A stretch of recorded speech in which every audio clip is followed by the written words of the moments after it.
Good morning, everybody. Hello.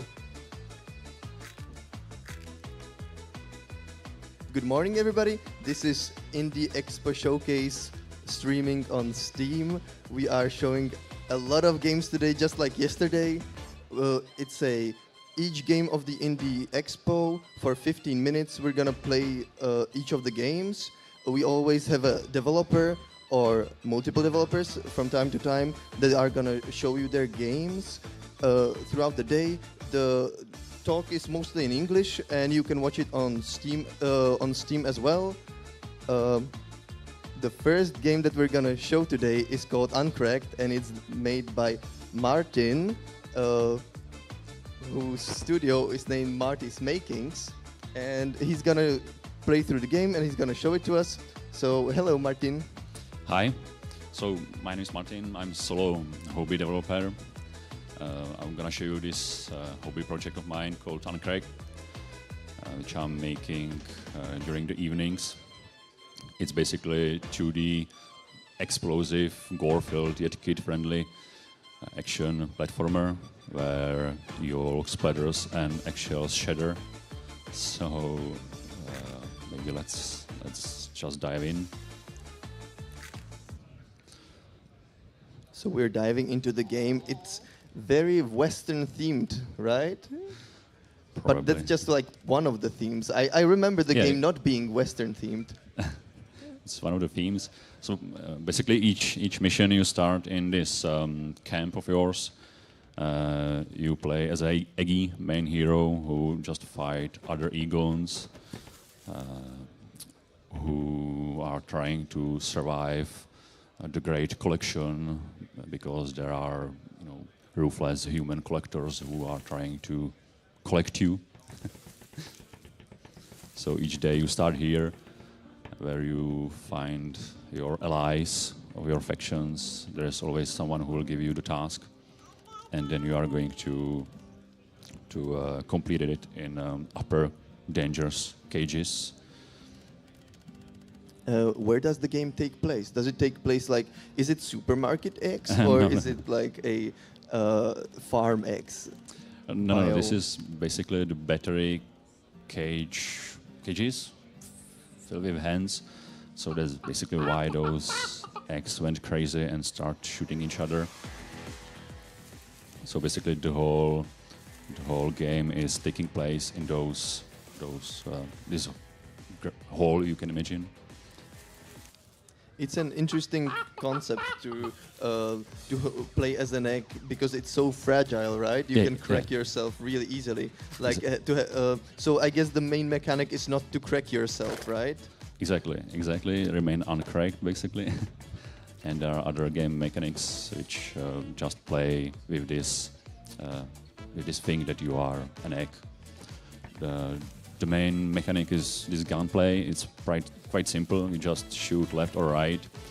The crosshair is just shows you the effective range of your weapons. So basically, what is beyond the crosshair, there is lower chance that you will actually hit it. You can always wield just two weapons, one primary and one secondary. You have limited ammo. So as soon as as the gun is empty, you just need to toss it and find a new gun. I have a question. Is the egg yolk blood or brain? Is the yellow part blood or brain? I didn't put there the white part of the eggs, so it's just the blood. So they are not bleeding; they are just yolking, and everything is just those word puns. I just play with them a lot. Oh, we can see the chicken in the back here. Do the chicken play any part in the story? Do you get to meet them? You meet them occasionally. They are like environmental traps, so you must be careful sometimes because they might crack you up. And since you are an egg, so there is this kind of thing. You just cracked yourself. Fall damage, so you just really need to be careful where you... Well, fall damage makes even more sense than in regular platformers here. Yeah. You must be careful where you jump. Basically, you need to have faith in your leaps, so you can then jump. Do, oh, so if you fall into the hay, you're okay. Yeah, exactly. Oh, that was a unintended rhyme. Do you do you have any inspirations in terms of like other platformers or shooters that you take in? No, there was this. It was really an accident how I came up with this idea because when I started with programming some time ago, I didn't know how to draw or how to animate at all. So when I learned how to make some few lines of code, I just didn't want to play with squares. So I wanted to make some character, and what could be easier than just some basic shape. So okay, let's have an egg. And then I built the rest of the concept that it might be interesting to shoot each other. Oh, and damn. it might give you the nice feeling of satisfaction. Yeah, I remember the game about 2 years ago because it's been quite a while since you started development, right? Yeah, I started 5 years ago, but basically with the learning how to do stuff.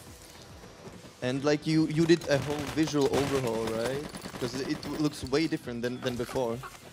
I did on the beginning, but then when I was thinking that it was perfect, I showed it to a few people who told me that it's really not perfect, and they basically advised me to hire some external graphic artist. So then I find some lady who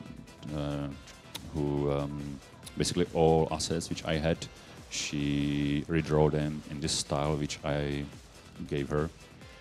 It works really well. Like when just by looking at it, it looks like a nicely drawn comic book. Like nothing stands out, unfinished to me. Like and the chicks in the back, they are just beautiful. They have this stop motion vibe to them in the animation, which I really dig. Thank you. How big is the game, or how big do you plan to have it? The game will be like 20 missions, so it will give you like 3 to 4 hours of gameplay. But so far I have just few levels like here, like this. Sorry. So it still takes me maybe 1 year to finish it.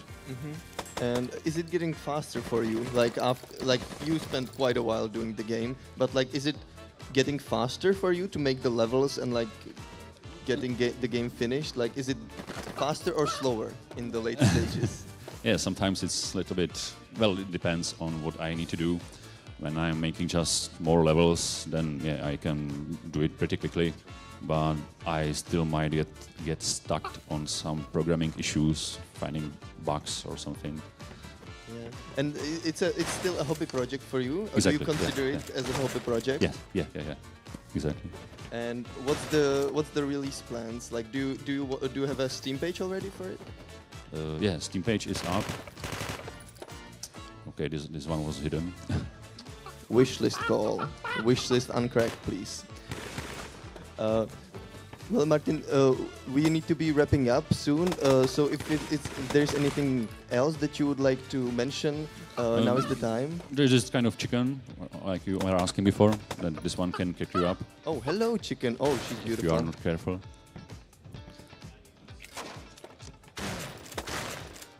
And so yeah, this is basically the end of this demo. All right, thanks a lot, Martin. Go and play Uncracked. It's here in the expo, right? Could you point us in the direction? It's just behind this wall. All right, thanks a lot, Martin. It's a beautiful game. Uncracked, everybody. Thank you as well.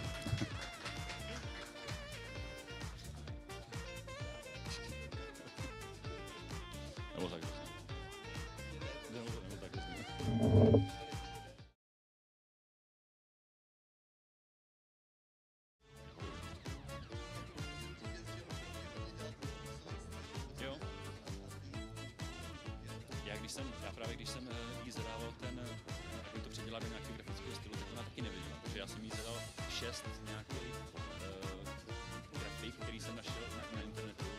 A tohle vlastně byla první, co mi dala. A to jsem našel na internetu, je to komiks, je to ilustrátor, jmenuje se Tim Boyle.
Hello, everybody.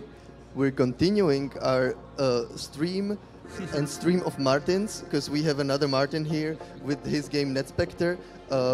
Also, Ondra is gonna play the game for us. Please, guys, show your game. Tell us about it. All right. So hi, thank you very much for having us. So this is NetSpectre. It's a cyberpunk hacking roguelike. So you are playing a hacker in our own fictional cyberpunk universe. And it's a roguelike, so it's all procedurally generated. It usually takes about half an hour to play. So we're going to select this first ambition, which means that we're going to play the shortest playline, which takes usually about, like I said, half an hour. We can set up our particular hacker that we're going to play. We're playing as a different character each time. So we're going to play Moxie, and we're distributing our skill points between these three skills. So right now we're in the narrative layer of the game. So this means that, as you can see on the top, we have 6 turns to prepare for our final run, which is going to be rank 6. So that's going to be quite difficult. And the way that we're going to prepare for that is by accepting these contracts in the middle of the screen. So right now we just have these 2 contracts. One of them is easier, and that would earn us just 70 credits, or we could go for the harder one for 95. So let's just pick whatever we feel like. Yeah. So let's show the intro also. So the intro here is a good example of the narrative events that we're using to contextualize the contract. So you get a feel for the world and you understand why you're actually hacking into the network. So this describes the finale for us. So we're under pressure from our creditors to pay off our debt. So that's the final run that we're going to have to run eventually. But let's just go for one of these contracts first. So we have these 2. They're both sort of corporate espionage or sabotage. And this takes us to the hacking part of the minigame, right? Or the hacking part of the game. So these networks are all procedurally generated. That's important to understand. So they're going to be different each time that you play. We have our modules on the bottom of the screen. So these are our programs, and that's sort of our abilities that we can use to interact with the nodes in the middle of the screen. So the goal of this hacking part of the game is to advance forward through the stacks. Yeah, exactly like that. And in order to do that, we need to destroy the barriers. So those are the hexes. They have their strength, and we have our programs that we can use to reduce that strength. So we just did that, and we could advance forward right now. But we have this terminal here, which is actually useful to us. This is an opportunity to trade one resource for another. So we have essentially 2 main resources to manage here. The alerts on the top are bad. These are sort of the unwanted attention that we attract from the network. And we just traded one of these for the 3 of the tokens on the bottom. So the tokens are sort of our energy we needed to run our modules and so on. So yeah, so let's just advance forward. And then we have another stack here. So we have 2 of these barriers. Again, we have these with just the strength of 2. So that's going to be easy for our breaker to break. And then we have this weakness in the middle, which is just a benefit that we could take advantage of. So what this does is it doubles our tokens. This particular weakness doubles our tokens, but we're at full capacity, right? At the bottom, you can see that we have 6 out of 6. So maybe we can use the promoter. Is that a good idea? Can we spend? No, it doesn't make sense.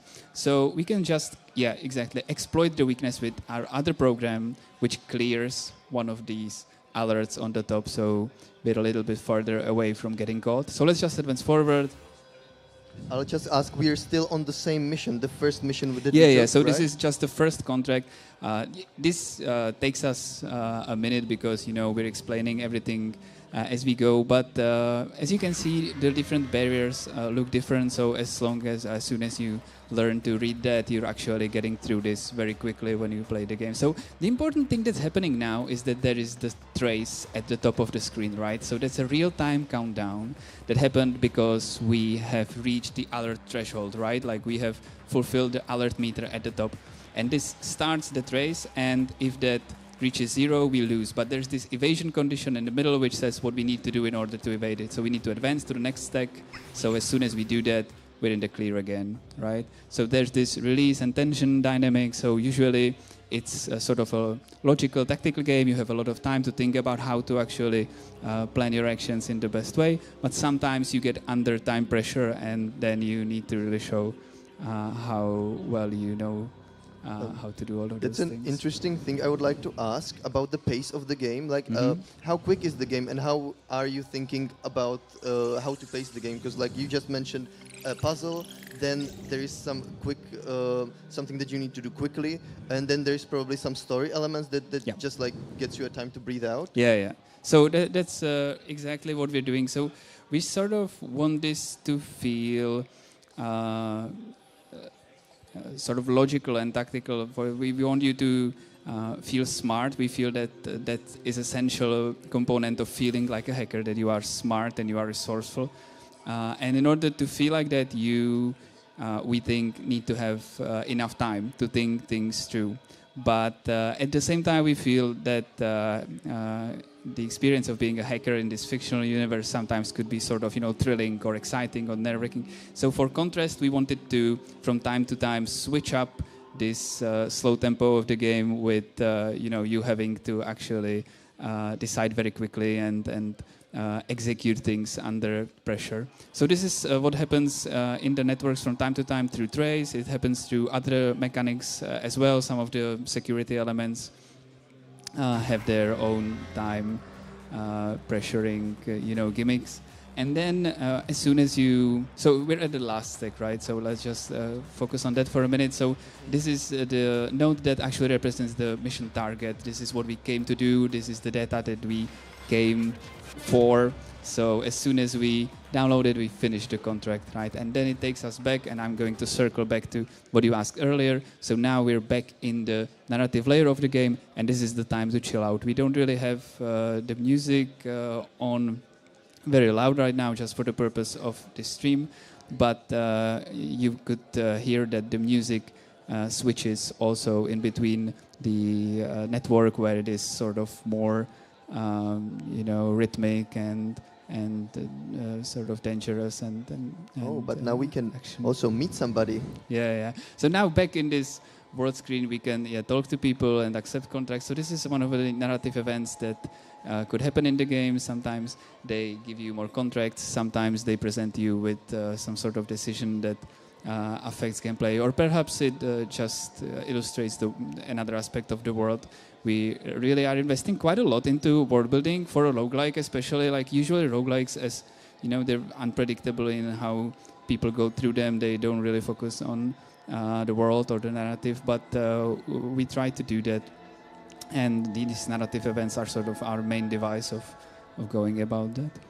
And then the other important thing is that you can improve your deck. So in between the runs, we earn some money. So here's where we can go to the market and buy more modules, more hardware. We can optimize our stuff, upgrade it, and so on. So there is a deck building element in it, but could you talk about it more? Like, what do the cards do, and how many of them are there? Yeah, for sure. So this is actually a really deck building game, in the sense that, the computer in the cyberpunk fiction is usually called your deck. So this is what you do: you build your deck.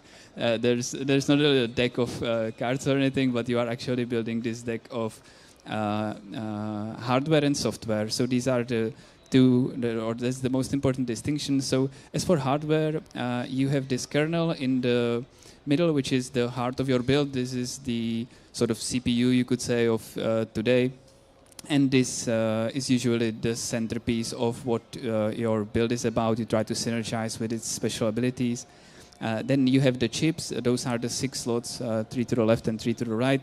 These are the most universal passives that you can buy. In the top, in the market, you can see examples of what these could do. So for example, if we see the chips, you can see that this one will help us start with more tokens. We can explore the market and see that there's more of these, and you can see that they have like passive triggers or stat bonuses and things like these. So these help you passively. Then you have the mem card. That's the that's this one under the kernel, and that drives how many modules you can have. And then the modules are that's the software, are the actual abilities that you can use within the network. So those are things that you can use to interact with the nodes, interact with other elements in the network. And how many of these there are? There's about 100, maybe 150 of these in total. There's like 50 modules, 50 chips, maybe 20 kernels. But you don't really start with all of them. You unlock them continuously as you play through, these challenges like finish a few contracts or finish an important contract, and these unlock the more complex components and modules so that you don't get overwhelmed right from the beginning. Do we have a time for another contract? I think we can. Yeah, well, if you do, we do. Yeah, for sure. I think we should because I want to ask about the actual game more and about the game loop of the of the hacking. And also about your inspirations and all of this stuff. We shouldn't forget about that. Maybe I'll ask about that now. Do you have your own experience with hacking, or where did that idea come from? Well, I wouldn't really say I have experience with real hacking, but it's something that I've been attracted to in fiction for a long time. I really and cyberpunk as well. I really like all of the classics that you can imagine, where the inspiration. In terms of games, in particular, I really enjoyed Uplink. That's a long time ago, but I really did enjoy it a lot when it came out, and I've played it several times since. And whenever I come back to it, I always wish that there would be some more modern reimagination of the idea, something that would feel less dated but still gave you the experience of, feeling like a hacker. That's something that I always liked about Uplink.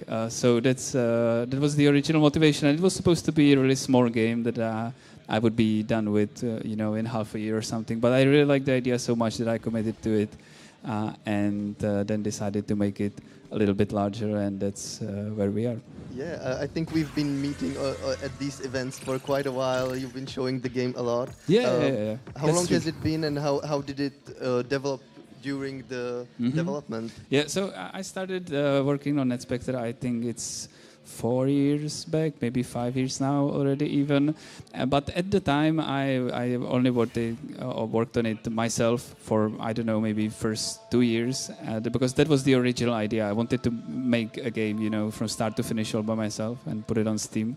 But then, as I said, I really liked the idea enough that I actually decided to look for people to help me with the things that I wouldn't really do as well as them. So I started to cooperate with people who do music and sound and help write the narratives. And in this stage, we're about 2 years now also. And we have something that's I would say fair to call an alpha. It's playable from start to finish, and it actually works as a game. We have playtesters who help us play this, which we usually find on these conferences. But there's obviously still a long way to go to finish this, so that we can release it for people on Steam. And when can we expect that? I have no idea, really. I think that's definitely at least a year away still. I don't really want to have a fixed release date that I would, have to stress to hit. It's sort of a hobby for me, and something that I like to do in my spare time because I like to do it. I want the game to be as good as possible, and that's more important to me. And I have than finishing it in any particular time frame, fortunately. So it's at least a year away, I would say, for now. So see you next year here, and hopefully with a release date already. Yeah, I hope so too. Okay, thanks a lot, Martin. Thanks a lot, Ondra, for showing NetSpectre. Last thing, Steam page and these sort of things. Yeah, we do. We definitely do have Steam, and if you like what you see, then do wishlist NetSpectre. We really appreciate it. You can find a link to a Discord channel from the Steam page, and we can talk more about NetSpectre there. We also have the exact build that we have been playing here on Steam for people who have access to the private branch, to our playtesters. So if you're interested in that, just let us know on Discord, and we'll definitely give you access to that. So go ahead and go to Discord of NetSpectre and sign up as a tester. Thanks a lot, Martin, for showing the game. It was wonderful. Thank you very much, Marians.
One, one, two. Hi, hi, hi, hi.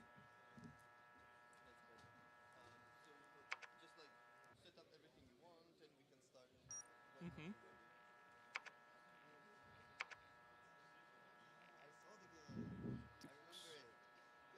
Yeah, you saw.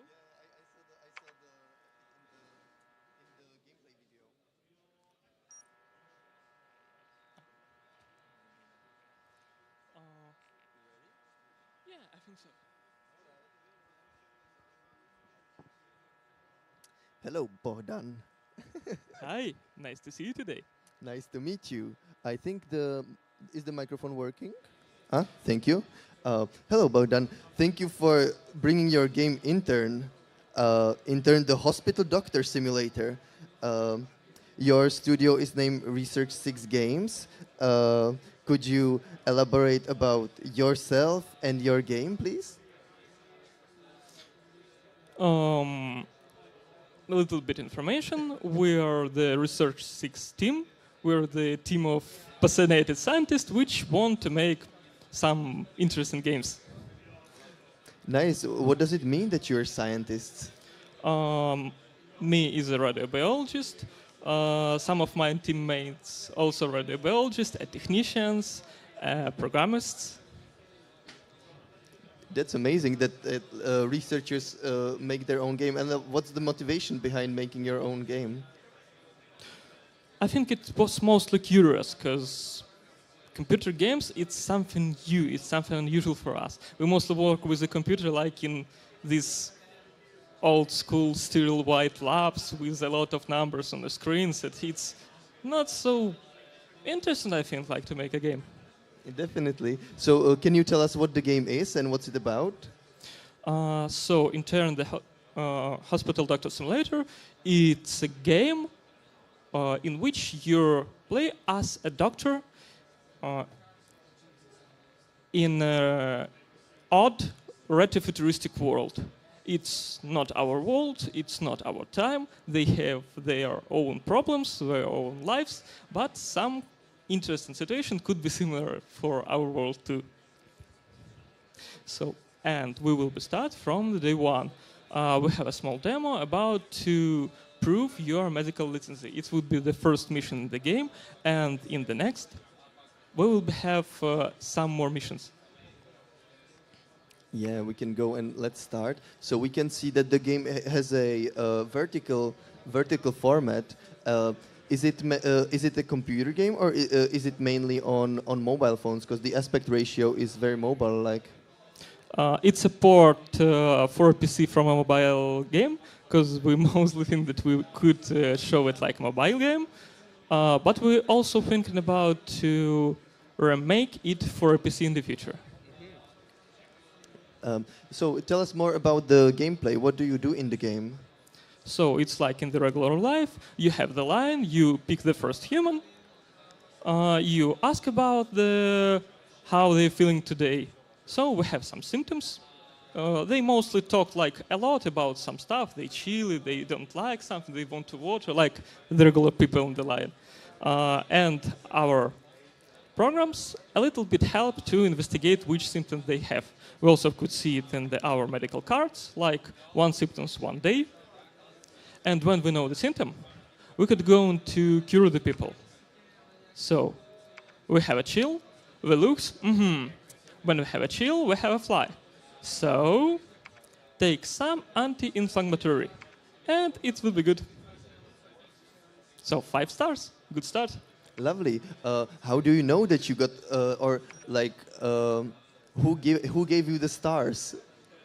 The people, if you cure them quick and good, they also always good you good rank. But if you do something not that you shouldn't to do, or cute very low, like angry, oh, I don't like my diseases, I want to be happy, I want to be going to my work, and why he's cured us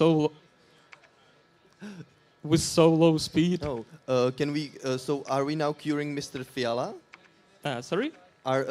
He's now gone. There was a Mr. Fiala over there, one of the characters, and he just disappeared because he was treated probably. I just found that interesting because his name was Fiala, he's our prime minister. As I said, it's a different world, different people, and nothing similar to our world. So the game is about curing people and helping people, right? Is that something you bring from your own practice? I bring a little bit from my biotechnologist practice because we study a medicine production a lot, a medicine like the small courses, and it was interesting to start to investigate medicine a little bit better. So we have a meningit, so a little bit more cure. Yeah. Mr. Fiala is back. Yep. He's very sick.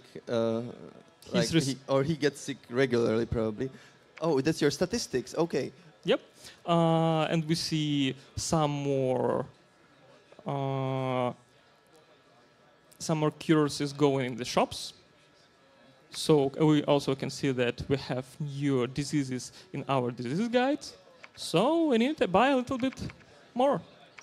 As something in new day. So where do doctors go shopping? Is there a shopping mall for medicine?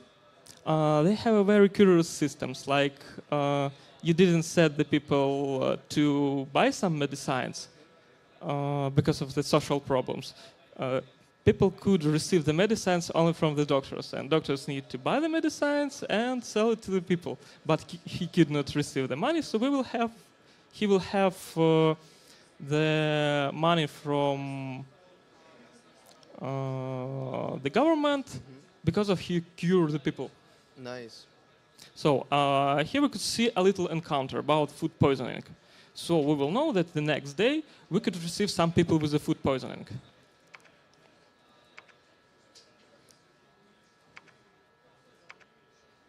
So MLAs. So can we expect something like epidemics in the game, and like a lot of how much under pressure is player gonna be in the game?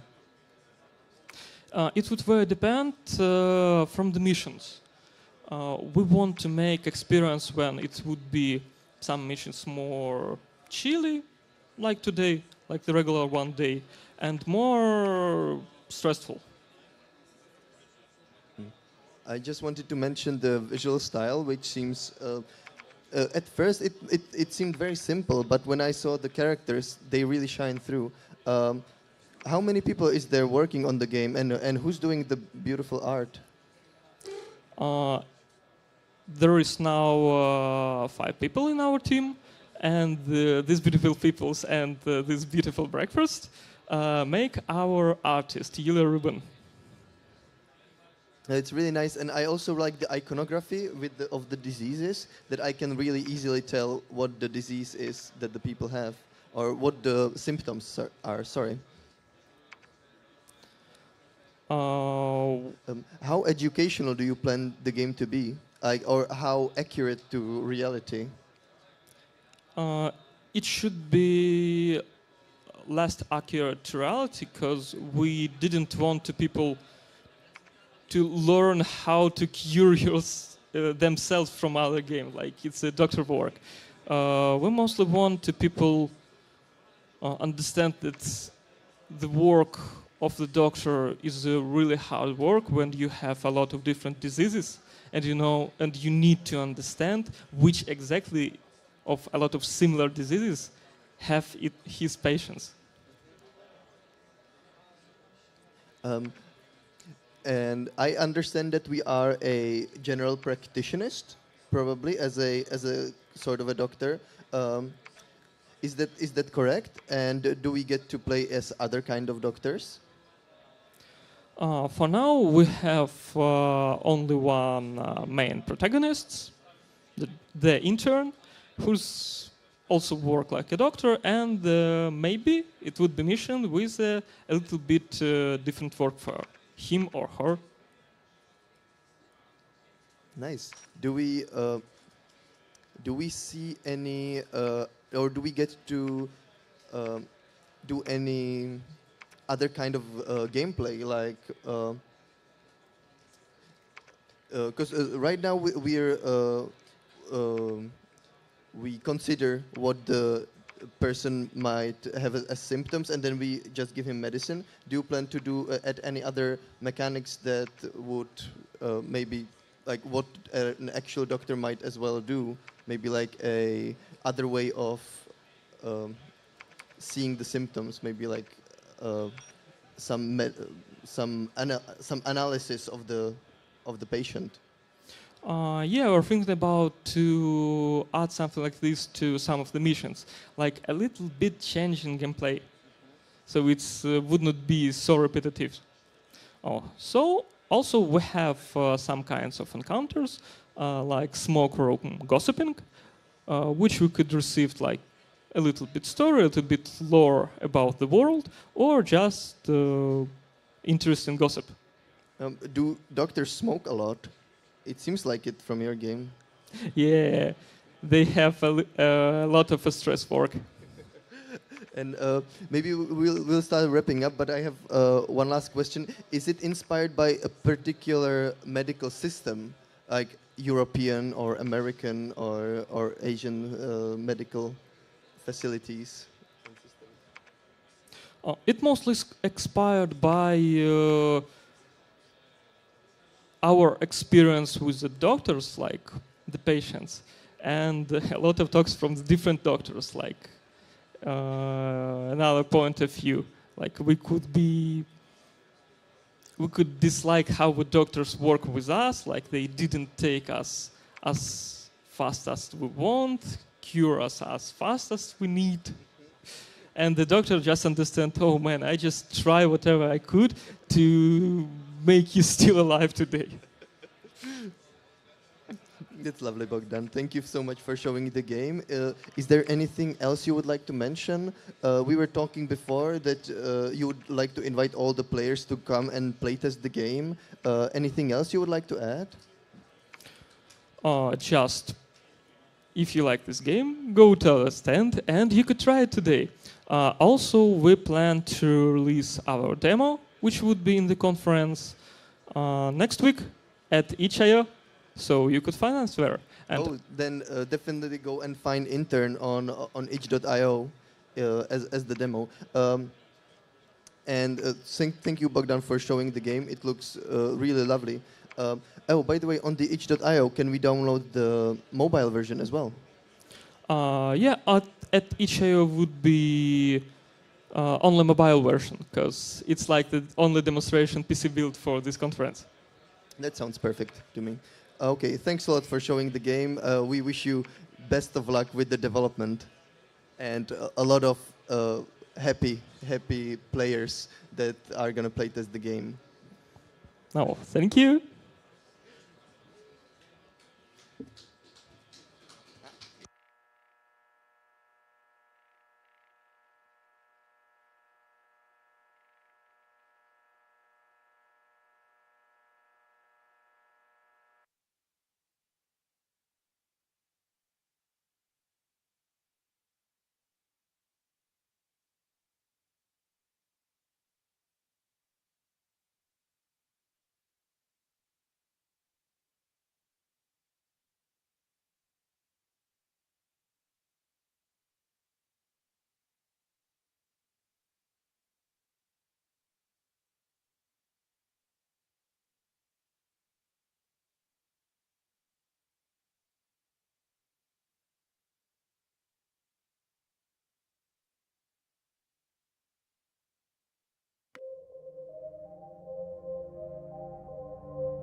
jo, jsi ready? Můžeme začít? Tak jo, tak já tě to unmutnu. Hello everybody, we're continuing with our Indie Expo showcase.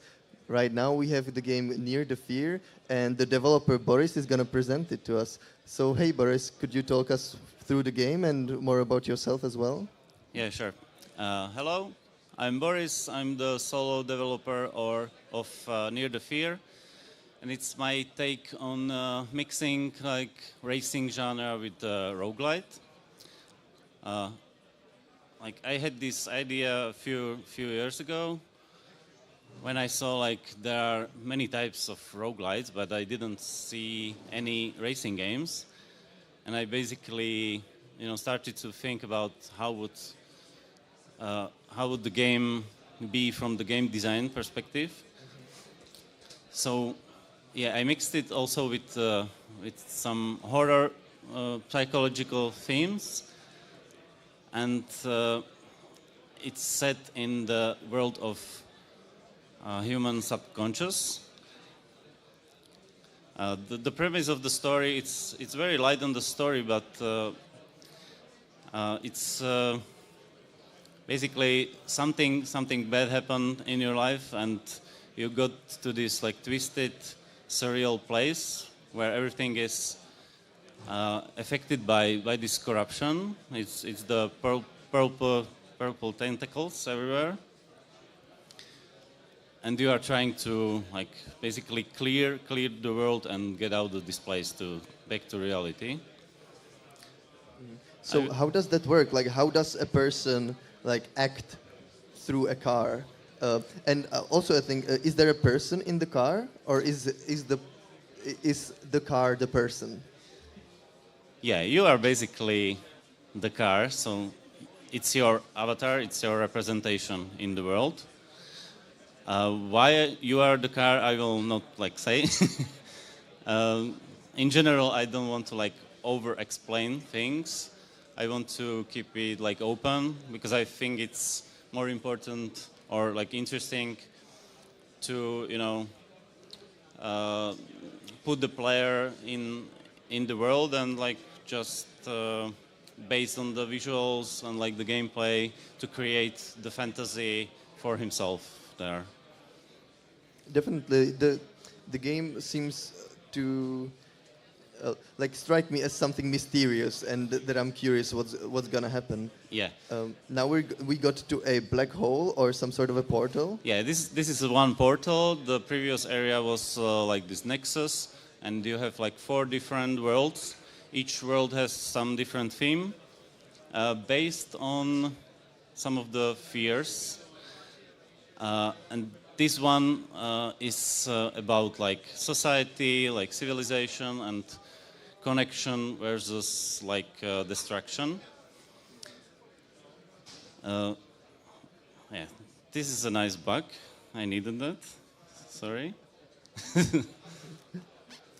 I just enjoyed the visuals of a huge ball with a lot of people swinging from it. It completely bugs the game is roguelike.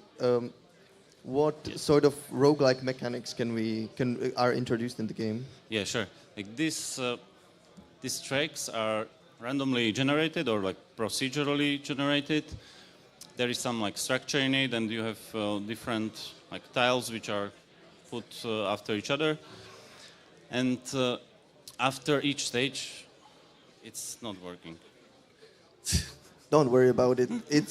It's a work in development as all the games here. Oh, but I'll just let you restart the games if you need to. yeah, I think I need to And make a new game maybe. Sorry about that. maybe you can while you're doing that tell us about how you're making the game, how you're developing it, and if there is a team with you doing the game. No. I'm solo developer currently, so yeah, I'm doing everything myself. And how long have you been working on it? And why have you started working on it? It's a few years now. Yeah, it's 6 years, and yeah, as I said, I wanted to like explore the possibility of mixing the genres with the racing game because I'm a big fan of racing games, and I wanted to see like what will happen to put the roguelike element in it. And hopefully, why is it not working? I don't know. So we have seen one of the stages. How many stages can we expect when you release the game? There are like 4 different worlds, and each has 6 stages. Like the last one is a boss fight. Now after each stage, you get like 3 random upgrades, which are like temporary for the run, which like can alter your abilities or like different rules of the game. And there is also a layer which is like permanent, and the permanent upgrades you can get in the hub for resources which you gather after each run. So that's like the typical roguelite loop. Definitely. And so that was the roguelike we mentioned. And now tell us about the racing part of the game. How much of a typical racing game can we expect here? Do we get to race with other competitors? Are there any other cars in the world? There are no other cars. You are just racing against the monster, which is following you, and like it gets progressively harder each stage. The speed of the monster is increasing, and also like the shape of the tracks is getting more complicated. You have like different hazards, which are like also more difficult. And on the boss fight, the role switches, and you are chasing the monster. Then I will try it on keyboard now because I don't know why it's not working. These things always happen. I know that. That's like under stress when you're showing the game. Like this is where everything breaks. Yeah, it completely. But we all completely understand as well. Like, by the way, when can we expect the game to be released and done? I'm not saying any dates anymore, but yeah, hopefully I'm like in the finishing stages, and I'm planning to release the demo on Steam in like few months, and hopefully when everything goes as planned, it will not be later after. So everybody note, there is going to be Near the Fear demo in a couple of months, just to mention that again. And I promise it will work. And it Not will like work. this. I'm pretty sure we can play it here in the ND Expo. Yeah, it's well. yeah, now it's working. Yeah, go ahead. Okay. So I can finally show you some gameplay. Oh, we can even see some trees in the background. Yeah, so the blue parts on the track are where you can charge your energy. So you basically have like energy and health. Energy is used for abilities, for example, like this one, when I shoot the light. Everything that is purple can be like destroyed by the light. And the second ability now unlocked is Avoid. And you can also like pass through every obstacle with the Avoid, and don't use any energy, but it has consequence that it shifts like the perspective of the world to more negative. That's like the main mechanic also, that based on the abilities the player is using, the world like balance or world tendency, if you know like Demon Souls, shifts, and it can shift like from negative to positive, and it affects the environments, like the track generation, and for example the music also is changed by that.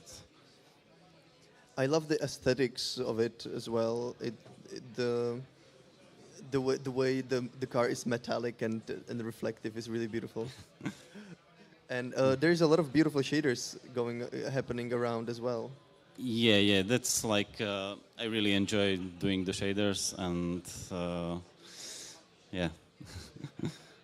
So just tell us more. Is this a regular stage? What we're playing right now? Yes, this is like in the neutral setting now, but I will show you later when I shift it to like more positive or negative setting, that how the environment will change. And I have to just destroy like more of these corrupted obstacles if I don't die. Oh, it seems like the enemies are not as punishing as a one hit as I expected. No, them to no, be. they So will. how difficult is the game in general? Some say it's pretty difficult, but it gets like progressively more easy, I think, because you also get some upgrades which help you, you know, in the progression, and also like with the player experience. Uh, it basically it seems like really hard from the start, but it gets easier the more you play. Well, thank you, So- Boris, for showing us the game. Is there anything else you would like to mention before we wrap up? Yeah, so if you like the game, you can check it on Steam, wishlist it, and yeah, and check out the demo if when it will be out, like in a few months. So wishlist Near the Fear on Steam, and also expect a demo in a couple of months there. Thank you so much, Boris, for showing the game. Even though we have some technical difficulties, we still got to play the game, and it looks beautiful. So thank you. Thank you, thank you. Sorry for the technical problems. Díky.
Jo, já si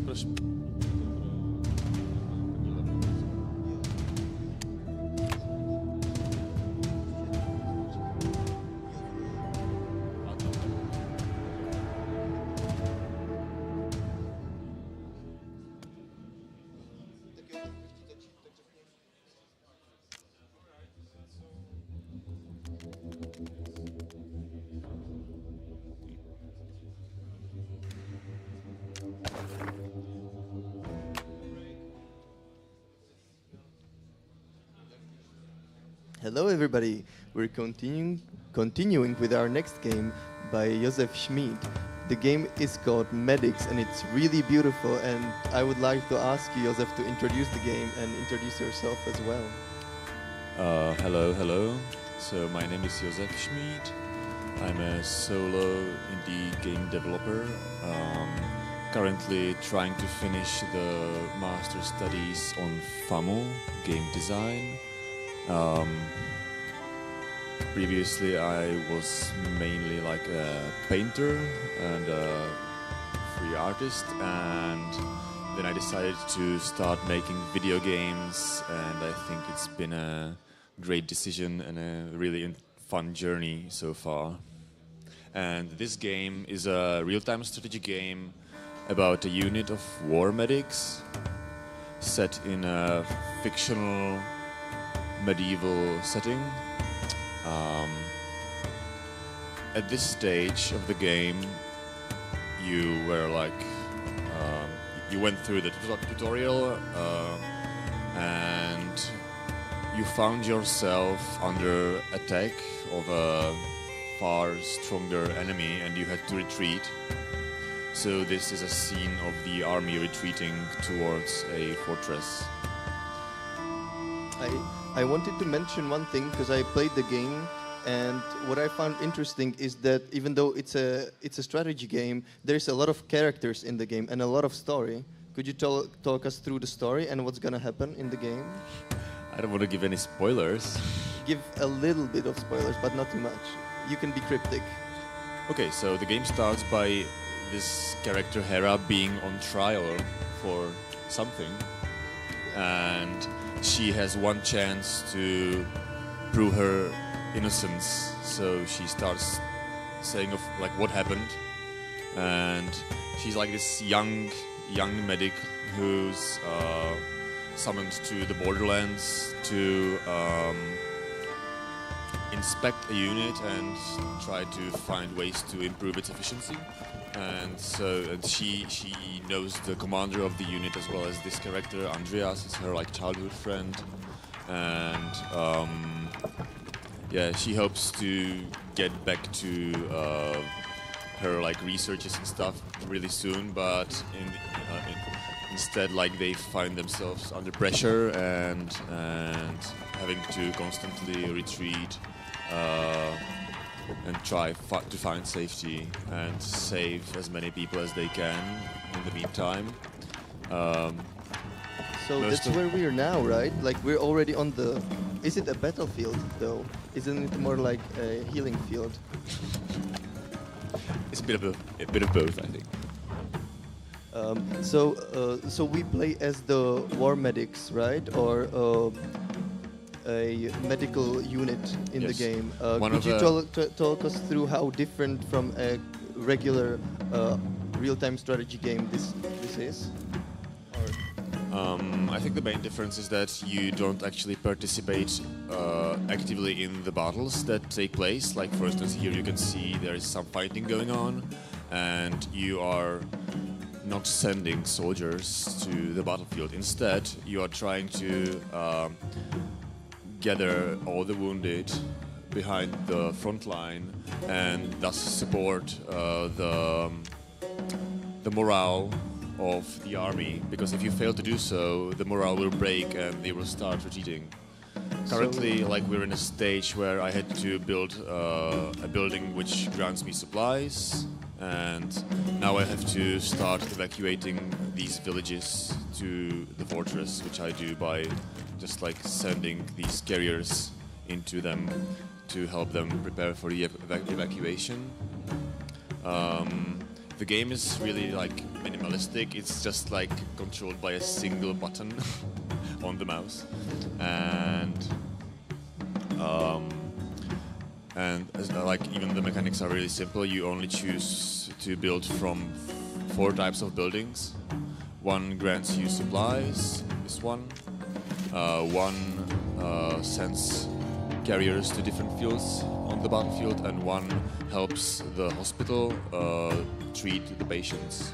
I think you're sort of underselling the game, because when I played it, it was, even though it's simple in and easy to use or play, it's very deep in the mechanics, right? And it gets quite hectic at some points. Yeah, it's like I think it's supposed to be simple, but like sophisticated, intertwined, and offering like combinations with like minimal resources, and but so if you say so, but because of the art style, and I think the art style is beautiful. I think you also won an award yesterday. Am I right? Yeah, that might have happened, and oh shit, I just lost my own game. Careful language. But could you, because of the art style, some of the things may seem a little abstract when you're not the player and just watching the game. Could you tell us through the loop of the game, and like where do you start? Where is your hospital, and things like that? Okay, so I've just arrived on the field with this like wagon. It's like a simplification of like showing the convoy entirely, and so it unpacks. You can actually change the locations of this hospital and move around the map. It's like a very nomadic hospital. You just like set up the camp, then you can pack it again and set it up on a different spot. It's very simple. You just like drag it somewhere else. You can come back, and you're limited. You can only build other buildings around the main hospital, and I don't know, what other elements do you mean? Like, the blue is water, verde is fire, these are forests. And we haven't seen a lot of the war going on, but I know at some point we do see a lot of battle taking place in the field with a lot of soldiers being all beautifully animated and moving around. I wanted to ask how much do you have a control of individual units? You mean like the military ones or your own? Do you like because you have mostly the units that carry bodies, right? Do you take care of individual medic, or is it like you take care of the buildings? Yeah, I see what you're doing there. Yes, you're only taking care of the buildings. You always like find a target field for a specific building, and then you can send your like workers there, and so it's like very simplified. Then you can just like switch to another target field or something, and I'll try not to lose this time. The game isn't actually that easy. I'm trying to go with the vibe of like being at war and the topic being a bit dark and gritty, and so people are going to lose and repeat when playing the game. And that's good, right? Because the story is very, very grim at points, and there is a lot of death going on. It personally made me very sad at points, and it's very well written, by the way. Oh, thank you. Please tell us about the scale of the game, or the scope. Yeah, so the game is meant to be like very intense and condensed. Like the story part of it should take like 3 to 4 hours, which is a lot for me because I've never done a game this long, but I think it's a relatively short game for most players. And yeah, and so far like the first third of it is like pretty much finished, with another third like well on the way, and the last third being kind of trash, I think, but yeah, that's going to get better. I know you're a fan of Age of Empires. Yeah, a big one. A big one, right? How much of that game have you taken as an inspiration for your game? Actually, very little. Maybe like Age of Empires was a major inspiration for me in my like personal artistic work, like painting and stuff. And I really love the isometric perspective that you view the world from. But other than that, I don't think this is like maybe it's like a childhood dream come true. Maybe like have the courage to make a strategy game by myself, and but that's about it. I think like there isn't much of Age of Empire-y things here. Like, yeah, sure, you're gathering some resources, but you know, the thing about Age of Empires is like it's so rewarding to just slaughter villagers there, and I wanted to like do it like vice versa this time and make a game about saving lives actually. So, and I think it's a really nice point, but I also wonder if there is some sort of an arcade mode in the game, or some way not to play just the story and like enjoy the management. Not yet. I mean, there's like one level which I call Fun Playground that I play whenever I have to just like test some new mechanics or like changes in the gameplay. But I'm meaning to make like an infinite mode or something, or like a challenge mode. But like maybe when the story is finished, then I'll have the time to do that. So Medics is a couple of years into development right now, correct? What's the plan? When do you want to release it? How do you want to release it? Oh well, I wanted to release it like half a year ago. Then I wanted to release it like last month. Currently, I'm like, when I was setting up a Steam page the other day, I filled in something like June 2025. So, you know, I just need like another half a year. It's okay, like Another a half game a- like this doesn't age too much. Like the art style will be still beautiful like 10 years later. I also know that I played it on a tablet and it was wonderful. Do you plan to release it on other platforms other than Steam? Yes, like from the beginning, I've been meaning to release it on like mobile devices, not like handheld, pocket-sized mobiles, because I think the graphics are way too detailed for this like small screen. But like tablets mostly. Not sure about like Switch, but yeah, I'm I really think- not sure about consoles. I haven't like thought much about like the controls for that. Well, of course, but Switch, come on, Switch is perfect for this. No, it isn't. Like it's just too. The screen is too tiny. Fuck, I'm really screwed Just here. I'm a big fan of Switch and I have one and I want to play it there. But Josef, we'll be wrapping up. So, if any last thoughts and things that you would like to mention? Oh, is the Steam page up already? No, they just sent me an email today that there's not enough information, so I'll have to redo it again. So hopefully soon there will be a Steam page where you can wishlist the game. Oh, you failed! Again. But you won by Apparently. having a beautiful game and you won an award for art here. So congrats for that and congrats on hopefully having a release date and hopefully having a Steam page soon. Thanks a lot, and good luck to everyone here.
Raz, dva. Hello everyone, welcome to another game in our indie showcase. Welcome here, physically welcome on stream as well. This next game is by Rabbit Red Studio from Poland, I believe. Yeah, and it's called Bumpkin and Sprout. So let's dive right into it.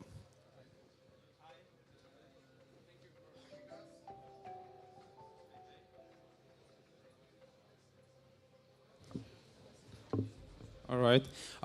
Hi. Thanks for having us. I'm Chris. I'm co-founder of the studio. We're here with Łukasz, who is our game designer, and we wanted to present you our game Bumpkin and Sprout. So the game it is a 3D puzzle platformer.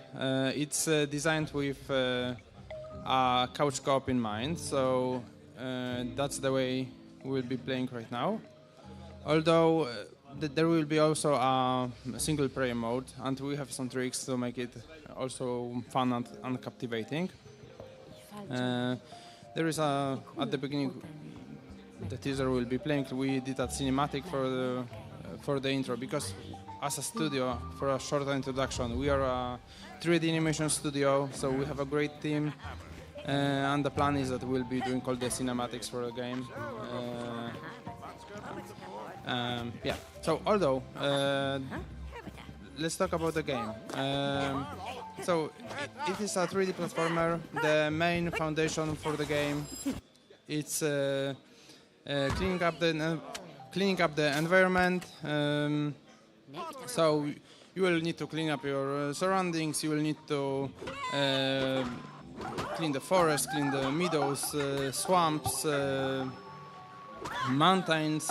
But besides that, there will be also challenges that will require to solve issues according to the particular areas, like deforestation, like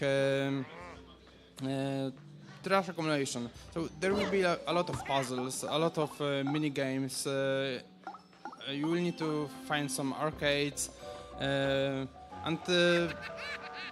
there is a lot of activities in the game, all focused on teamwork.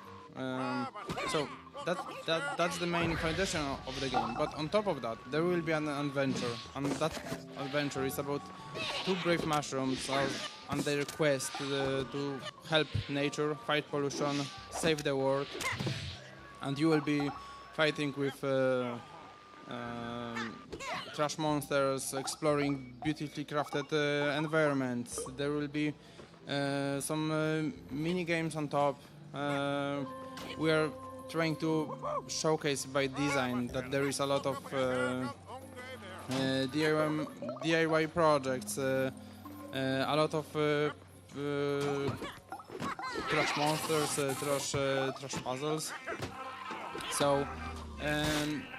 As you can see, this is the level that we have. That's the art style that we are going with, and we are planning to bring players together to inspire them to tackle the global challenges, to solve puzzles, and that subtly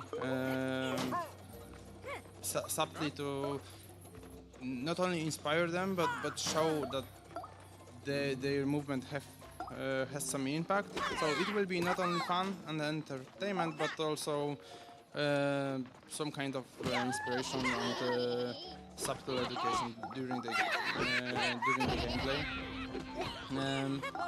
We are planning to bring some life to the characters.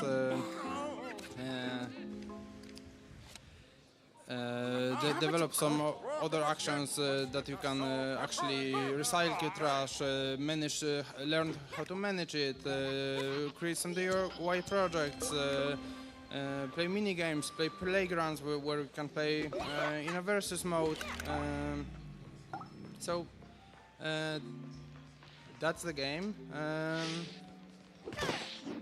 Can you also tell me a little bit about our studio, how big the team is, and Sure. Like we are currently 8, but that's the animation studio, and this project We are doing it between the projects. That's our IP. We are developing it. So, although it's really hard to say how long we were working on this demo, we are estimating it for like 9 months between the projects, including the teaser, including this demo. We created it last year for PJ in Poznań, just to showcase our skills, to test the idea, and player loved the game. We got a lot of feedbacks, a lot of follow-ups, so we decided to push it forward. So this year we introduced the co-op mode, and we are starting full production. So we are preparing to create the full game. So this is like a demo of the game. Yeah, it's still a demo. It's a very polished and very good-looking demo, actually. Oh, thanks. Yeah, like I think we are past MVP stage. We did a lot of tests internally. This is our first level. We showcase here the art style. We have 3 more levels where we are testing some mechanics. It's still in progress. So this year we introduced co-op mode, and right now we are working on the environment. We are working on the teamwork mechanics, because it's really important for us to create that meta value in the story. So there will be a storyline. It will be really important. The first chapter will be focused more on individual movement, so how little steps and little things can help the world, and then we'll focus more on the community movement. So there is a storyline, and as you will play in the final game, each action will have a real impact onto the world. So the forest will regrow, the habitat will come back to life. So there will be those little subtle things, but also you will be able to reuse collected trash, sort it, invest it into different areas, so you can even more improve your environment. There will be mini bosses, some story plot twists. Okay, and is this technology-wise? This is made in Unity or Unreal or? It's Unreal 5. So first plan is to release it on Steam and PC.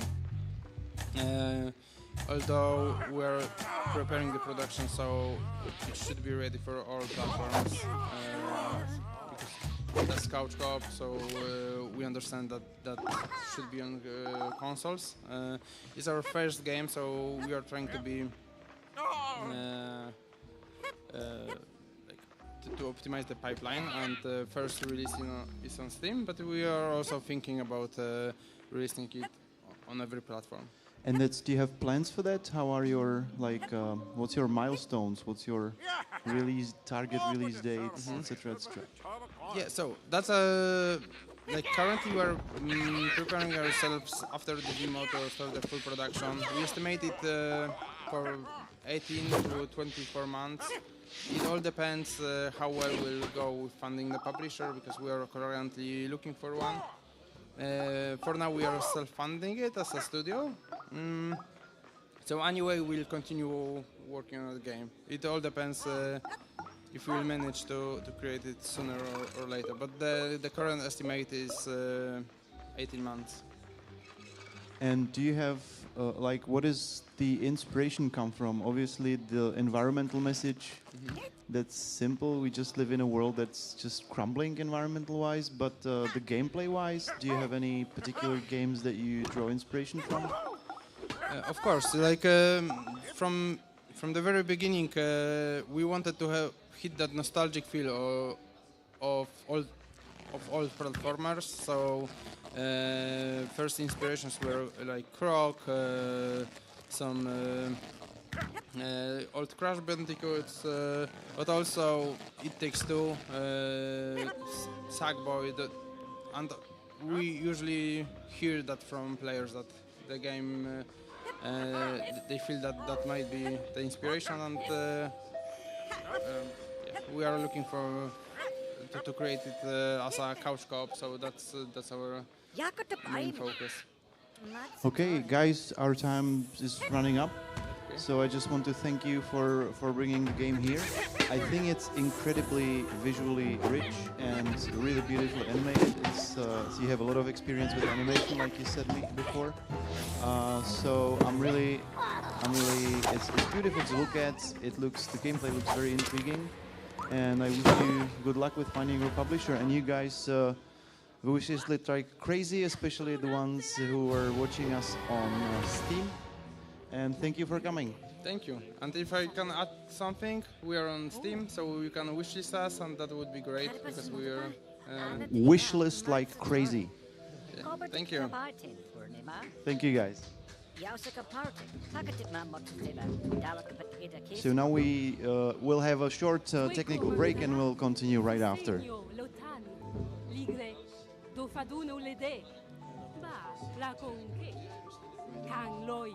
Mantaka e sokika do fadune ulede ligre mweni vetal.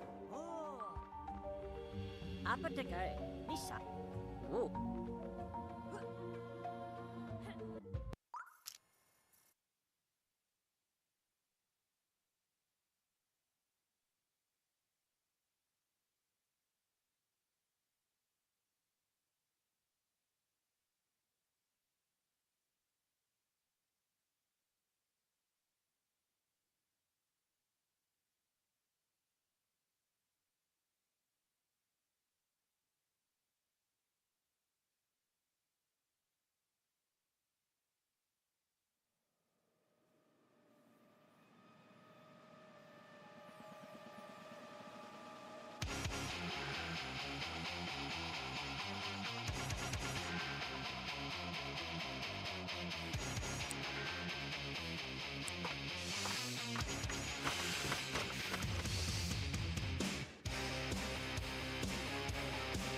Hello. Yeah. So this technical break was super short. The more time for the gameplay showcase. Let me welcome here Jan Žižka. Hello. Solo dev of a game Machine Fall. So let's dive right into it. What's the game about? What are you going to show us? So Machine Fall is a post-apocalyptic real-time strategy game with base building, resource management, with large number of units on really large scale maps. So huge map. That's the whole world. As large as maps go. Planet-wide gameplay. Planet-size game, correct. Alright, so the feeling of the game should be like you have your base here with the defensive positions around the ramparts, and you're swarmed or surrounded by the enemies, which is an army of mechanical bugs attacking you from every side. So let's see if you can save this outpost from total destruction. What now? The game has your typical real-time elements. You're controlling your units, you're upgrading your units with equipment, building the defenses. You have a tower with ranged units shooting arrows on the advancing enemy. The advancing enemy is fighting back. That's one part of the game. I wanted to show this first so we can get straight into some action. The other part of the game is the construction and colony management. So here we have a larger base already built. The enemies at the moment are far out, so we are relatively safe.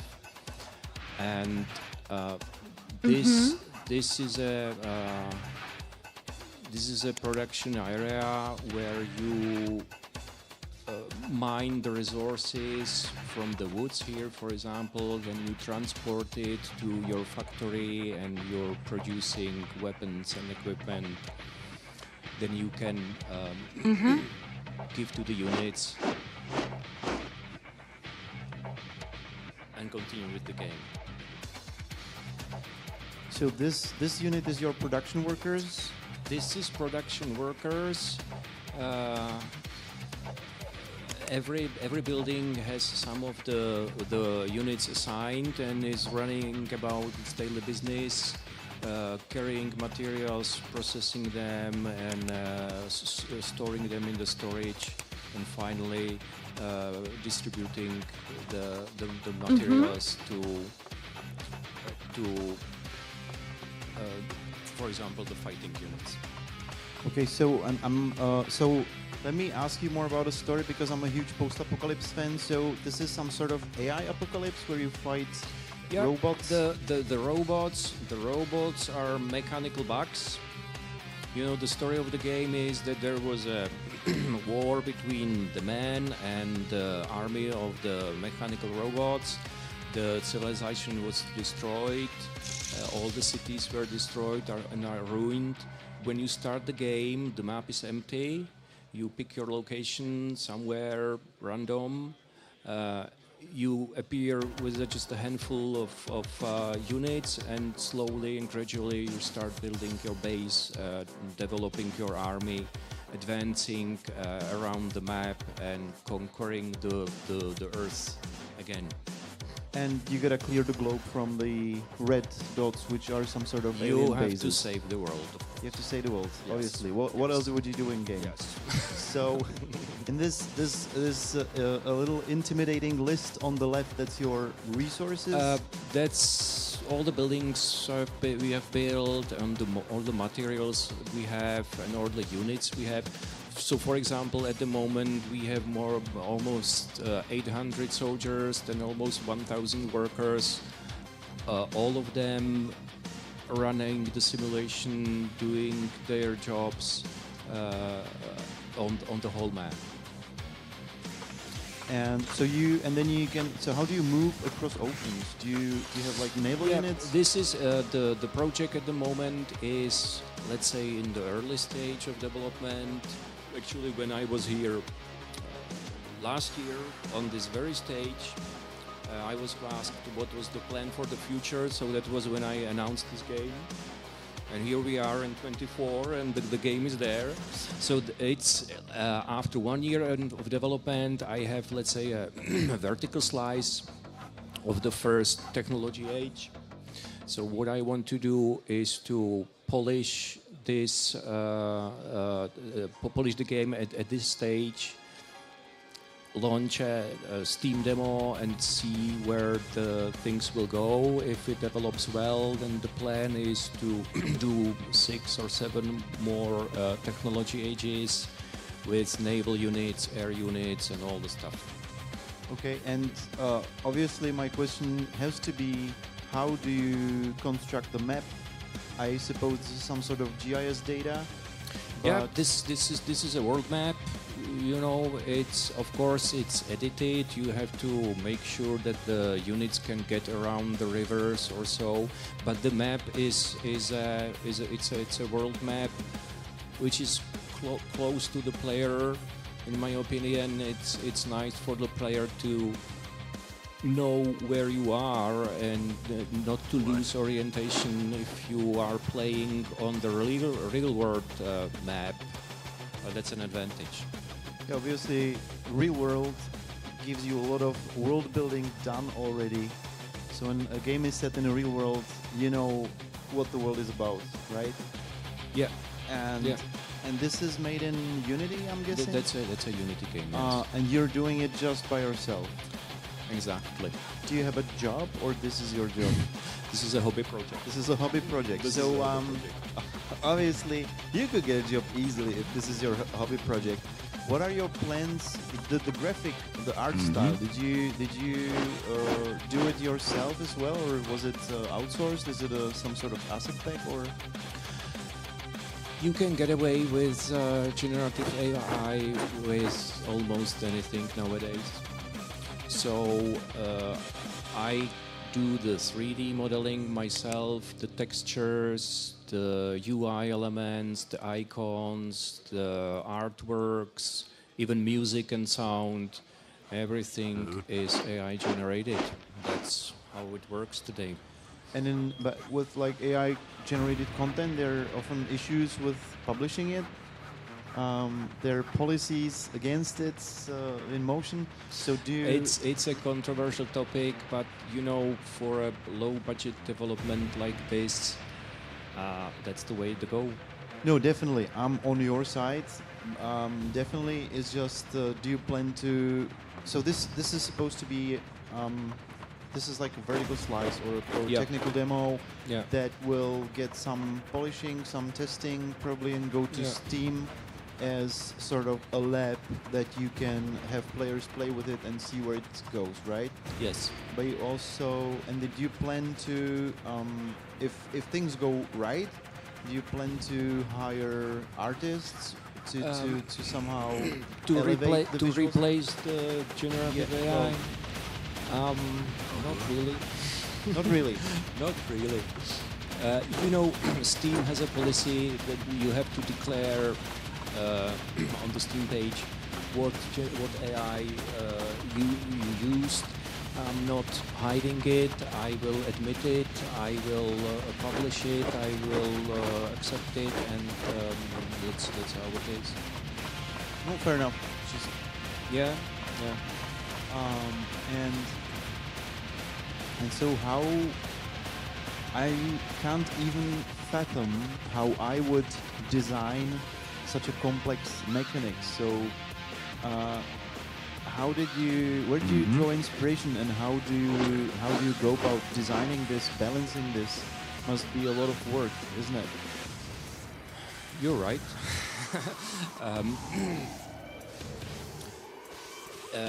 I just want to make a fun game, right? No, every time I start a new project, I always promise myself, keep it small scale, do it simple, don't get crazy, but you always do. And then it's, and then you always do the same thing. You always do the same thing. Okay. You always end up with something that's way larger scale than it should be. And I have to ask, how many units do you estimate we see on the screen right now? So if you move, if you pan your camera towards this is the swarm of the enemy. There are countless. Countless. There are countless. It's a very big number. Countless it's a very big number. There are countless. You know, the enemy simulation works more. Now we're in the night, so we don't see much, but it works more like a fluid dynamics simulation. So I'm not simulating each individual bug you see here in this house, but I'm just know the number of bugs on this particular tile, and from there we go. And then you generate a swarm of a particular size. What you see on the screen is just a fancy graphics effect. Okay. Well, I don't think this game would have players follow closely a particular engagement, right? Yeah. Like you do in, let's say, Total War series, where sometimes you just watch the fighting. This is more, this is like a several orders of magnitude larger combat, so why would you do that? So you're perfectly fine getting away with this, and I like it. I like when developers make their life easier by figuring out clever workarounds, but still, countless is a lot.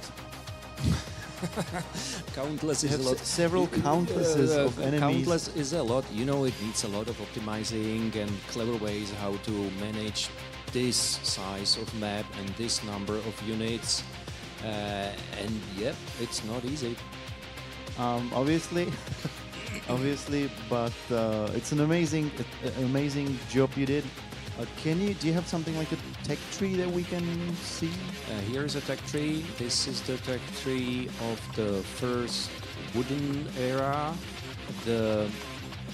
You start not in the Middle Age, you start in the Stone Age, and you're gradually developing from bows and arrows and in the end, hopefully, the final technology era will be atomic age.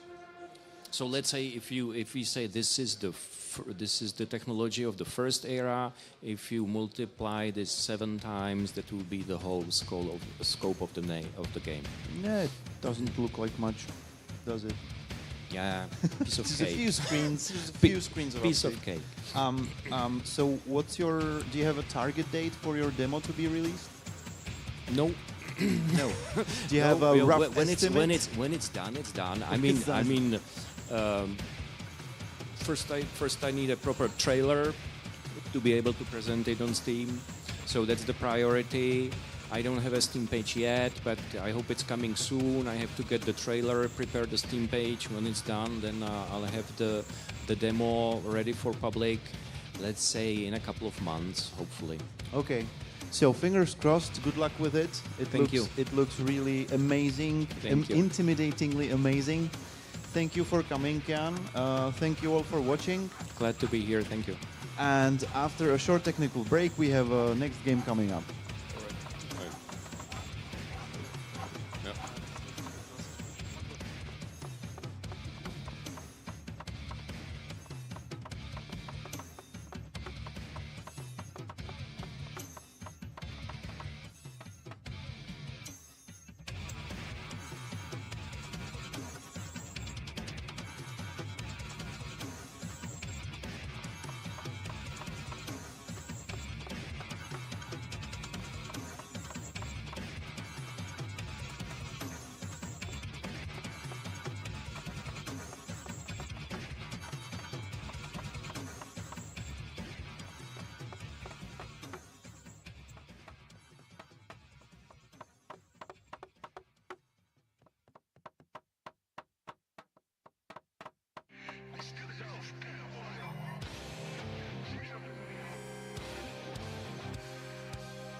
No, tak když budu mluvit takhle konstantně, furt takhle hlasitě.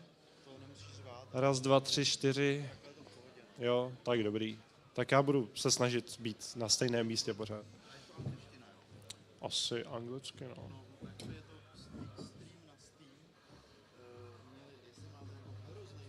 Ne, vůbec. Já to zvládnu, na pohodu.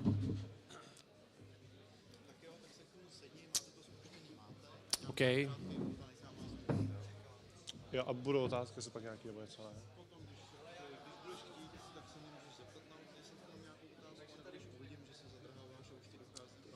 OK, což...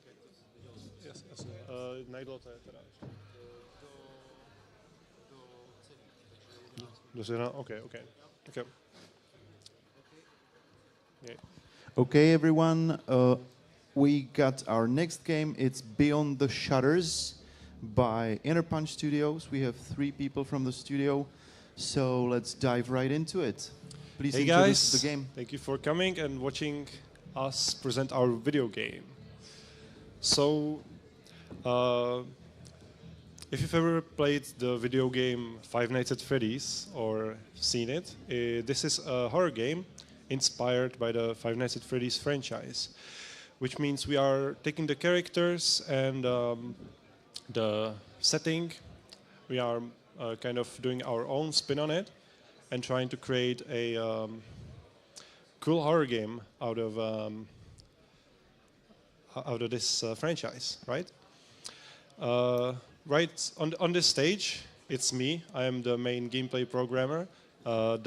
This is our second programmer who is mainly doing the UI design and programming. And on the left, far left, we have our lead artist. Together, and with probably like over 10 people, we are working on this video game. We have a lot of 3D modelers, we have some audio engineers, we have some music designers. And let me tell you something about the game. So basically, this is a very short demo and a preview of what the full game will basically look like. And your goal is to survive and to finish these specific tasks. For now in the game, we have repairing ventilation, which you can see right now on the screen. And we have repairing pipes. Which means what you basically have to do is repair a selected few of the tasks presented. They are randomized every time, so each playthrough is very different. And now that we've completed a few of the tasks, the robot, animatronic, is trying to kill us. So there's now an enemy in the game. How you can hide from the enemy? Well, you can hide under tables, as you can see right here. And you can hide in lockers. And yeah, it's pretty much a survival horror game. We are very inspired by the original Five Nights at Freddy's series, but in the end we are doing our own spin on it. And we are trying to be more atmospheric, more horror. We're adding more horror elements, trying to be more unique. And yeah, you can see the pipe task. This is a very this is a demo, as I've said. We're planning to polish it, add more hardcore mechanics, maybe even them being able to hear your footsteps. We want to make them being able to see your flashlight and make it much more difficult, basically. Yeah. Can I have a question? Of course. You mentioned in the beginning that there's quite a few people working on this game. Can you be more specific? How many people are working on this? So technically, in our Discord server, there are. So we could have like 19 people, but they are not like full-time workers, right? Since this is a pretty much community-driven project,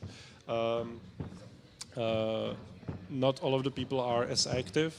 Some have schools, some have jobs, but we have a very tight core of people who are very active and are actually able to, work on the game.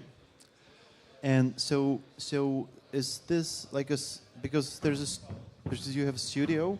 Did you work on any games before, or is this like an ad hoc team that was put together for this particular project?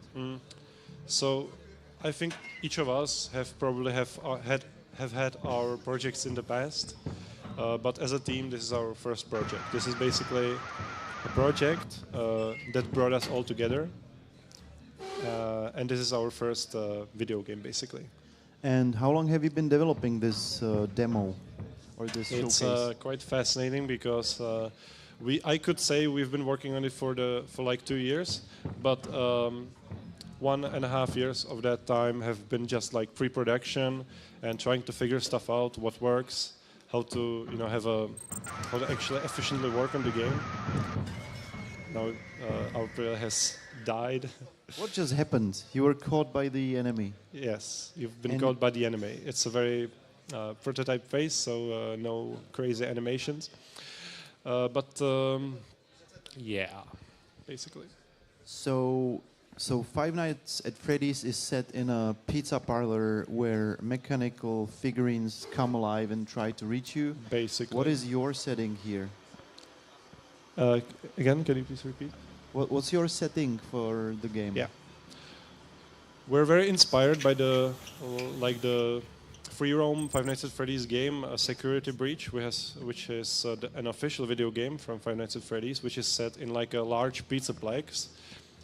We've toned the setting down, so it's like a mall, pretty much, with stage, with some restaurants, and this demo is taking part in a small section of the whole map. So we have a security office right here. This is an employees area we're going into right now, and if we look at the stage, we are in the backstage basically. And if we look onto the stage, there's an inaccessible area where people would sit and enjoy a show, basically. And we're in the backstage, sort of, trying to... It's like a theater? You could say that, but it's not like a theater. It's more of a musical show, you could say. That's basically how it's in the original series. And what are your... So this is a demo, first level? Yeah, vertical this is slice? one of the first playable builds we've created. We've been hard at work creating 3D models because everything in this game is custom made. We are not using any assets. We have our 3D modelers who aren't like industry professionals, but they enjoy their work. And as I've said, we have to let go a lot of people who weren't very productive. But we've hired a lot of people that work very hard. And this is one of the first builds where we have a lot of 3D models finally, which means the graphical side is much more complete than it was a few months prior. And what are your plans to go on with this game? So for now, we want to fix all of the bugs we found. There are a lot of funny bugs people have reported on the game developer session. You can, with the animatronics, you can push them flying, basically. You can skip through walls, and there's a lot of annoying issues with the game. So what I want to do first is address these issues. After that, we want to improve the artificial intelligence because the robot works very simplistically. It's you can see it isn't very smart, so we want to make it very fun to play against. And small improvements here and there, and then we want to expand on the. We want to add more tasks, so it's not just pipes and vents, and just add more, polish it. But we do not want to exceed the scale of the game. We want to keep it small so we can finish it. That's a very good idea. Yeah, that's a very smart thing to do. Limit your scope so that it doesn't blow in your face, exactly. basically. What I do in the studio mainly is also prevent bad ideas and try to keep the scope small, which is very difficult because a lot of people. Hard job. That's a hard job. A lot of people when they are inexperienced, they tend to make very bad mistakes. Yeah, the thing with gaming industry is, in any other industry, people trying to make their job easier. In gaming industry, everybody wants this great feature in the game. Exactly. So, yeah, and so this is your short-term goals, But how about publishing PR? Do you have like a Discord server with your testers? How do you distribute it to playtesters? Because I suppose it needs to be a lot of playtesting with this kind of game. So what are your like long-term strategic outlooks and goals? For now, we are sending it to like friends and family, of course, as you should, which helped us find a lot of terrible issues. After this, when we want to like kind of announce the game, we want to create a cinematic trailer with showcasing some of the graphics and some of the designs of the animatronics. After that, we want to use Game Jolt and itch.io to push help playtest the game by others. And if the game is very successful, a lot of like big YouTubers play it and enjoy it, then we would like to maybe reach out to the creator of the original series to maybe get a pass to actually sell it on like a platform similar to Steam. Because since this is a fan-made project, you cannot just simply sell it. We have to actually get permission. But because you're using the IP. Exactly. Somehow. Exactly. Okay. All right. Yeah, our time is up. So thank you for coming. Thank you for showing us your game. Good luck.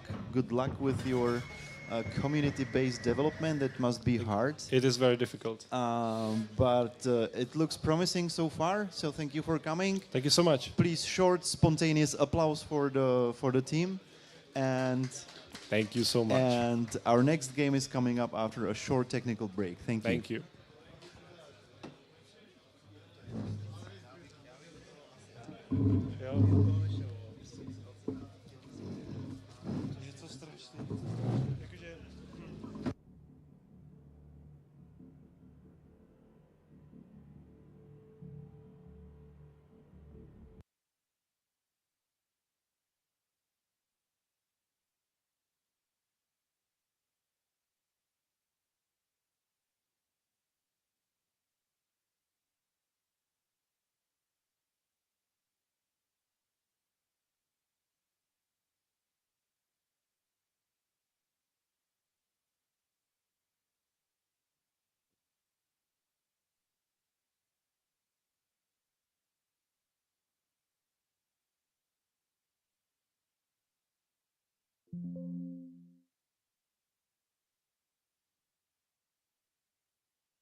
to jede, mikrofon nám jede. A já ti jenom rychle uvedu, ať jsi uveden a pak nám to vysvětlí. So hello everybody, we're continuing with Indie Showcase with a game called Digirize by Coding Arc. Lukáš, the developer here, is going to present the game. Hello Lukáš, can you talk us through the game? Hi to everyone. I would like to show our Digirize game. And the idea behind the Digirize, this is a simulation of the digital evolution. That means you are the CEO of the company, and your company it's evolving during the digital revolution. That means you have to like upskill and train your employees. And that's the whole logic like behind it. You have employees, you have the projects, and you have to survive 15 rounds. That means that's the crisis where the evolution happened. And maybe the background about it, and that's the left part of it. So we like Coding are also like the consultation company, and as the consultation company, many times we found that there is many problems that CEOs are not able to train their employees, and this is why we also like did this game to educate them a little bit. Did they have the chance to simulate something, to learn something from it? So that was the background of this game. So this is a special kind of game that we don't see here that often. That it's an educational game and educational for a very specific audience, for CEOs of companies, right? Yes. Can you tell us how does a consultation company get to develop their own game, and how does that work? Yeah, my background is the architecture, but I'm doing more or less art, like the technical artist of the architects, computational design. So I really like to code things and like to do programming, but also I like the visuals. I like all scope of the game. So I decide to like it's kind of art for me, so relaxation, and I decide to create this like game on Game Jam, and we also win that Game Jam for fun, which is funny because this is the minimalistic game, which it's kind of puzzle game. But somehow we achieved that goal, and so I decided to really like work on it and to finish it, like polish it a little bit more. So, well, congratulations on winning the Game Jam, and I just wanted to ask you before we start the game, how do you test the game? Do you have to test it on actual CEOs, or is it okay to test it on normal players? Yeah, I used also this event to test it on CEOs. So I asked the people who I know, and they are CEO of the company, so I asked them to really play the game, and I get really nice feedback. That's lovely. So maybe you can show us the game and what do you actually do in the gameplay? Okay, thanks. So as I said, you have the employees, which are these blue employees, and they have the numbers on it. That means they are how much skilled they are in the digital like knowledge, and you have the projects where you should put your employees or the employees with the correct numbers. So if you can read it here, there's the project income, and you have the requirements of the project, and below that you can have a profit from it if you'll pay the salaries for your employees. If you are not putting the employees to any projects, you will also have to pay the salary. So this is why you have lost also in the middle. And the other thing is you can also fire the employees if you wish. Yeah, that's something which you can do that here, but at the end it will be like it will be noticed that you fire someone. So it's something like something not good to do that.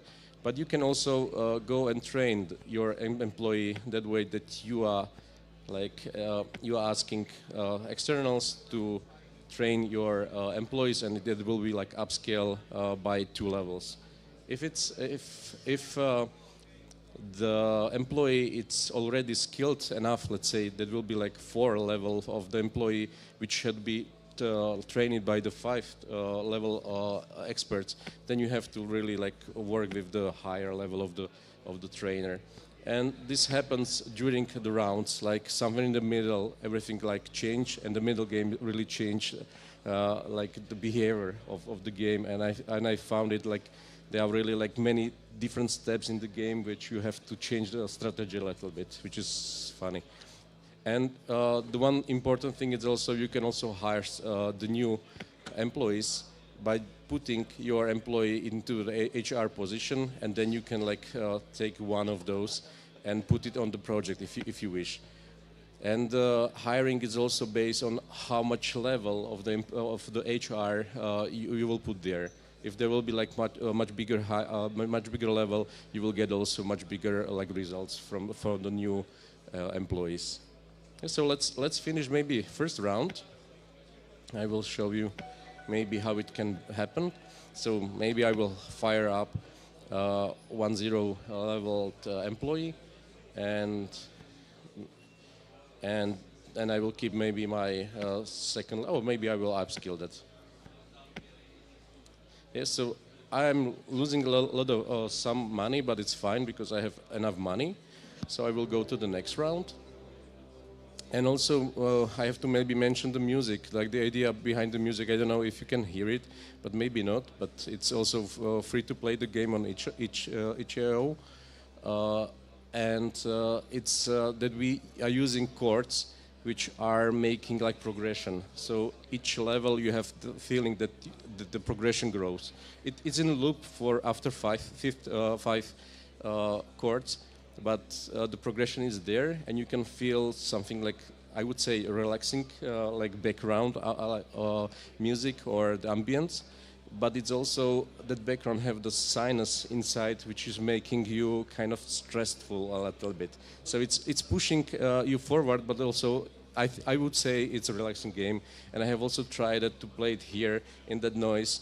And when I was starting playing it, I was really like focused on the game, and I felt like relaxed. So I think for me it was proof that it should work like that. To me, this is really interesting in means of I haven't ever been in a CEO position. I've never been in a position where I could decide on these things, and I actually don't know what the perspective is of a CEO, what his thoughts, like daily thoughts are. Do you maybe like want to show the players what a CEO actually has to do and like his sort of thinking? Yeah, mainly the thing is if you will just fill the projects with the employees, which is like common kind of mistake that many like CEOs, especially in Czech Republic, they are focusing only on the projects and incomes from the projects, and they are not thinking about the training or spend money for training of the employees and give them like the possibility. Especially my background, like I said, is architecture, so I see it in the architecture. Like especially like learn new tools, how to be more efficient and this kind of stuff. And now we are now these days we have to have like new technology. We have to have like BIM model, this kind of stuff in the architecture field. So they have to like be digitalized more. Yeah. So the goal was showing that you have to also train your employees, and that way to think about.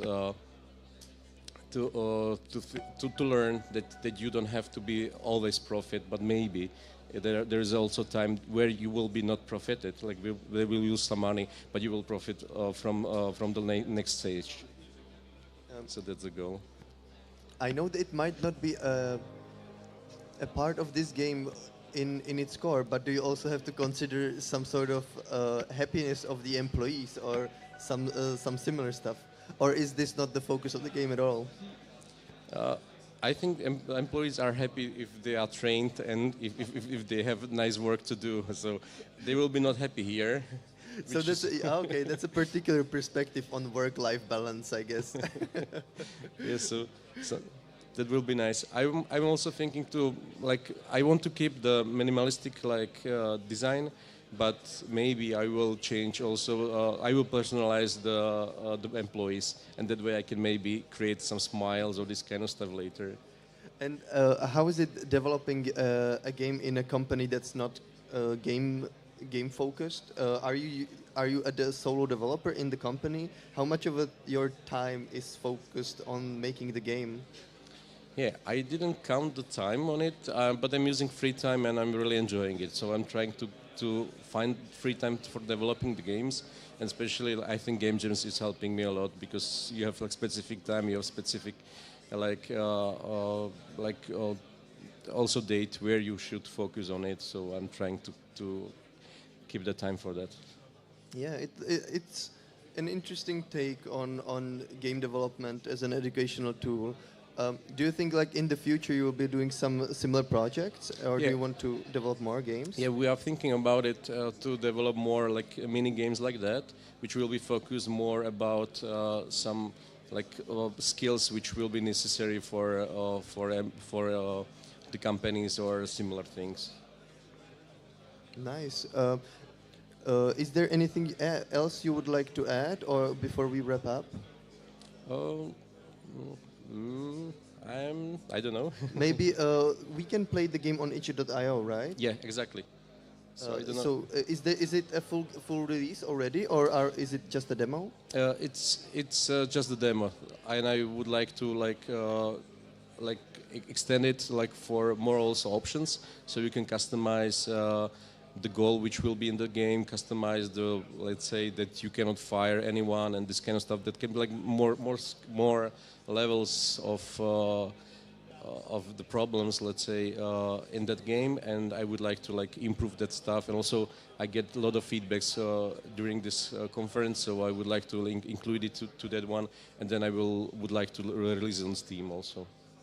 Well, best of luck with the release. Best of luck with gathering feedback, and you can play Digirise here in the expo. Can you point us in the direction? Yeah, it's directly there. So there on the right, go and play Digirise. Thank you, Lukáš, for showing the game. It's a really lovely take on making on a game development. Thank you. Thanks. Thanks. Thanks to everyone.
This is open. Yeah. This is open. Hello, Evgeny. This game is named Sails of Steel, the Sea Hunter. Yeah. And I have a name of the company, Sails of Steel, but maybe it's wrong. So if you want to introduce yourself first. Yeah, my name is Evgeny Sadomsky, and we have not been incorporated yet, so we just called it Sails of Steel as the game. And it is a mixture of different mechanics. And what I would like to talk about when describing Sails of Steel, it is a new setting we'd like to invent. Like imagine, it is a pretty popular political science theory. Like in the near future, the global naval forces like the US and NATO will stop patrolling the international waters and acting like the global policemen. And us living in all the countries with less naval power for doing all their own, for safeguarding their own trading routes. And here comes you as the player who will basically decide and build your own destiny on the high seas. So you can act as a protector of the merchants and trading routes and bring cargo to interested countries. Or you can make it the pirate way and pillage the waters and salvage loot and be the terror of the outlaw ocean. So what we were trying to do is make a game with uniting and mixing the mechanics of the most popular naval games we liked. It was like Assassin's Creed Black Flag, the World of Warships, but we didn't want it to make like a tactical simulator for multiplayer.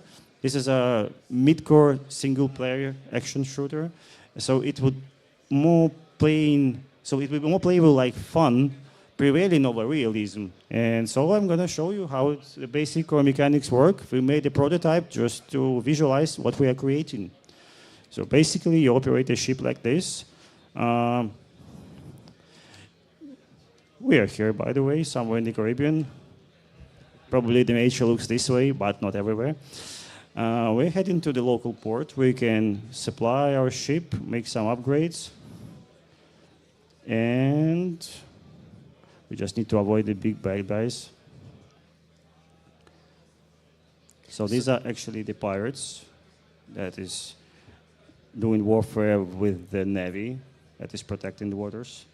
So our role here right now is to patrol and protect?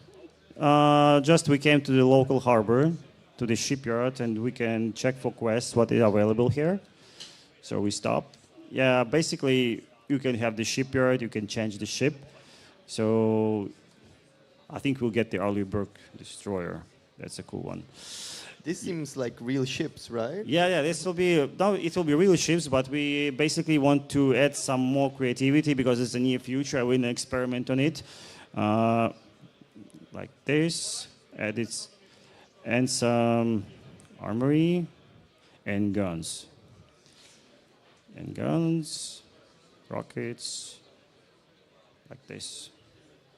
You can also sell and buy resources, and that's actually one of the key moments because it is a management, it's also a layer of management games because the resources are limited. You have the fuel, which you have the supplies for food and medicines. You can also hire and manage your crew. It is in development right now, but it will be added later. And it affects the development of your ships. So we can have the quests, and normally they want to destruct 2 merchant ships. I think it's like a pirate fort. So let's find the merchant ships we can destroy. There's the one. So I think we can add more speed, just to speed it up a bit. So you just added some more engines on the way Yeah, as you go, which doesn't seem realistic yet. No, but it's a developer cheating. But how realistic do you think the game is going to be in the end? It is not going to be much realistic. It is we have like a game pillar is fun prevailing over realism. It should look like realistic, but plays like fun. So this is normally looks like with emojis just to demonstrate the attitude, but normally it will have this. And what we want to show you is that you cannot make a pirate game without boarding. Definitely not. So Brody seems like almost like another player that's playing the game. Right now, yes, but it's gonna be some other pirate actually. So here we come to another tactical layer of the game. Here we make the porting procedure, and it looks like an RTS game with units and stuff. Right now the time is slowed. So our mission is to destroy enemy units or capture and kill the enemy captain. So this is a more, less arcade, but more tactical style gameplay with positioning. As you can see, you guys get in defense widgets. You got the artillery. And basically all this you can manage to your crew layer in the inventory. So you have to build your ship. You can have much guns. You have lots of cargo, but less boarding crew, and vice versa. So this is like build making. So these are all the guns that we put on our ship before, right? We can see them in the battle. It will be like this. Right now it can be a bit clumsy because it's just a prototype, but that would. So we won the ships. So probably we can go to another map and make it more, I guess somewhere here. That can be more aggressive and more enemies over there. So we get another ship. This one is the basic one. This gets some more firepower. So we can. The idea is, of course, we come to the local port, to the shipyard, and upgrade this ship. But for the tripod to demonstrate you what we're building, we can just do like this to save your time. So it gets the armor, the repair kit, just an engine booster. There's a new rocket launchers, helicopter. I need one more rocket launcher. Oh, I need lasers. I need to buy them. So we stop by the port. We think we buy a new machine gun and one laser. And I think we need to sell some food. People will do.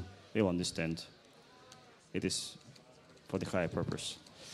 Of course. And in the final game, what do you plan to do in terms of story or progression? Basically, it is a game of choice. So you'll have factions and different countries which will have to align. You have to choose naval power which you will align, and you can change between them. But there will also be like a main company with some interesting quests. Normally there are several gameplays, several layers of gameplay. So this is like a naval combat we see right now, and it also have like this. It is more dynamic one. It can be like a bit arcadey. Then you've already saw the tactical boarding stuff. That will be the third is the ship management and your crew management. It's like in the most survival games. And of course, there'll be like reputation and making sense to what all you're doing. So you've got the global map. We'll have to change between ports. You can make random encounters on the seas, and you will have some exploration, by the way. So you have to actually go somewhere in the uncharted maps to find out what's out there. Maybe the Bermuda Triangle. But just to be clear, it's not like we're gonna be on a whole world map. It's as separate basically levels on the world map. Right now, what the idea, what we're trying to do right now is you have a world map where it shows you where you are. Then you choose the location where your ship starts heading. You can speed up time. And then if you get a random encounter, you get the location where you zoom in, it just generated environment. Where you can do the local quest or do the local conflict. And yes, and you can choose between different regions which are pre-built. So that's like a mixture of random content and a pre-built one. And here's the pirate fort. I think it's can be destroyed or not, or we can be destroyed. So let us kick ass. It's okay to say these words, yes?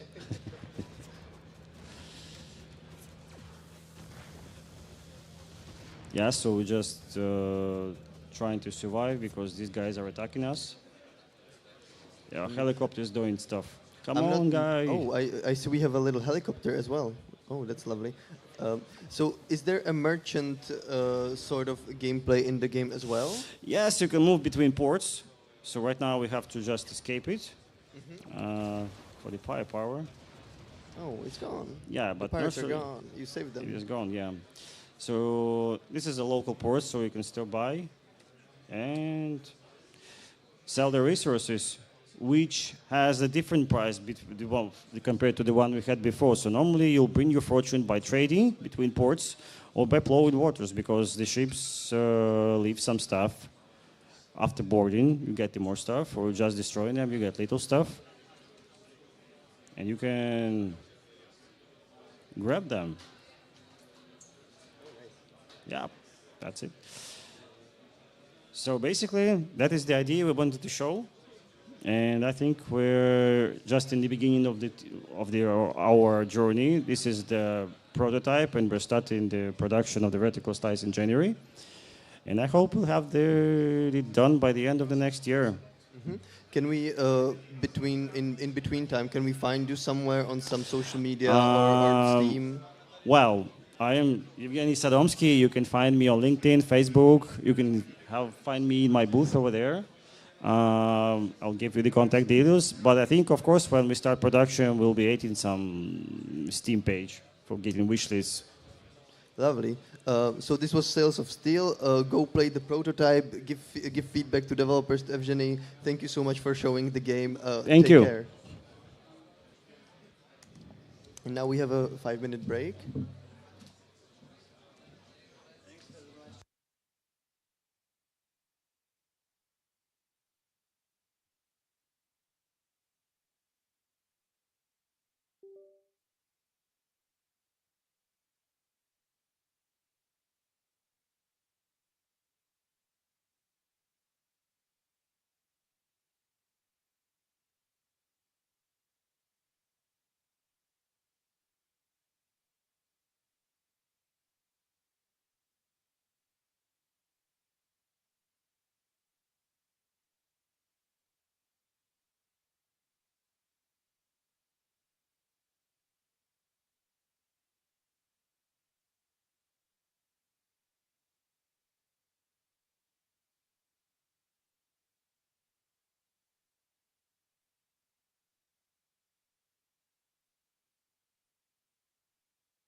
Vítejte u hlavních zpráv.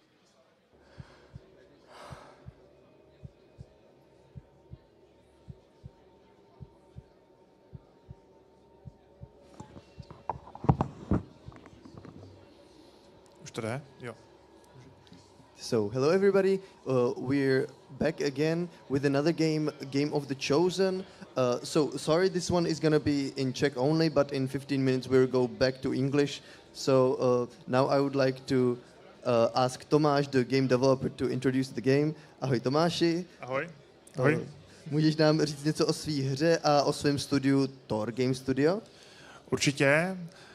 Game of the Chosen je uniková hororovka.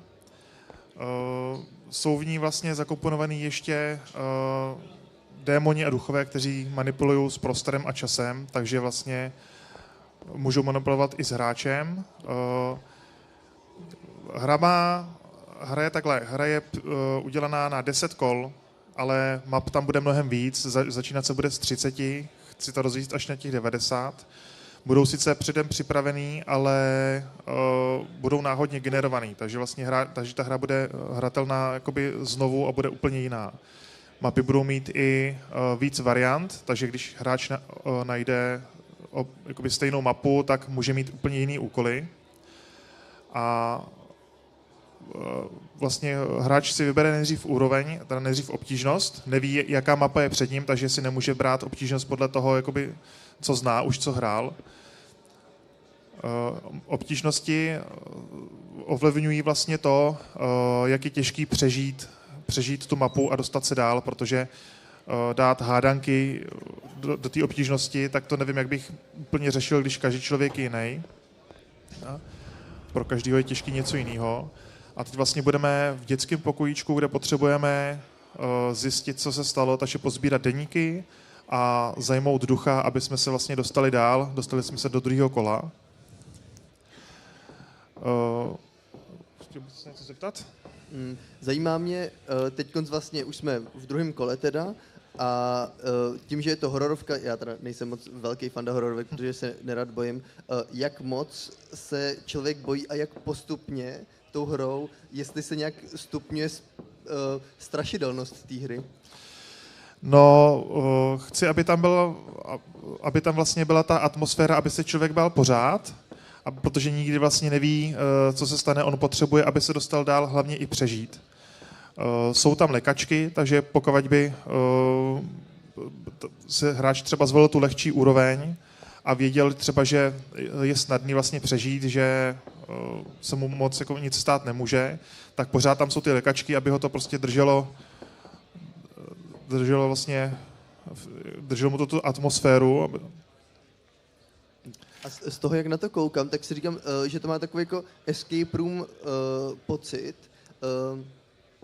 Jak vlastně velký ty levely jsou? Je to vždycky takhle místnost, ze který musíš uniknout? No, teď tady ta mapa vlastně je akorát v místnosti plus chodba a je tam ještě vlastně jedna schovaná místnost, ale ty mapy nemusí být takhle malý. Tady jde vlastně o to, že všechno se odehrává v tom dětském pokojíčku, ale můžou to být klidně i nějaký sítě chodeb, jako nemusí to být jenom takhle jedna místnost. Jasně. A mohl bys nám třeba popsat, jak probíhá takováhle jedna místnost? Vlastně, co je ta série úkolů, co musí hráč splnit? No, ty úkoly jsou dělaný tak, aby to nebylo úplně lineární, ale zároveň i jo. To znamená, že vlastně jsou tady puzzle.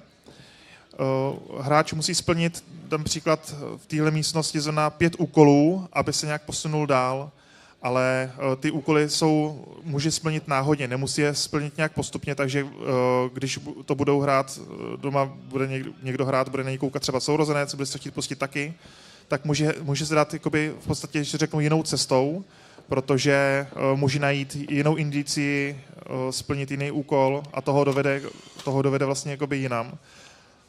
Tak jestli tohle se ptal.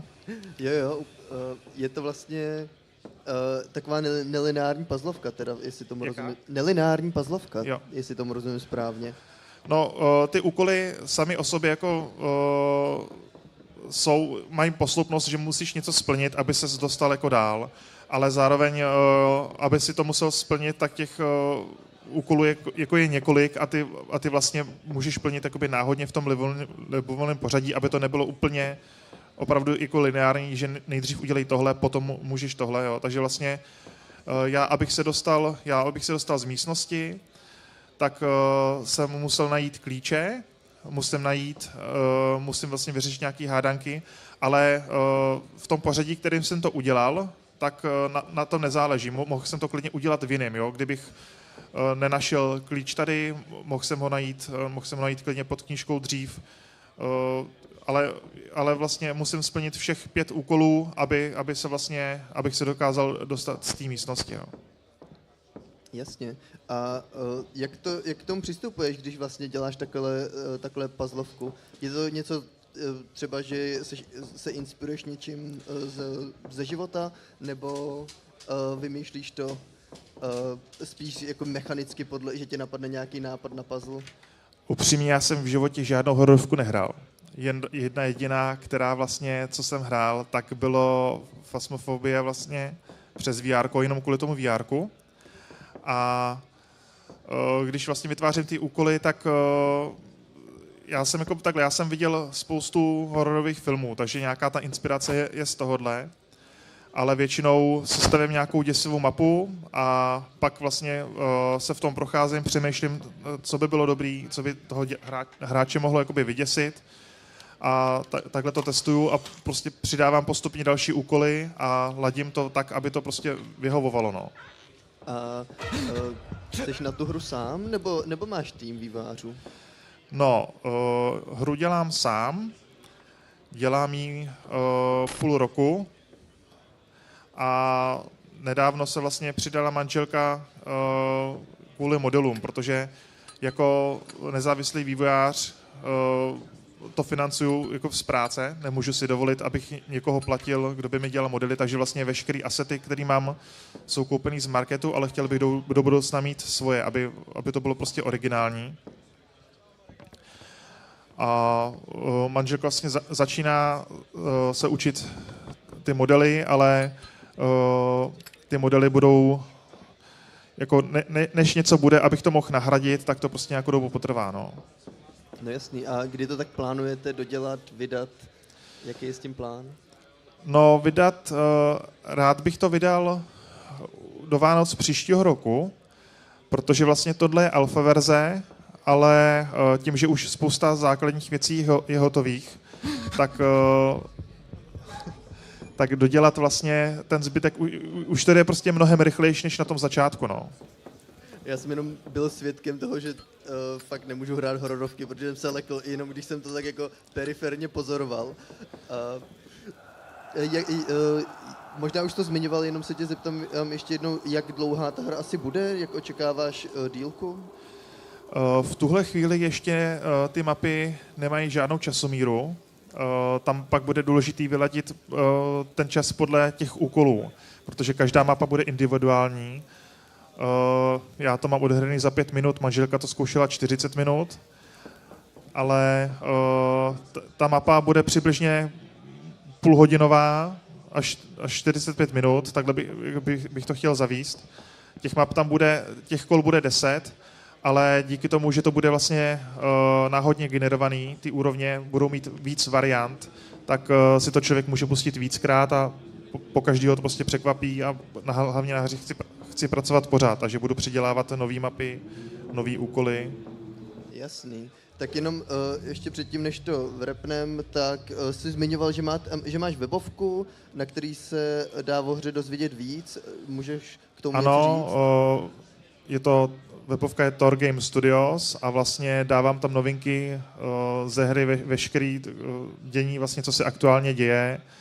Takže vlastně fanoušci můžou vidět, jak ta hra probíhá, jak se na ní pracuje a případně se zapojit na crowdfunding a podpořit. Tak super, tak podpořte Tor Game Studios, Game of the Chosen. Zároveň si tady můžete vyzkoušet demíčko, nebo alfa verzi. Nasměruješ nás, kde tě najdem? Stánek vlastně mám takhle po pravé straně u oken Nemám tam teda banner, ale když tam budete, tak mě určitě uvidíte. V pohodě, banner byl drahý, taky ho nemáme. Tomáši, moc děkuji, že jsi nám ukázal Game of the Chosen, vypadá to super. Přeju hodně štěstí s vývojem a díky za ukázku. Jo, děkuju.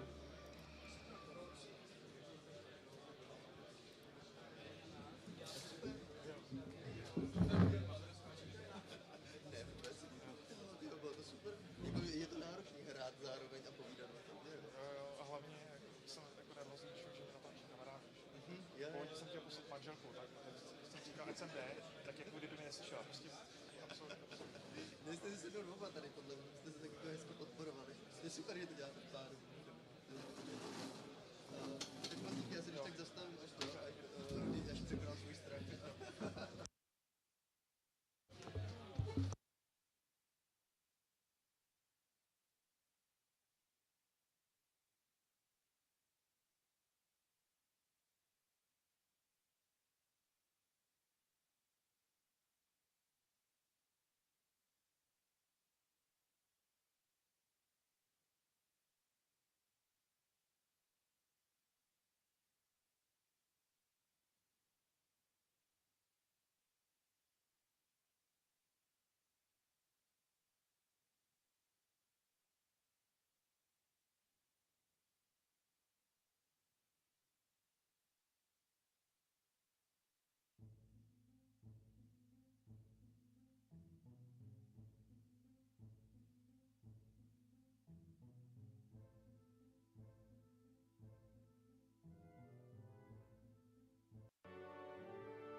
completely fine. It's completely fine if we have a silent minute just listening to the game.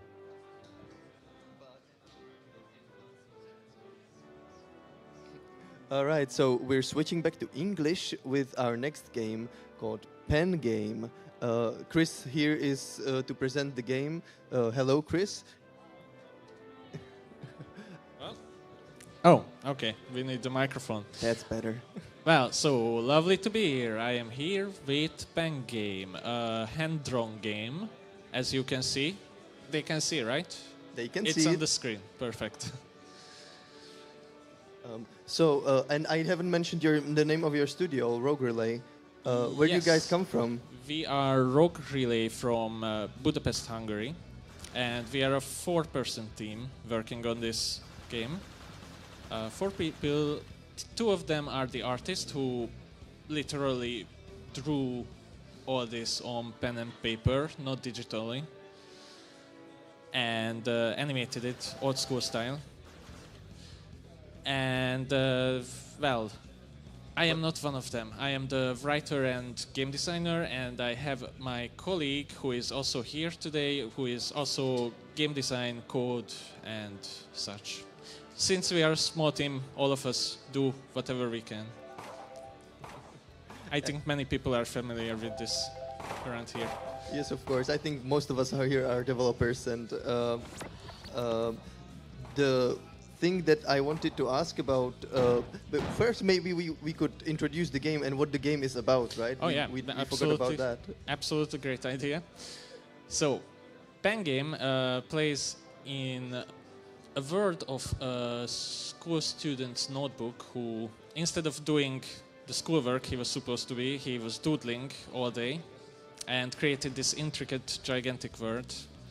But at some point he made the mistake of drawing the most evil, vile creature he could think of, the teacher. And the teacher ruined this ideal world that he created. So it sounds like a very personal story. Like, where does that come from? What? That's insane. It's all imaginary. No, it was inspired, obviously, by our own school experiences. So, as the hero, Stickman, who you can see on the screen, you are trying to defeat the teacher. And while you are going through your journey, the school student acts as the narrator who the main character can talk to. As you can see right now, there is some dialogue on the screen. And this will be a single-player story campaign game.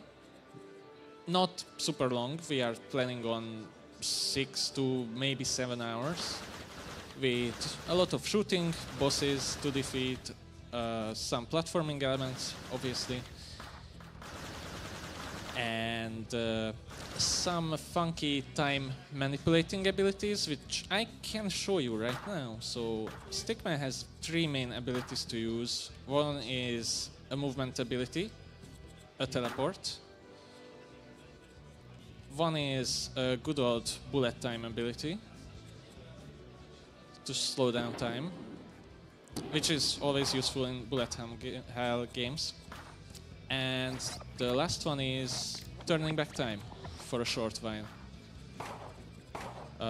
Useful in combat and also in platforming, because if you fall off a platform, you don't have to climb up again. You can just quickly rewind and try again. Try, and try. And because I have the writer of the game here, I thought it could be interesting to talk about the story of the game. How much of it is connected to the main character that actually drew all the characters and invented the story? Well, as I said, the student who drew the characters acts as the narrator. But as he lost control over his world, he's not an omnipotent narrator. He really just dared to tell a story. And the story is presented in sort of a meta-narrative way, where he doesn't have the power to change anything in the book.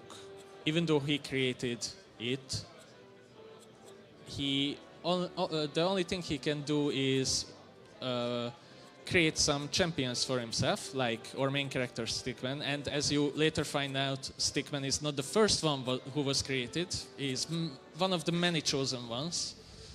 So the student does interfere in some way into the story? Mostly just as a narrator, of course. He is literally just called the narrator mostly in the game. Nice. How long is the game? How long? We, as I said, we are planning on around a 6-hour campaign, ideally. and obviously some arcade modes. Oh, I died. This is embarrassing. It's not. It just shows that the game is not easy.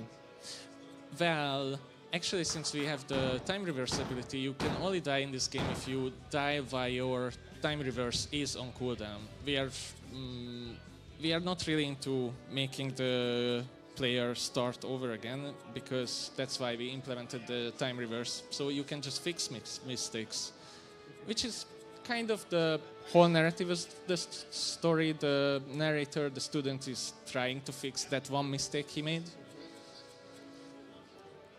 So he's trying to fix mainly the issue with the teacher, right? Yes. Any other students involved, or any other characters like that? No, we are strictly in the book's world, other than the narrator, who is a real boy. Yeah, and the art style. I know that when I was a kid, my doodles were getting really crazy, and I can see some really crazy characters here. Like, can you tell us maybe more about them? Like, what sort of characters do we meet? Like, how crazy do they get? Oh, so as I mentioned, there are multiple heroes that were drawn to defeat the teacher before our main character, and all of them got corrupted by the teacher. So they serve as our main bosses through the game. And all of them have their own gimmick to get through, and their gimmick is exactly what the teacher used to corrupt them. For example, there is a professor who wanted to use science and inventions to defeat the teacher. There is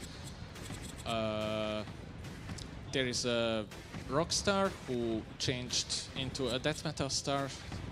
Well, it's an imagination of the 16-year-old boy, so he just went with whatever felt cool. I can just see how difficult it must be to play the game at the same time as you're talking about it.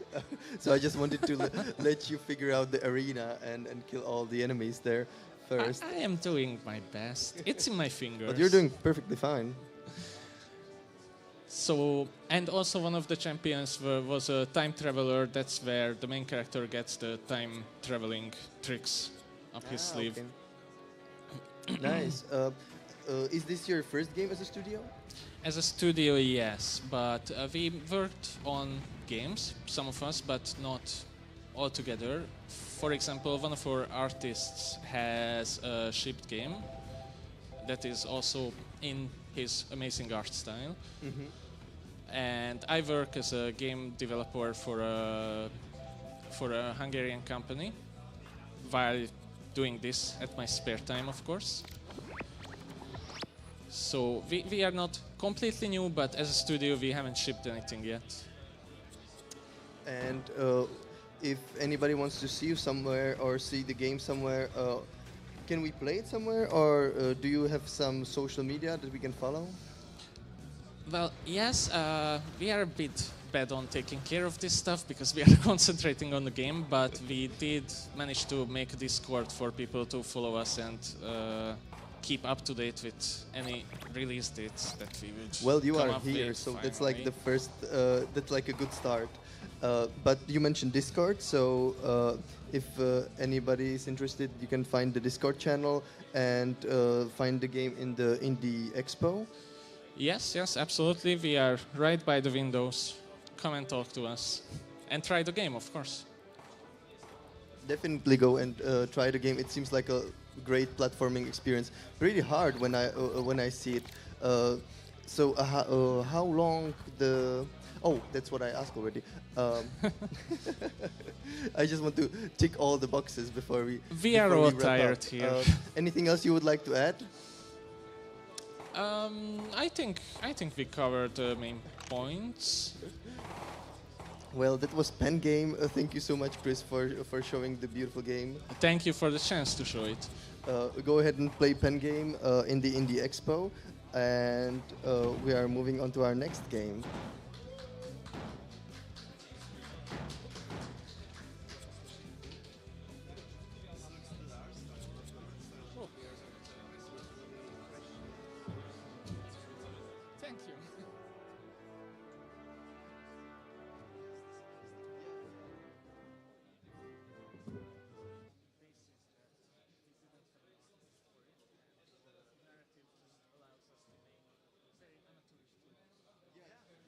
Který build to je, Miky? Který build je tvůj?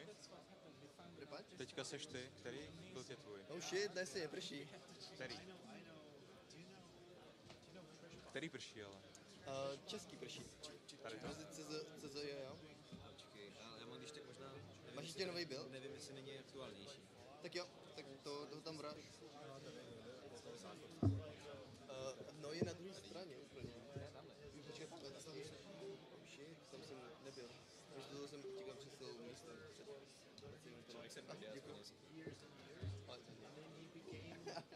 Já jsem chtěl odejít, by the way, teď. Ale tady ten 3, jo.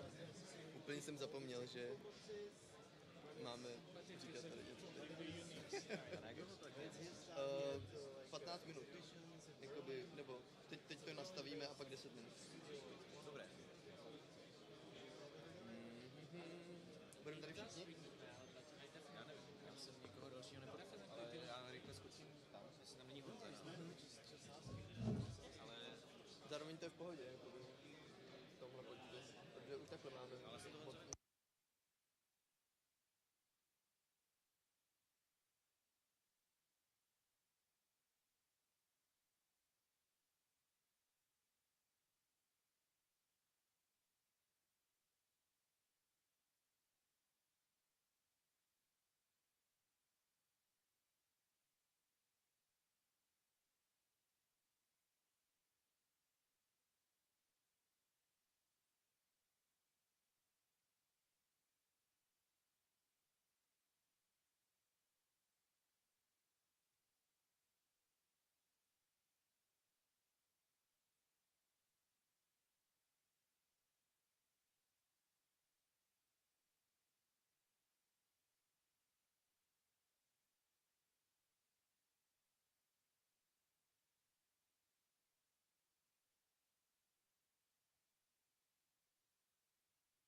Franta není tady.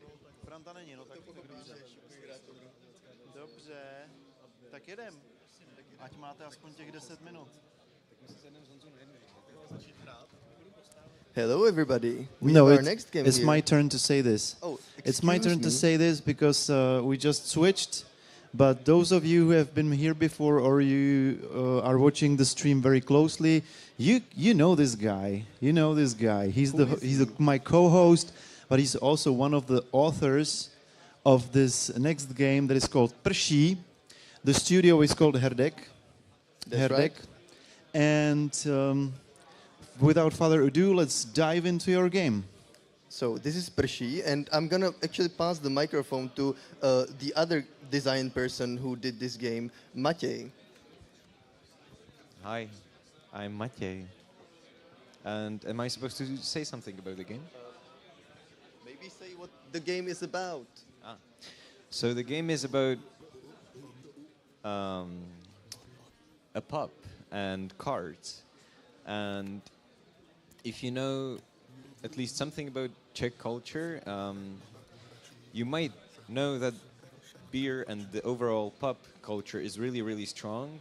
And there are some positive sides to it, and of course there are some maybe questionable sides that we are trying to connect in this game. And the game is about playing cards and drinking beer, but it doesn't stop there. You also talk with people in the pub, and you really quickly find out that there is one person missing, and there's this little mystery of where could this missing person be. So you're playing cards, talking to people in the pub, and trying to figure out where this guy is.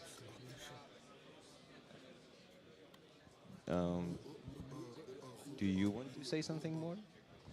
I thought it could be interesting if we moved the mic to another person, design person in the team who could tell us something else about the game.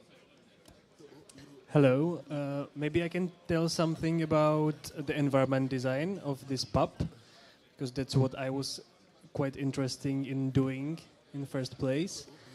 And we start with the idea of creating a realistic sense of the pub, but during the development we decided to go in more stylized direction and started to take inspiration from Czech traditional pieces of art like Finfarum or many others.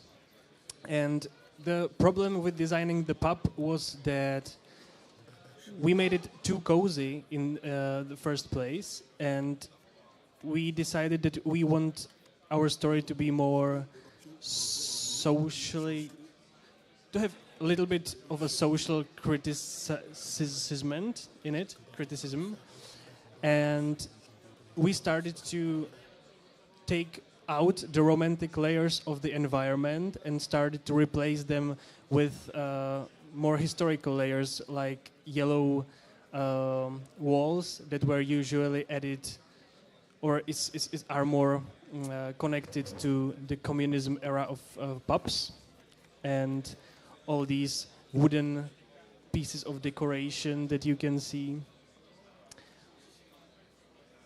Yeah, and maybe now I can give the microphone to the other person. Who wants the mic?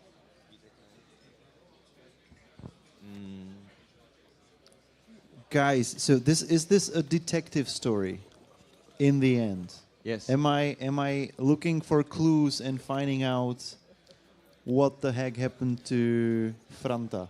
Exactly. It is a detective story. You can also switch characters in the pub, as I just noticed, to play with other characters. Yes. That's exactly like that. Why are the cards so blood-stained? Is it blood-stained or is it wine-stained? Is it wine or blood? Do I find out in game? Do you need to Is know? it Franta's blood? Do you want to spoil it? Well. No, I think it is actually quite funny because we had like several decks, so each person has a kind of a unique deck at their table, so it kind of corresponds with the story that they let you uncover. But what happened during the development? Oh yeah, we maybe didn't say it. It is still really in development. We've been working on it for 2 months, so it's really not in a finished state. 2 months? 3 months? 2 months? 2 or yeah. So is this a school project? No. It's not a school project. We made it for a small indie festival called Final. And yeah, so we made it in our free time, but... Okay, and you mentioned there was 5 of you. So is everybody doing everything, or do you have specialists in your team? We have somewhat separated the roles, but not directly. Like every time many people are doing like different kinds of things, but of course Mickey here, he's a really great animator, and he made all of the characters. I was doing more of the programming of the cards, for example. Vitek was doing the sound. Mhm. And yes. You gotta love this lady. This lady is super authentic. Yeah, but I just wanted to say that, like, you mentioned that I'm a great animator, but maybe like it doesn't show in the current prototype as well. So we are still working even on the animation stuff. Yeah, like even we are working on everything. The game is really broken right now. Well, doesn't seem too polished, but it has a lot of love going into it. Obviously, what are your plans with the game? Do you obviously want to finish it, but then what? We kind of want this to be our like foundation project of this little collective that we are sort of forming with the 5 of us. Well, 4 of us here and Lucia, who's not here. And yeah, we would like to release it on Steam eventually, and to kind of direct our the way, yes, our dramaturgy of the collective stuff that we are making, like to move it into this like somewhat local, thematic, somewhat socially critical art pieces or games. So this is your like vision for the, I'm gonna say collective, but it really is some It's kind of, let's some- call it studio. Let's call it studio for, but okay, it's a collective, and this collective, this studio, they would like, the vision is to create a local flavored, socially critical games. Did I get it right? Yes, Okay. exactly. So no localization, no going global. No. We definitely want to make it more approachable, even for people who are from not only Czech Republic, but maybe we would like to present the culture in a not so adorative way, like that, with more of a like criticism from our side, but we would like to present the culture no matter what. Do you want to say? I just wanted to say, like, Kingdom Come Deliverance over there presents the culture in a particular way, maybe like a really fond way of thinking about it. But we are also looking at some like problematic aspects of our culture and society. With mainly in this game, it's alcoholism, and it's sort of like we just want to be. We think that the games as a media can like carry criticism and have like critical ideas in them and still be fun. So that's sort of the way we want to move forward. And it's gonna be in English. There is actually an English version right now. It's also not really finished, but you can play it in English at our booth as well. Okay, so thank you. My next question would be, I'm still with this theme of translating it, localizing it. It takes a person who has a very good knowledge of Czech language, because there's a lot of slang, there's a lot of very locally flavored texts and tone. So where do you get a guy like that? And he's also like English writer. So where do you get a guy like that? Do you have one? Are you looking for? We actually did a ChatGPT translation. We told him to speak Irish, and he did it so well in some ways that we thought like, okay, that's pretty good. It's just like you need to find a culture that's very similar to our culture in English.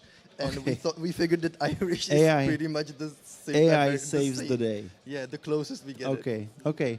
All right, so the time is up. I definitely want to find out what happened to Franta. I know this is his blood now, because you told me you don't want to spoil, so you kind of pre-spoiled it for me. Thank you. I am not paying for this game. I will download it from torrent. But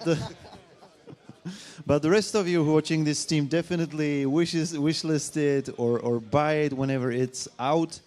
And thank you guys for coming and showing us your game. Thank you so much.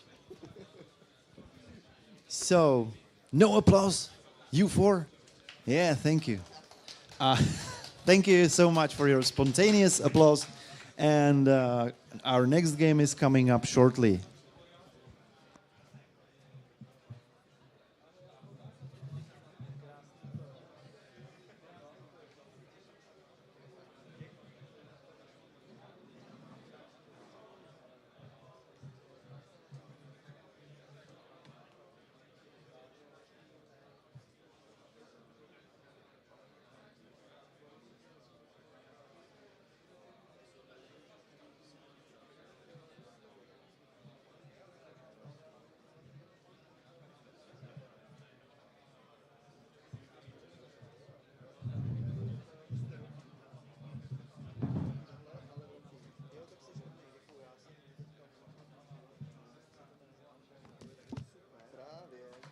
Zkoušel jsi tam nějak popřehazovat ty směny, nebo to mám udělat nedělal jsem to, protože jsem na to zapomněl, jak to chceme udělat. Ale to je v pohodě. No tak jakoby podle pravdy, že jo, jak to bylo doteďka, takže prší herdek jsem já, takže to máme jako dobře. Ty jsi teďka za mě vzal ještě 2.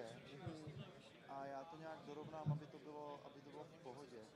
Tady to je blbý, ale... Tady prší, jsme byli teď konc, to jsme byli 14-15, teď už 2 minuty jedeš Niemann. Schneemann, Overmind Game Studios. No, takže já jsem byl ale od 1 do 2, tak já to nějak opravím. Dobré. Tak jo. Čau. Máte to spuštěný? Máte? Ještě ne, jo. A ty budeš povídat. Tak dostaneš to do ruky, nebo to chceš na stojan? Když mluvím do mikrofonu. Tak to musíš držet, musíš to mít vždycky před sebou a musíš tu ruku točit za pusou. Nesmíš prostě dělat tohle a musíš to mít prostě stejně daleko. Jo. Ale to je celý. Není tak jednoduchý, jak to zní, ale není to zase nic jak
Hello?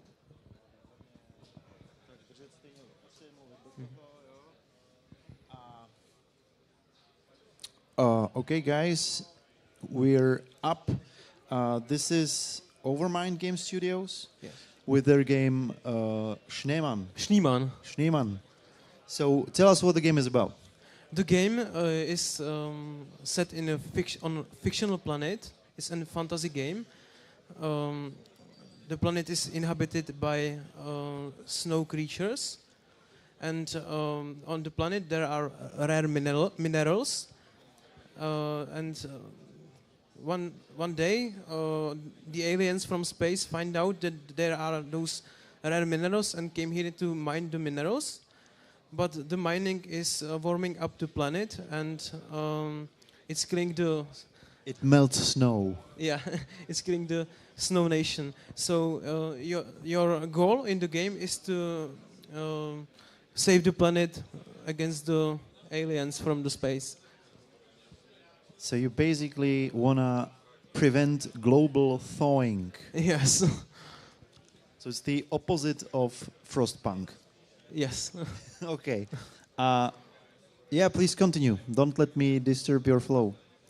So you're defending. Oh, I see the mission right now. This is how you. So it's a shooter.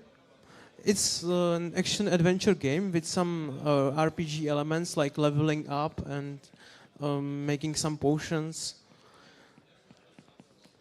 But it's not like fully RPG game. Just some small elements. Well, what game doesn't have RPG elements these days, right? Every game has RPG elements these days. Yes, yeah.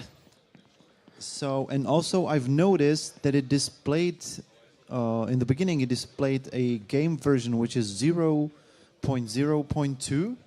So what stage is this in? It's in pretty early stage of the in the development. It's like 10% of the whole project. We have everything is separated, nothing is actually connected.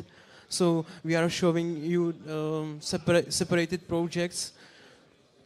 In this project you can see the landscape. In other project you will see the fight with the enemy. In other project you will be able to see the sledges that you would be able to move around the map if you want to be faster. So this is like a vertical slice or a tech demo or? It's not even a tech demo. It's just we wanted to show you that we exist and. Okay. So this is like announcement of the game and showing your work in progress. Fair enough. So do you have how much of the design is already in place? So there's combat, there's movement around the map. Can you tell me something about the scope of the game? There will be a small open world map that will be separated in smaller parts, and at the start of the game, only one part will be unlocked, and you would need to unlock other parts to move around the map safely. Because if you will be in the unlocked part of the map, it will be very hard to play there. You will be constantly damaged, and you will be slow. You will have small damage, and it will be hard for you to be there. So there would be segments of the map, and you have to somehow unlock them or conquer them to have better, sort of to get buffs or to not get debuffs, basically. Yeah. And the goal of the game would be to get rid of all the aliens that are mining minerals on all of the map. Yeah, the goal will be to open all the locations and defeat the final boss, and it will make the aliens leave the planet. Okay, and what are we watching now? This is some sort of mission type, or is this movement mechanic? This is the machine that you would use to move around the map, because we don't want to have teleports or something like this. We want to player to actually move around the map. So if you need to get somewhere close, you would walk. But if you need some further destination, you would ride these sledges to get there. And what is your expectation of like gameplay time? It will be shorter than most of the games today, around maybe 2 hours, maybe a bit less, maybe a bit more, but definitely not like tens of hours. But you would be able, if you like the game, if you want to play it more, you would be able to like build your house and stuff, but not the story. Story would be short. Okay. So yeah, obviously, if it's an open world gameplay, then it can be prolonged if you want. How many people are working on this at the moment? We have 10 people in our team, but we are working on it just in our free time after a job or after school for someone. So, and how long has this been in development? I'm not sure you told me. How long does How long has this been in development? It's the first idea came like 2 years ago, but it was just a first idea. So we were searching for new members to our team and writing quests and coming with ideas and doing some pre-production work. Yeah. And is this what engine is this? Unreal Engine. Unreal Engine. Yeah. Okay. So our time is running short. Okay. Is there some last remark you wanna give? Something to say before we wrap from my it? side. I have to say you are the only game that has a mascot. Yeah. Is he part of the development team, or is he Yeah, just a random guy who hired on the street for? He is one of us. What does he do? Animation, character designer? Animation, what is needed. Okay. All right, guys. Thank you so much for coming. Thank you. Thank you all for being here. Thank you for watching the stream. And our next game is coming up after a technical break, like you're used to. And now I please short, spontaneous applause for the guys.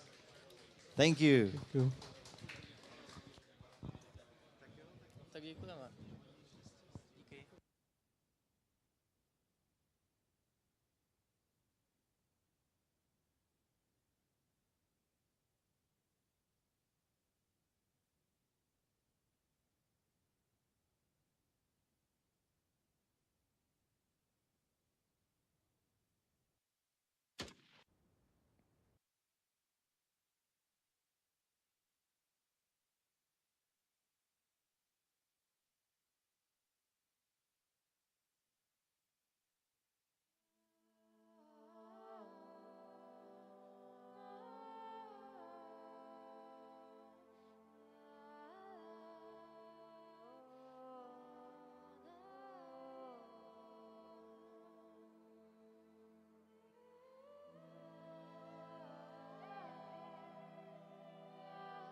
Testing, testing, testing. Check, check, check. 1, 2, 1, 2. Give us a song.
Paper Trail. That's me. Thank you very much. Cheers. Thanks. How you doing? You good? Yeah, really good, man. Having a really good time. Great. So let's start. Let's start. We have time till 45, not 32. Oh, is it 45? It's till 45. Oh, it's till 45. Okay, cool. Yeah, that works. So, can you test the microphone? Can you Is let it- me raise it for you? Because Yeah. you need to have it in front of your In your mouth. Close. So I'll be here. 1, 2, 1, 2. Testing, testing. Seems pretty good.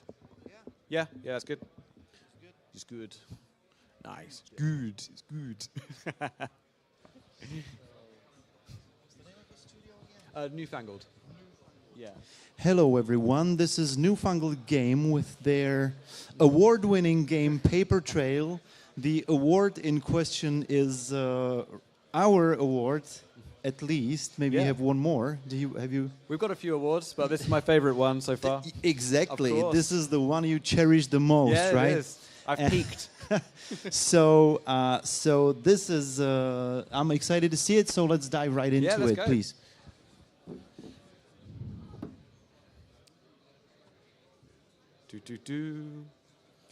So yeah, this is Paper Trail. It's like a top-down puzzle adventure game that's set in a completely foldable paper world. You play as Paige, who's a budding academic who's leaving her home for the first time to go to university and pursue her studies. Her parents don't want her to go, so she has to sneak away in the night and make a ridiculously long journey, which is way more dangerous than it should be to go to university. When the game opens like this, we dive straight into a cutscene, and the cutscenes hint at what the main mechanic of the game is going to be. There was a crumbling old cottage home to two old fuddy-duddy parents and their super smart daughter. It's folding paper, if you hadn't worked it out yet. Problem? Well, they didn't Well, simple things like that often accomplish amazing results. So let's see what else can we.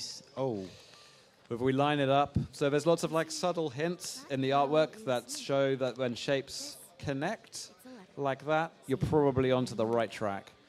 So we line up the radio, and it tells us that the weather has changed for the worse. And then when we unfold, we see that the weather has changed. It looks like a storm is rolling in. At least I was until the storm started. I wonder if this will affect the story. And so this is still a cutscene. Yeah, this but is it's interactive already. Yeah. So this is all just setting the scene, setting the story up. You'll see in a minute that the moment-to-moment gameplay is quite different from the cutscenes.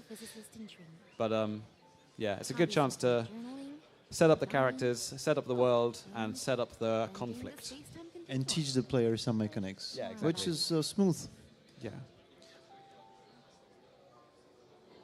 So this is more of like the actual non-cutscene gameplay, where you have this top-down world with a front and a back, and by folding and combining the front and the back together, you can create these paths that allow you to walk through and solve puzzles. At first it seems quite simple, but as you start adding more mechanics like dominoes and lasers and mirrors and teleportation and electric power lines and all sorts, it gets incrementally more and more complex as you move through. So let's talk to my parents, see what's going on here. He's not had much luck lately, that's for sure. So go click on them to say hello. It's just clicking and dragging, so it's very simple input, but it's interesting how with such simple input you can make such complex situations. See how he's holding up. It's time for the magical magic moment. In just a second.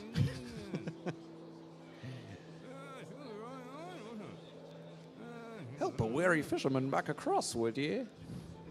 So yeah, here we're still tutorialing still, because it's your first time ever playing. But you grab the top of the screen and you pull it down, and there's a fixed bridge on the back, and now you can walk across. You can fold. You made it across. Well, that's something. 1 second it's broken, and the next it's fixed. Life's strange, ain't it? That's not what they sound like in game, don't worry. Did you do the voiceovers yourself? No, The voices are actually, they're kind of like gobbledygook, a little bit like Animal Crossing, where they're like, bloop, bloop, bloop, bloop, bloop, bloop, bloop, Oh, I bloop, see. bloop, bloop, bloop, bloop, bloop, bloop. But we had a guy who specializes in that. That's his specialty. And plus you save on voiceover Yeah, you localization. do. But localization is easy. Yeah. So yeah, as you explore around the village, it's the opening tutorial, and everything is like holds your hand quite closely. So you've learned that you can fold the top down. Now you're going to learn that you can fold the sides.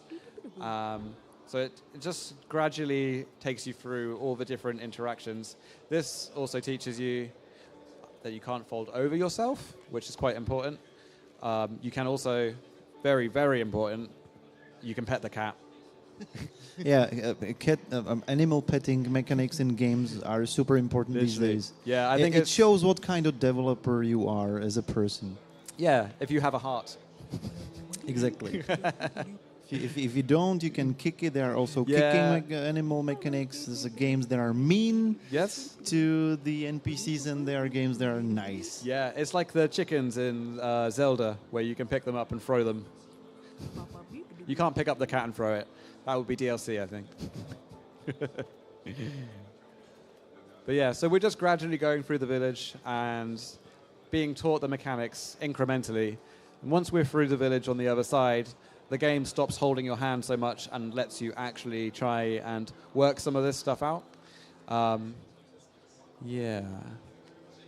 So this is the first example of needing to combine two different folds to progress.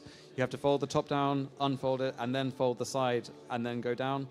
Once you get into the puzzles properly, there's lots and lots and lots of more complex solutions, basically, up to things that require up to 20 to 30 steps for a single puzzle. Okay, that's well, I definitely like to play it now that I see it. When is it? Is it out already? Yeah. So it's out on Nintendo Switch, Xbox, PlayStation, Steam, iOS, and it's also out on Netflix. Okay, I can play it. Yeah. If you have something you can play games on, you can play it. Yeah. So it looks like porting to all these platforms means there is success. Yeah. So how happy you are with the result? Are you rich now? Can you afford a home now? I can pay rent. Okay. That's something. Yeah, it's good. It's good. The main thing is that I think because partnering with Netflix and being accessible to so many people has meant that lots and lots of people have been able to play the game, which is the most important thing in the end of the day. It's nice to see the things that I've drawn and the worlds that we've made, to just watch people spend hours and spend time in the world which you've made is like the most rewarding thing. After we released, I had some friends who were in Vietnam, and they were teaching in a school in Vietnam, and they messaged me and they said, "Did you make this game?" And their students were playing it, and they recognized that, and it's like that was a real moment where you realize that the thing that you spent all this time making is out in the world and people are actually playing it. It's a very nice feeling. And people make meaningful connections with it. Yeah, definitely. So you say we did it. So how many people work on this? So in the beginning, it was just me and my brother. And then by the end of 4 years of development, we had a core team of 5. So quite a small team. It is really small team for this level of quality. Was this your first game or? Yeah. So for me, this was my first game, and it's the first game that the studio has made. I've worked on other titles previously. I worked on the game Hue and did the art for that. And again, that was with my brother. But this is the first game where it's like we had an idea and we raised money and we made the entire thing from start to finish. So yeah, first title. It's really pretty. So do you plan any DLCs? Maybe. The thing is, I think we made too much game, and really we could have released half of it and then had the other half be DLC. At the moment, there's over 160 puzzles. There's 10 worlds. It's about 8 hours of gameplay if you're good at puzzles. About 20 hours of gameplay if you're really bad at puzzles. That's pretty long puzzle game. Yeah, if you're really isn't bad, it? then it's really Yeah. long. But I guess that's true for any game. So I feel like we've done almost everything that we could do with the mechanic. And I feel like if we did too much else, we might be stretching it too much. Fair enough. Fair enough. And so, I forgot my question. Okay. Technology-wise, was this made in Unity? Yeah, it's made in Unity. I'm the art guy, so the tech side of things does go over my head a little bit, but I do know that it was very difficult to make the paper folding, to make the pathfinding. It's all like black magic. It's a huge textures. Yeah. That need to be switched. So, and do you have like? I'm not asking if you have idea for another game because every game designer has 20 ideas. Yeah, that so make it to the top of the list. But we have a lot of we have, if anything, maybe too many ideas. But we're working. I can't say too much about what it is that we're working on. But we're working on 3 different ideas, all kind of related. But we've been working the last 6 months on a mechanically driven, puzzly, mind-bending kind of game, but in 3D. So it's kind of stepping up the production value, stepping up the scale, and stepping up the ambition. But it will be a little while before we have anything which we can show. But we're excited about it. okay, thank you so much. So our time is running short. We have 1 minute most. Ooh, 1 so minute. is Quick. there anything else you would like to show? We've got one more cutscene now coming up, which I think would be a good point to to leave off. But yeah, it's available on everywhere. If you have a gaming platform, you can probably access it. So yeah, by all means, keep an eye out. And if you want to come play the trailer, I'm just over there, and the demo is also free on Steam. So if you've seen it and it's busy, but you want to play it at home, you can get the demo for free on Steam right now. Yeah. So thank you for showing us the game. Cool. Thank you for coming us. Congrats again for thank the you. prize. I've done it. And you guys play it. You're on Steam, so you can download it right away. Or wishlist like crazy if you can't afford. Wishlist. Thank you so much for Cheers, coming. Thank you.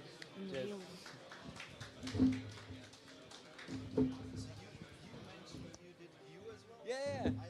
Oh shit! No way. I'm not a visual person. Yeah. I'm a force person, but you is somehow makes you be better at colors. At seeing. Yeah. It teaches color theory, which is nice. This teaches like spatial reasoning, spatial awareness, and Hugh teaches color in like a really nice way. Do you like Monument Valley? I love Monument Valley.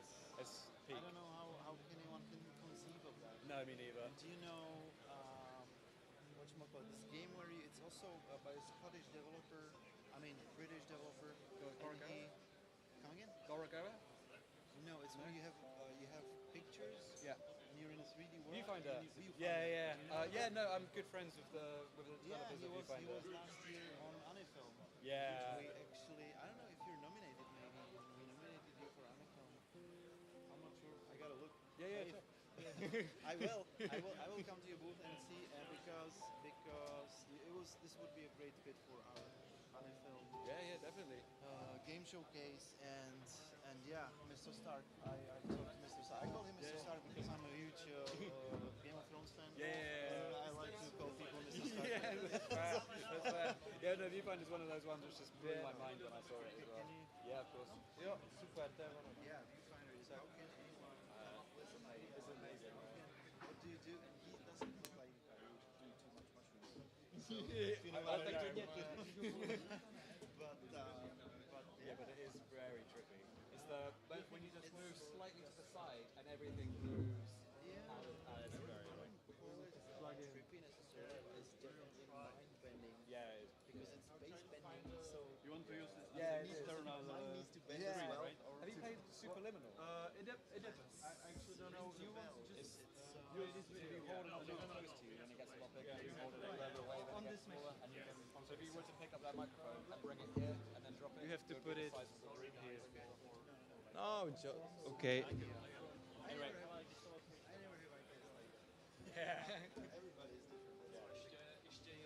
Tohle, this is okay.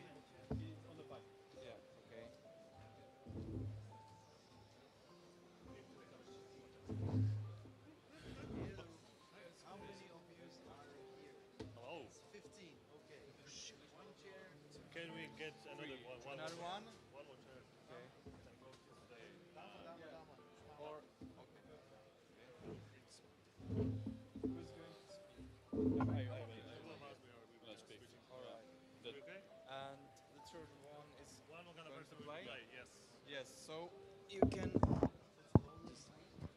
Yeah. Actually, we can say lonely lawyer. But lonely lawyer is I'm maybe gonna much say the right thing. I'm gonna Okay. say, I am a host. You are professional. Yes. How can you tell?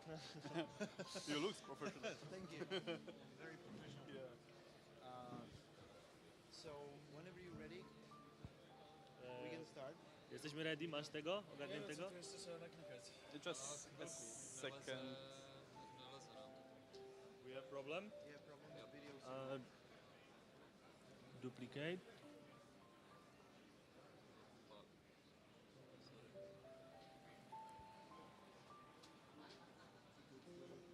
Gdzie to jest wyświetlone? Co?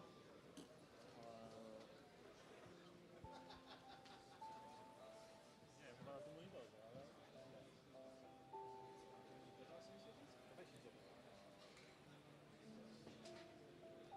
No? Co? Nie, tam mają się podłączyć, czekaj.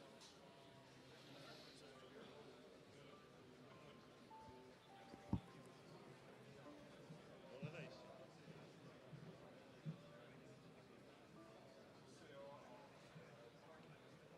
Ale jakieś kulturalne kable. Jest coś?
So, is your microphone muted? It is. Let me unmute.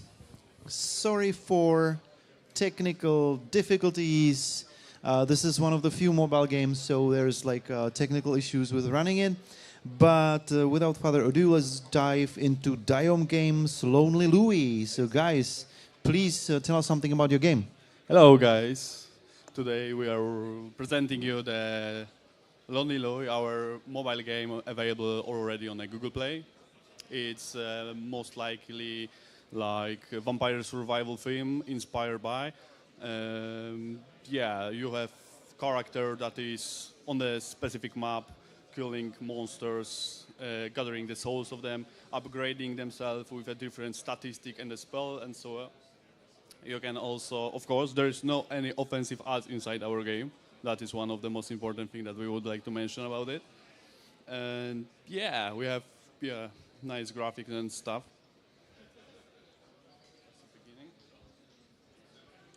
So, what is this genre called? It's not bullet hell, is it? It's a lot of games like this, right? It's like Brotato, stuff like that. Yeah, basically. Please teach a game development teacher what this genre is called. Mainly, this is like, as you mentioned, bullet hell production with a little bit of a roguelike, inspired by mainly the vampire survival, Brotato, even the pickle pit production that are also on the Google available. And yeah, we are trying to make something new as we are thinking about porting our production basically into the PC version and extend them a lot of new features and new content. Basically not really porting the game, but recreating it inside of the PC possibilities. For the different platform. Yes. For the different gameplay possibilities and interaction controls. Yes, but we are keeping our API as it is, as a world, and even those cards we are sharing with you guys on our point. And yeah, those cards gonna be part of the game basically. Exactly, yeah. Those cards have some nice hashes codes that will be used inside of whole ecosystem of our API's productions. So yeah, don't lose them. So what is the role of the card? What does it do in the game? The physical card. It has a QR code, right? I mean, those cards looks like normally just marketing assets, right? We create those cards with our community, generating lore about our production, different characters, how that's happened, that they are into the forest and those old creature. And beside the lore thing, the marketing thing, they also contain some nice code that will be used in some cases that we will not tell you guys right now how those will be used. But yeah, we have some ideas that will be the part of our production. And so this is like the twist on the genre, that you have this extra medium lore platform that you that plays into the game. The additional thing, like it's the lore what we want to put it to this game. But meantime, like we want to like make the build deck of the spells what will be like a little bit twist from the Brotato and Pickle Pit.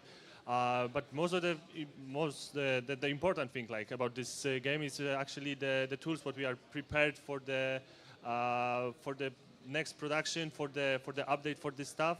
Like it's for some people it will be looks really simple, but overall like we can prepare like this type of games, and we can change actually the art style and so on, some stuff because of the tools. And this is our main goal, like working for the tools for the preparing like quick prototypes and so on. And this is kind of like visual stuff what we can show you how we can prepare, and we can tell you like it's possible for us to make something similar, maybe not that huge, but something similar like a prototype in the 2 weeks. Then, yep. So this game doubles up as sort of technology demo for your tools. Exactly. Okay. Yeah. So is this the first game of the studio? This is like the second one because the first one it was Sudoku Pet Adventure. It's Sudoku with the meta game, with the characters, so on, and spells. But this is on the closed beta, and we're gonna like put it on the next year. This next game, yeah. Mm-hmm. And how large is your studio? And how's your how is funded? It's like we are founded by yourself. We are three of us, and we are spending a lot of The three time. of you. Yes. This is the whole entirety of your Yes. studio. Okay. Okay. Fair enough. And what's the? When is it? Is it soft launched? Is it good? Do you plan a soft launch or? That one is already available on the Google Play. Like it's open beta. We're gonna want to like make the. Okay. I will add something that we won the acceleration program of Digital Dragons in Poland, and we acquired some financial support for the marketing purpose. Right now, the game is on the open beta test on Google Play. On the next month, we will be releasing this on the pre-register.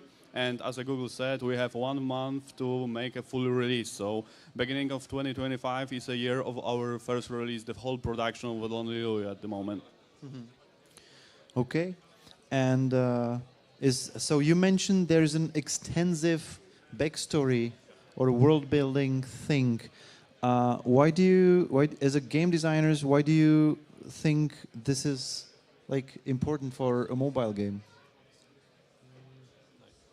I think that you mean about the journey on our production. As mentioned before, this is beside the game that we created tools to really accelerate the speed of creation, the prototypes, and the future of the company, basically, regarding the mobile production, especially for Google Play and iOS, basically. We have setup of all SDKs and everything that is necessary to make a really smooth connection with the Unity ads and Firebase configuration, Iron Source, and other different tools that Unity can easily implement with.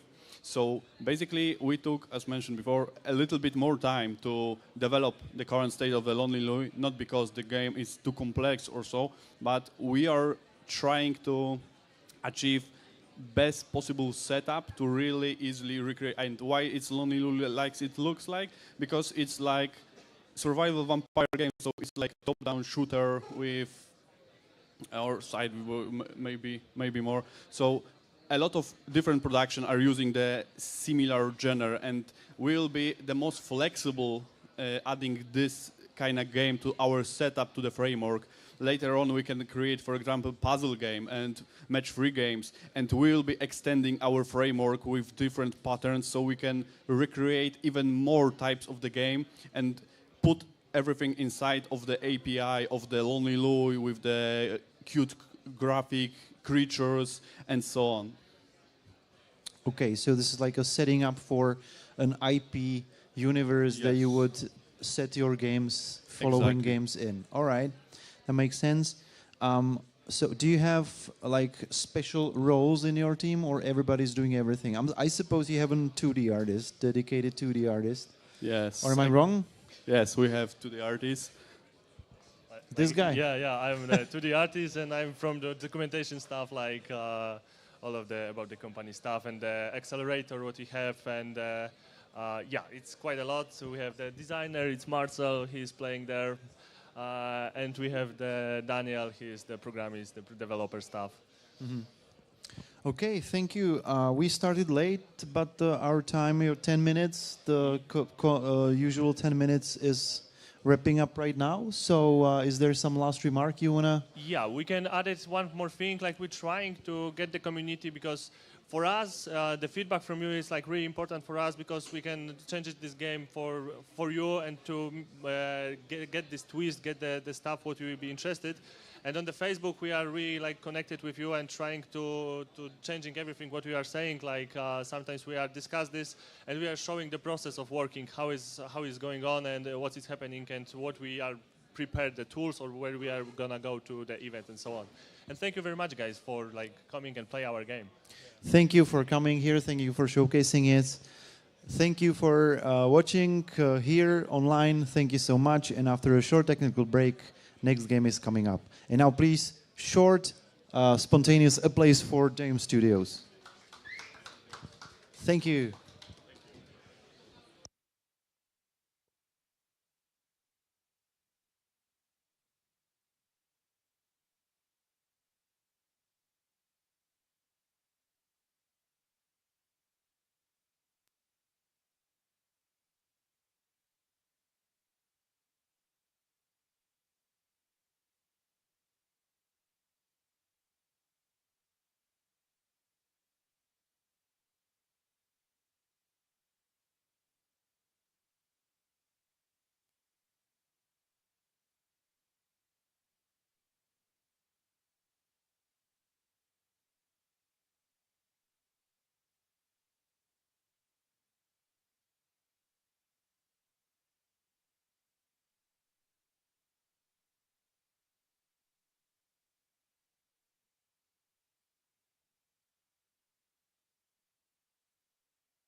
Budeme po anglicky? OK. Ešte sekunda. Klávesnicu.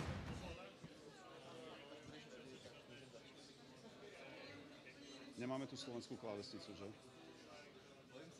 No, kvôli Z-ku. Kvôli Z-ku, kvôli Zoomu. Vieš, to potrebujem na hru. No, poprosme kolegu. Marku, mohl bych tě poprosit, nepřepnul bys to na slovenskou klávesnici? Po prípade doinštalovať.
And as our next game, we have Aileronia by Dogfight Club. The developer Rostja is going to tell us something more about it. Hi, Rostja.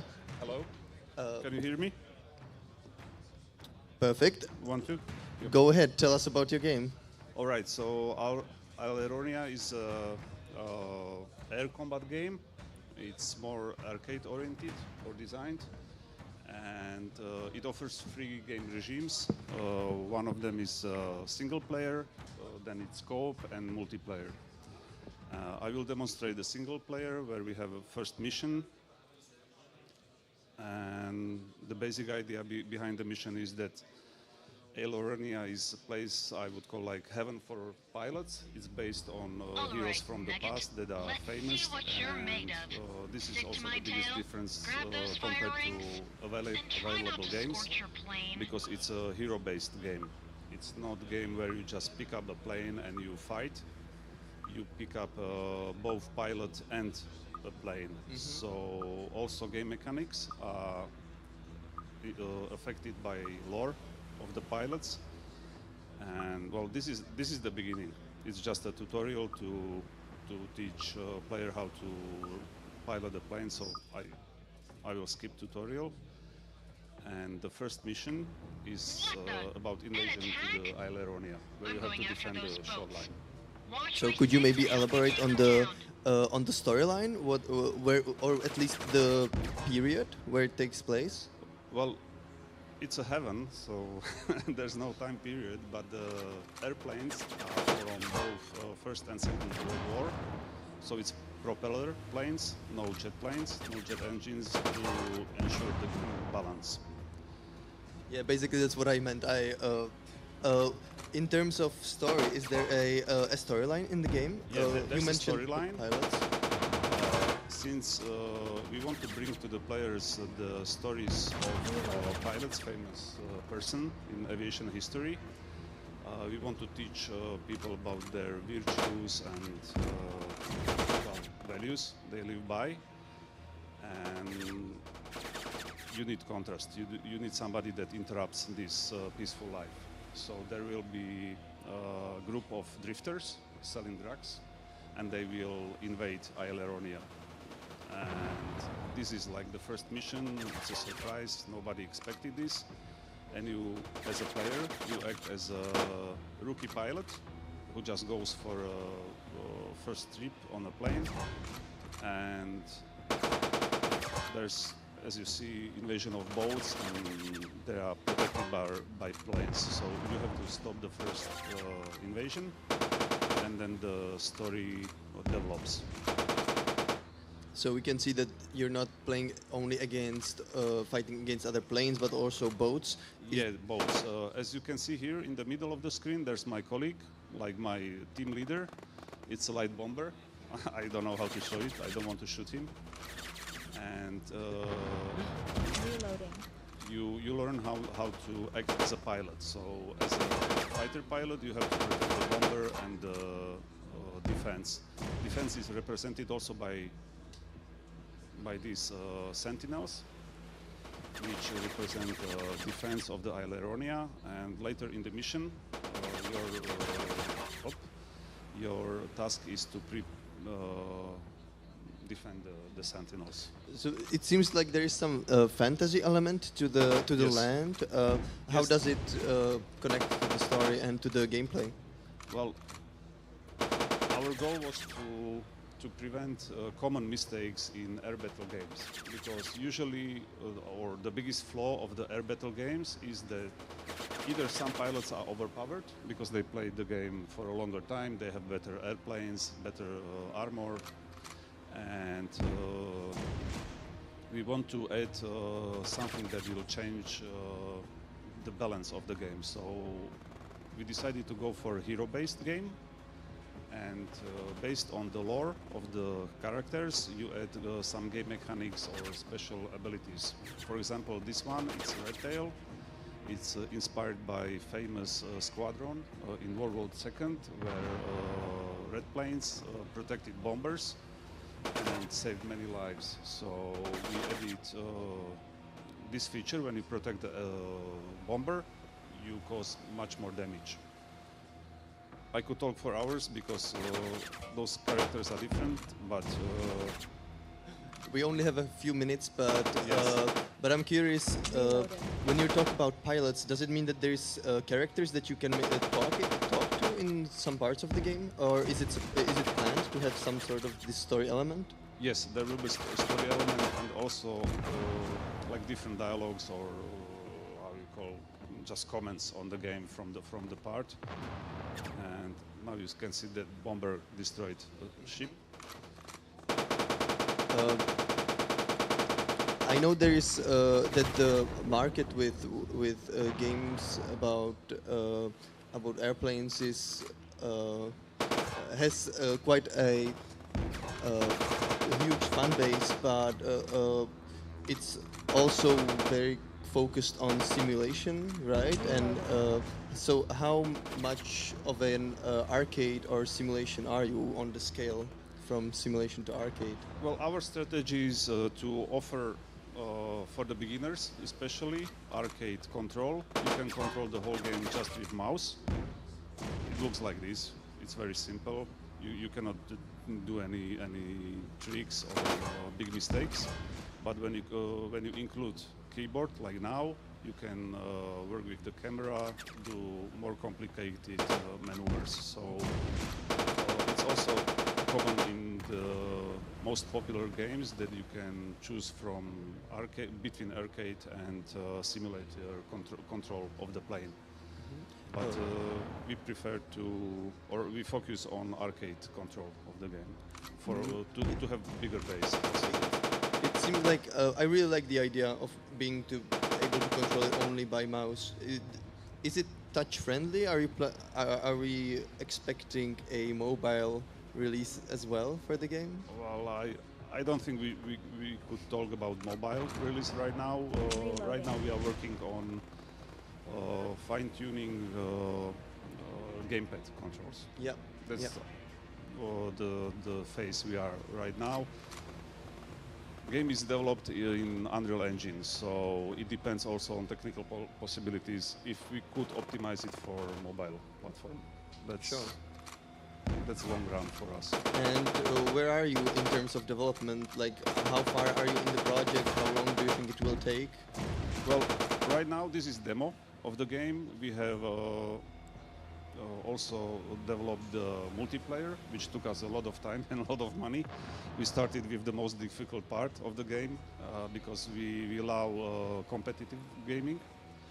And luckily, we managed to do it. It's ready, and now we are working on improving game AI, because that's the most important part for the players to have fun. And it's not easy. It's not easy because this is really 3D. You can move in the whole space. It's not just 2D movement. So it took us a lot of time, and we are also on these events to collect data, to collect feedback from the players, and we dare to say that we have already managed to make this game enjoyable.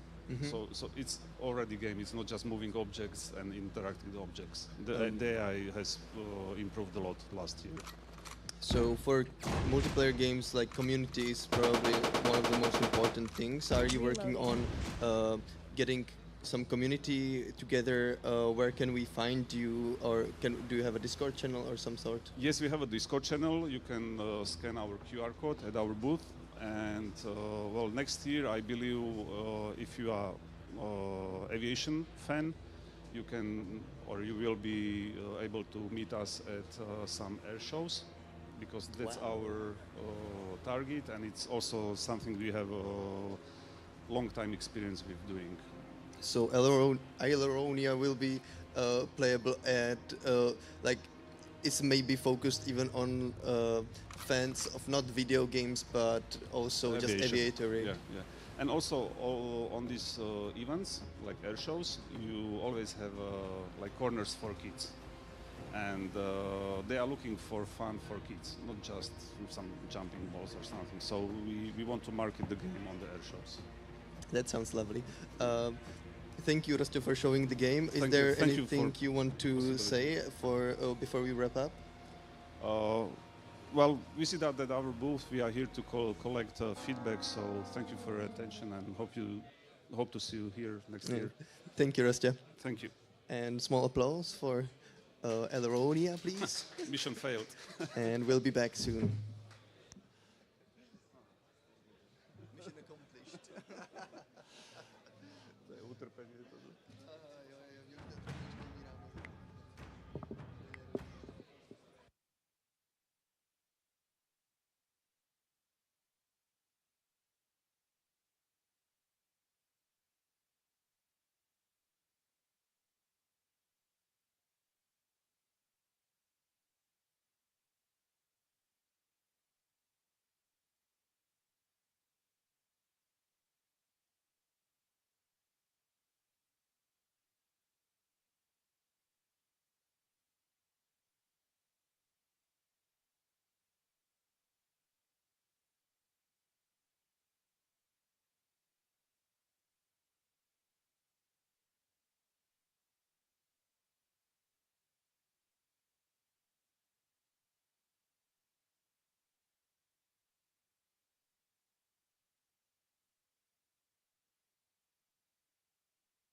So we're continuing with the next game called Carnage Cliff by Crimson Crest. Petyo, the developer here, is to introduce the game. Hi, Petyo. Hello. Can you tell us more about Carnage Cliff?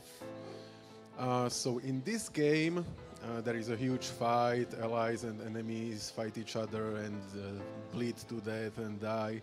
But you are playing for medic and you don't have any weapon.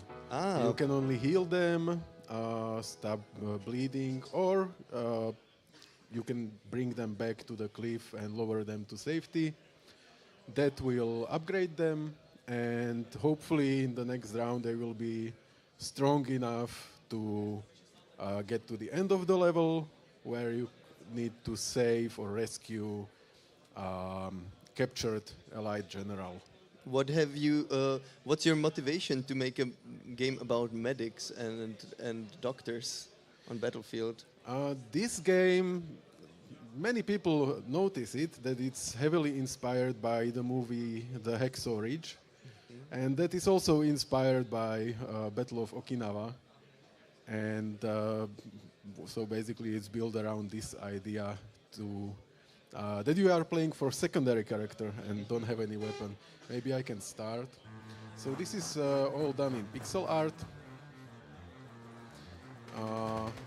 We have multiple game mechanics, so bandages to stop bleeding, like let's say I take this one to safety, I stop his bleeding. Now I can decide what to do with him. I can boost him with morphine and he will continue fighting. Or let's say I take this one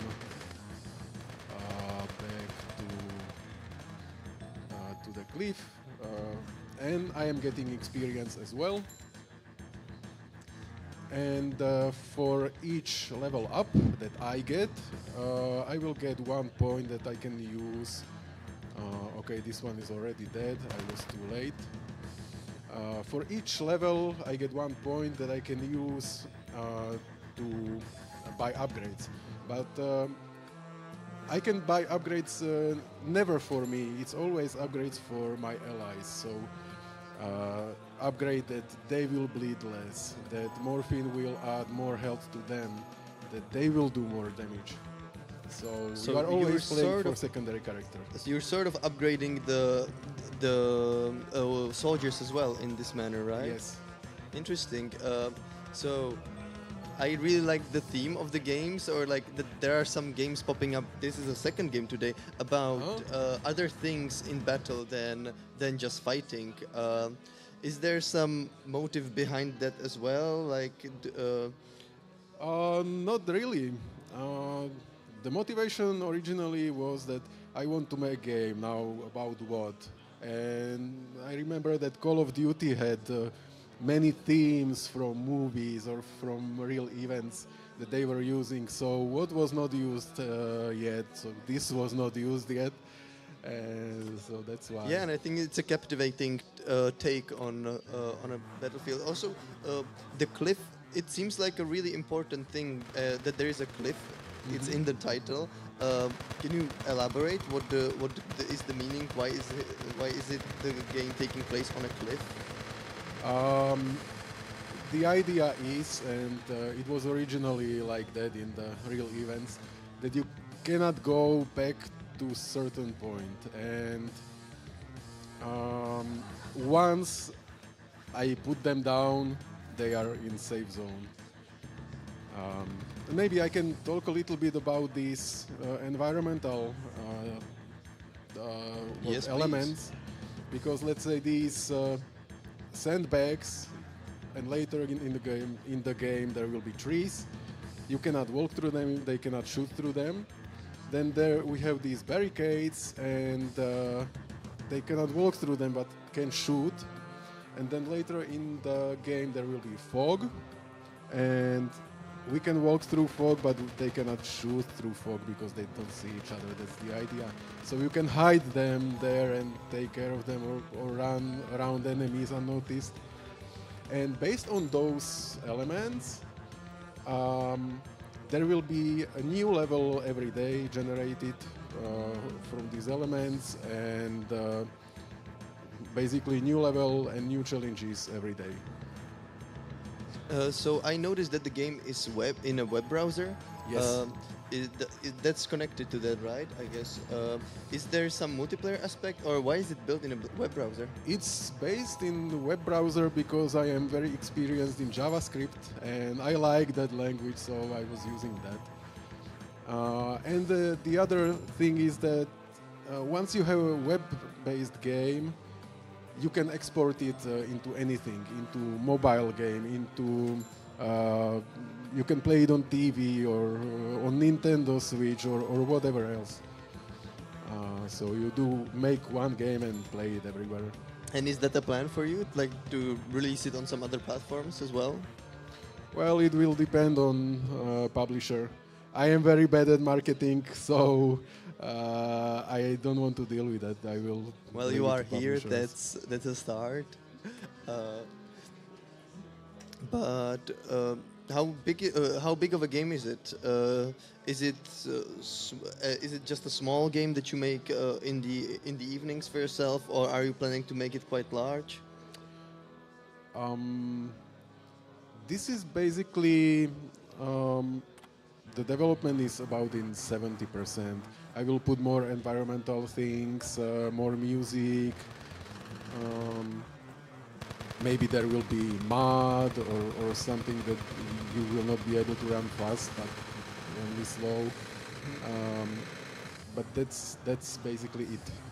And I can see that the enemies are running away from you. Like, how much is your work? How much of the success on the battlefield depend on your work as a medic?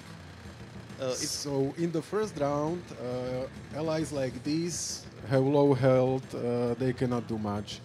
But these upgraded ones, these are monsters. So you need to carry them back to the safety and upgrade them in the next round so that they are able to get to the end of the level and you with them.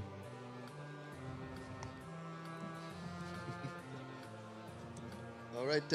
Can you talk about the team behind the game? Is it?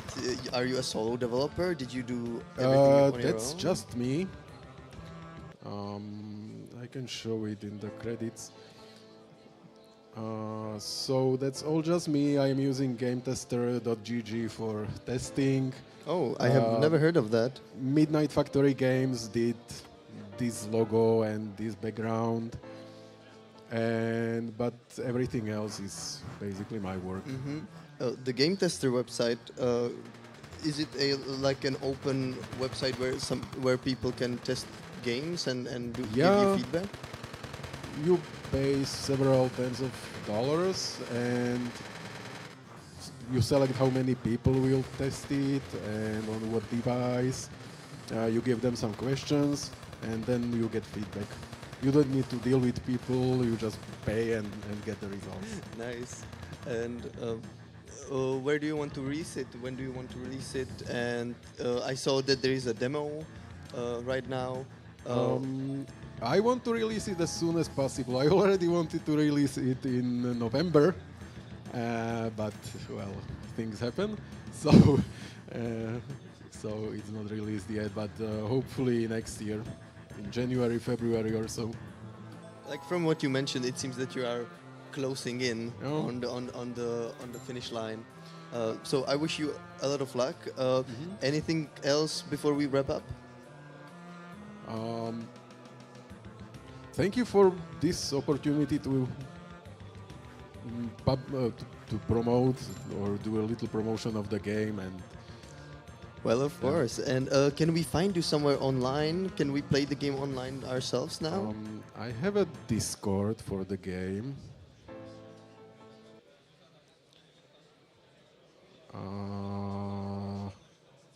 Well, we're probably not logged in, but see, my marketing skill is completely. So this is basically the only way to play it right now. It's the demo version, carnage-cliff.crcr.sk. Well, definitely go and check Carnage Cliff at the booth in the expo. Can you point the us booth in the is just direction? here. Just around over the there. corner. Go and join the Discord channel and go and test the game. It will be probably very appreciated. Thank you so much for showing us the game. It looks nice. Thank you. I am very curious about the final release. Thank you, Petya, for showing the game.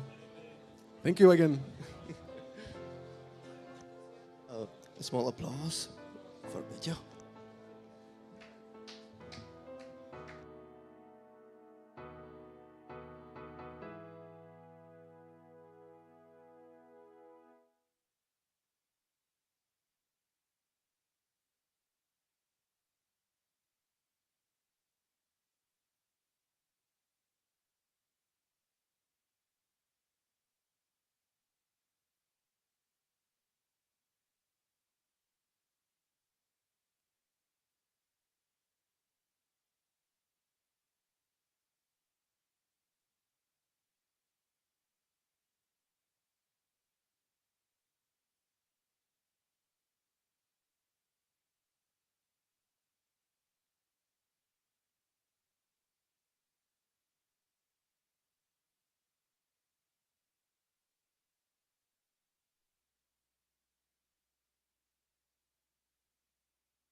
Takže mám hrát normálně, u toho budeme kecat. Tak jo.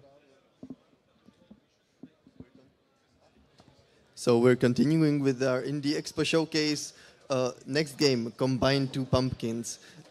Zbigniew came here to present the game. Hi Zbigniew, can you show us your game? Can you tell us more about it? Sure. So the game is quite straightforward. You have pumpkins. Blíž, takhle. Okay. Can you now? Okay. Sound is okay. Even closer. Okay. So now it's okay. Right. That sounds perfect. Yeah. So you have these pumpkins. You can move around here at the top, and you drop them. And when you drop two of the similar color or number or whatever you want, then they combine into a big one. So Combine Two Pumpkins basically is really combining pumpkins together. Yes. Is it a puzzle game? Well, kind of. It's more like a strategy game where you try to plan ahead, but also there's a lot of randomness in it. So sometimes even if you play well, you might lose, and it's physics-based, so you never know how the physics are gonna end up turning out. And how did you come up with this idea of combining pumpkins? Well, it's not a completely new idea. It's not like pumpkins are my favorite fruit or whatever, or vegetable. It's just, I was browsing the asset store and I was like, so pumpkins, is it? And it was. Yeah. Is this, what do you consider this project to be? Is it a hobby project, or is it focused on a release on Steam? Well, the game's released. It's been out for about a month, and it's a passion project with everything that comes with it. So I published it myself, and I'm trying to advertise it to show it to people. Nice. How is that? How is it working out so far?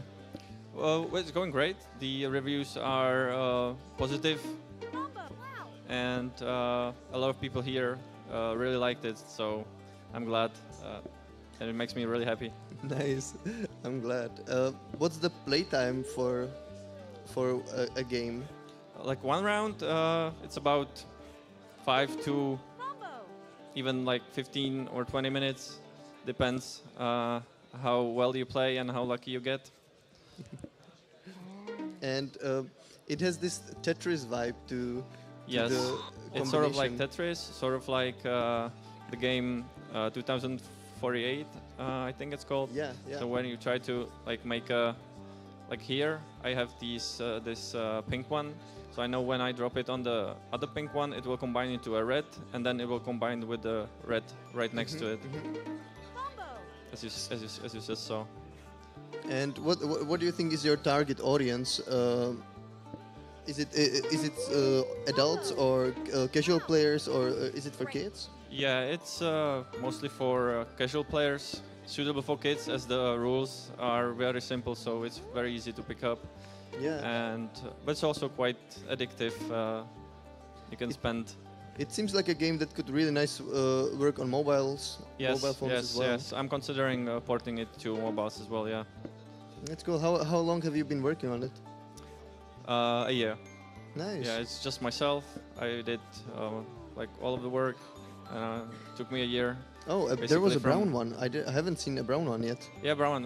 Yeah, I'll explain that when I have the chance. So, as you can see on the right, there's a special counter, and when it runs to 1 or 0, then you get this like always pumpkin with a special power. So, as you can see now, there's the yellow one. It's a spicy pumpkin. Pumpkin spice. Yeah, yeah. I appreciate the googly eyes on the pumpkins, by the way. Yeah, they make the game. Yeah. Also, if you want, or if you have like problems seeing colors, you can always hold X or Q and see like the numbers, so you know that when you combine two 4s, it will become a 5 and so on. That's very sweet. I wonder, is it just you making the game, or do you get any help with the art and stuff? Yeah, I purchased some art, but other than that, it's just me working on the game. And when are you planning to release it soon? Oh, it's already out. Sorry, you already Yeah, said yeah. that you said you released it. And what's the future then? For you I'm as a not developer? sure. I made some seasonal events, so there are 2 seasonal maps. There was a Halloween map available during Halloween, and then now there's a winter map available. But you can try all the 3 maps here at GDS. Nice. Well, it's been anything you would like to add before we wrap up?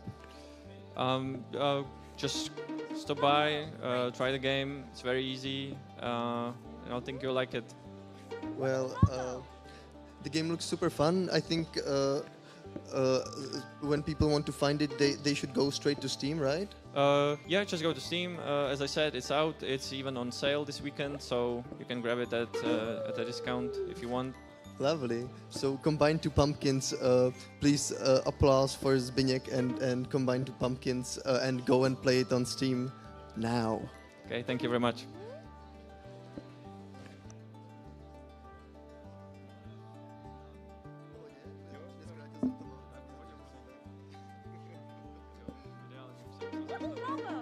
Fantastic! Incredible! Combo! Amazing! Fantastic! Incredible!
So we're continuing with Dominic's game Back in Service.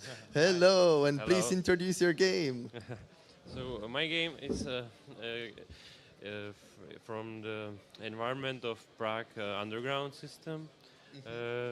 You play in a role of train driver, subway driver. But it's not just about driving the train. There's also some adventure elements. We are adding some quests that you can do. So there's a little bit of a train simulator and a little bit of adventure. Well, I am very curious, especially about the adventure. Yeah. So before we start, what's your connection to the subway? Are you just a fan, or what's it? Where did this come from? I'm really a fan. Yeah. Since I was a child, I've always really liked the subway. I've liked driving there. I went into some. There are some special rides that you can take. So that's why I did. And I also liked playing games. And there was never a game from Prague Underground or Subway, but there is a lot of games from Berlin or from all kinds of different subway systems in the world, but not Prague. So I've decided if nobody is gonna make it, I have to do it. Definitely, and I am very fond of Prague's metro as well. So. So I'm curious how its virtual counterpart is gonna look. So maybe tell us more about the adventure part of the game. Yeah, that's one thing we have there. There is our colleague. He is wearing the traditional subway driver uniform that used to be there. But that's an old one, right? That's an old one from 80s. And you can talk with him. There is a dialogue system. Unfortunately, for now it's only in Czech, but what we are doing now is we are working on adding English translation and gamepad support. That's our biggest priority now. So we can just translate it right now. Yeah. Hey, colleague, you look a little nervous. Yeah. Okay, it gets quite tricky with the there long is ones. a lot of. There is a lot of things. We have a guy that's writing the dialogues, and he really likes it. So that's a part that we are adding also. And I think it's not very usual for a train simulator driving game to have this. So yeah. Yeah, it's an interesting mix. This is a concept quest because we have in our last update added the quest system and dialogue system. So there is a few quests already in the game, but this one is mainly a fetch quest. You help your colleague find his lost cup. But there is a next quest after that, and there you try to find your colleague that's missing, and you are finding clues about where he might be, and you are looking for him. And also, you have to make some money because you need a flashlight. So you have to drive the train, be on time. That's the main challenge, to drive the train on time. And by that you make money, and you can buy various items that can help you, advance your career and finish some quests and stuff like that. Yeah. Well, then let's go and see how you can drive the train. Oh, okay. Well. Here I have accepted the quest, so I see it in my quest log. And now what I would do is I would pick up a timetable. I can make one. I can select when I want to start. And now I see the stations that I should drive through and the times I should arrive or leave them. There is our AI colleague. We have to be fast, so he doesn't block the rail before us. Yeah. So we are going to ask we are going to ask the dispatch if we can go, and they are going to reply, hopefully, that the path is clear, and yeah, that's what happened. And we see a signal flashing yellow light, that means you can go 40. There is a security system that is watching you, your speed, and you have to be careful so you don't go faster than this speed, because then you will get emergency brake applied automatically. I see. Yeah. There is an interesting thing that I was always curious about, and that there, even though as a normal person you never see the seconds in the timetable, the actual driver needs to see the seconds, Yeah, the right? seconds are very important, because when there is a work day and the difference between subways can be 50 seconds, 1 minute. Yeah, so seconds are important. You can see them even here. Oh, definitely. So we have still some time, like a minute, so I will turn on the lights in the saloon. So that's a good idea. Yeah. That. And we can let the people get on. Oh, I wouldn't even mind if you just like took us through the train, because it looks really nice from the inside. Oh yeah, okay, for sure. We have still some time, so this is the historic train that there is only one left in Prague, so you can sometimes take a historic ride still. That's amazing, because like it's almost like a preservation work that you're doing with the train. Yeah, that's back in service. The name, we are bringing this train back into service. That's so now it's maybe the best time to let the people get on the train. How different is it then from the today's subway that we know today? Well, the driving mechanism is a big difference, and that's also the main challenge of the game, because in modern subway the train is really automatic. You just press a button, close the door, and the train goes and it stops. But here you have to be very careful, learn the mechanism, be on time, and try to stop in the correct spot. And it can be pretty hard sometimes. You know, you have we also calculate if there is downhill. If you go downhill or uphill, you have to take this into account when you are working with the brake system and stuff like that. And I can hear the sound, and like it like takes me back into the subway here. What about the lines of the metro? Is there all of them, or is it just one?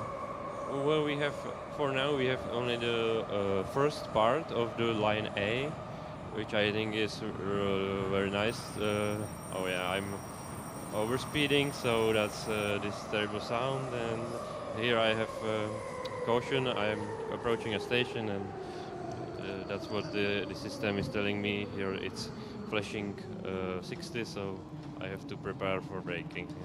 There is one thing that I'm curious about, and that's the voiceover of the metro. Yeah. Do you have the iconic voice in the metro, or what voice was there even in the 70s? Yeah, it was still the same voice, but we don't really have that for now in our game. We are working on that. I think we will manage to put that inside, but for now we have our own recordings. Yeah, so that's that. And you mentioned several times that you released updates. Does it mean that the game is out already? Yeah, we had a crowdfunding campaign, and we still have a possibility to support the development. So we have a version for supporters who can play this build. So that's what we are working on, and thanks to the feedback on our Discord server, for example, the players also define our path a lot, because we discuss that, what they like, what they don't like. So yeah, that's something we do. That's lovely. Yeah. Can you maybe point the fans of the game, or future fans of the game, where should they look for it, and where can they support you? Is the crowdfunding still on? Nah, it's not. But on our website there is still a chance to support our development, for sure. So they can look at our website. It's bismetro.cz, or it's on Steam. We have a Steam page, so if you like the concept, you can add it to your wish list, and it's possible now. We have launched the Steam page a few days ago. That's great. Congrats. So that was back in service by Dominic. Thank you so much for showing the game. Go ahead, buy the game or play the game, support the developers. Thank you, Dominic. Thank you very much for the possibility. Skvělý, díky moc. Jo? Díky moc. No, Miky, no. Jako teď jdeme hrát, tam nikdo není. Můžeme dát pauzu, nebo můžeme jet a skončit dřív pak. No jo, ale Teď máš my s Martinem, co? No, právě. No, tak tak nevím, kde on je. No, teď tu počítá s tím, že je to pauza, že jo? Asi si myslím. To jo, no. A já jsem taky chtěl vyběhnout na toho vádru trošku, si ho čeknout. Jo. Ten to. Jsem teď neviděl vůbec nic ještě. Dobrý, jak dáme. Tak je to v pohodě, že to. Nebo jakoby můžeme ho hodit taky, no. Protože kluci jsou, co jsem pochopil, tak Rest in Alice byli docela ready. No. Rest Ale of víš Alice. co, vám by pak každý vlastně by, každý počítá s tím časem a teď to bylo posunout. Jasně, no. Tak to jo. Tam jde spíš o to, že pak bychom mohli začít sklízet ten hardware třeba dřív, ale jako, dobrý. A máme skluz? Ne, nemáme skluz. Teď už jako dobrý. Předtím trochu byl, teď už není. Jasně. Teď Tak je jako jo. 15 minut. Takže se to vyrovná Od 16 teďka. do 16:15.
name's Jamie. Oh, a mluvím anglicky nebo česky?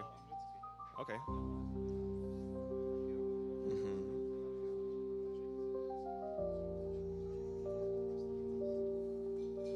Hello, everybody. Welcome to the last 2 hours or 3 hours of Indie Showcase. We're running all through the GDS, and my pleasure is to welcome here Jamie Dev. Hello. With his or their game Rest of Alice. So let's see. Hello, name's Jamie, and thanks for having me. Can I start? Yeah, please, by all means. Sure. Okay, so we made this game. You can see a little trailer and how we actually did it, because everything is handmade and also stop motion animated. Right now you can see how I was making the doll. You know, it was a wireframe doll with clay and some silicone on top of it. And the game itself is pretty easy. It's a simple platformer where you play as a little Alice.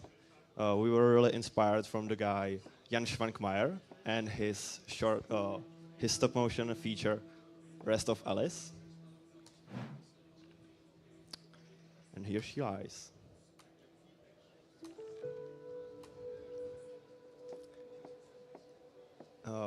Here we could see a couple of bones. Actually, we found some bones in forest because we really wanted to make everything by hand. So we took bones and painted the background and made a little doll of Alice. And here you can see a few of the bones that we found somewhere in the forest.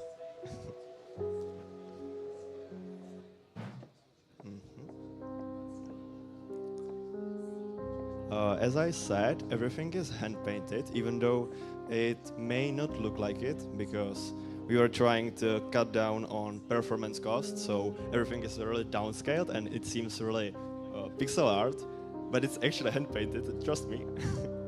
It was hand-painted with acrylic colors, and then something done with it, post-processing was done in Photoshop. We made also these little mushrooms. Pretty cool. So this is a handmade game. Did you also hand paint the terrain, the whatchamacallit, the tiles that the terrain is composed from? Yeah, the tiles were painted, and we painted only 6 pieces, I think, or 9. So you can get a little cube, which we then cut up into 9 smaller pieces, from which the terrain is then connected all together. But because you know, it was hand painted, and if you get a few small blocks next to each other, there is gonna be it's not gonna match one block perfectly to another. So we had to spend multiple hours just cleaning up the files, so it would seem seamless. Yes. And by we, what's the studio structure?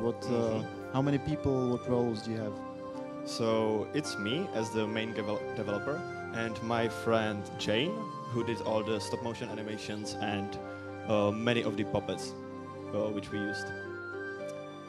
Also, just for explanation of the story, now we're collecting bones because we want to rescue the little bone creature we found at the start, and more bones will help them. And this curtain is also video. Is it a video? Or that's 3D? That's actually one of those 2 things that are not handmade, and it's PNG, which we just meshed in After Effects. Yep. And what's the other one? Maybe you can find it. The particle? The light? It's the background in some of the levels, because they were too big.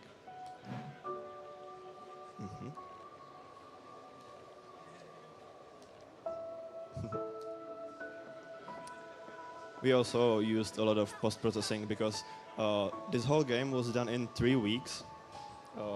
Excuse me?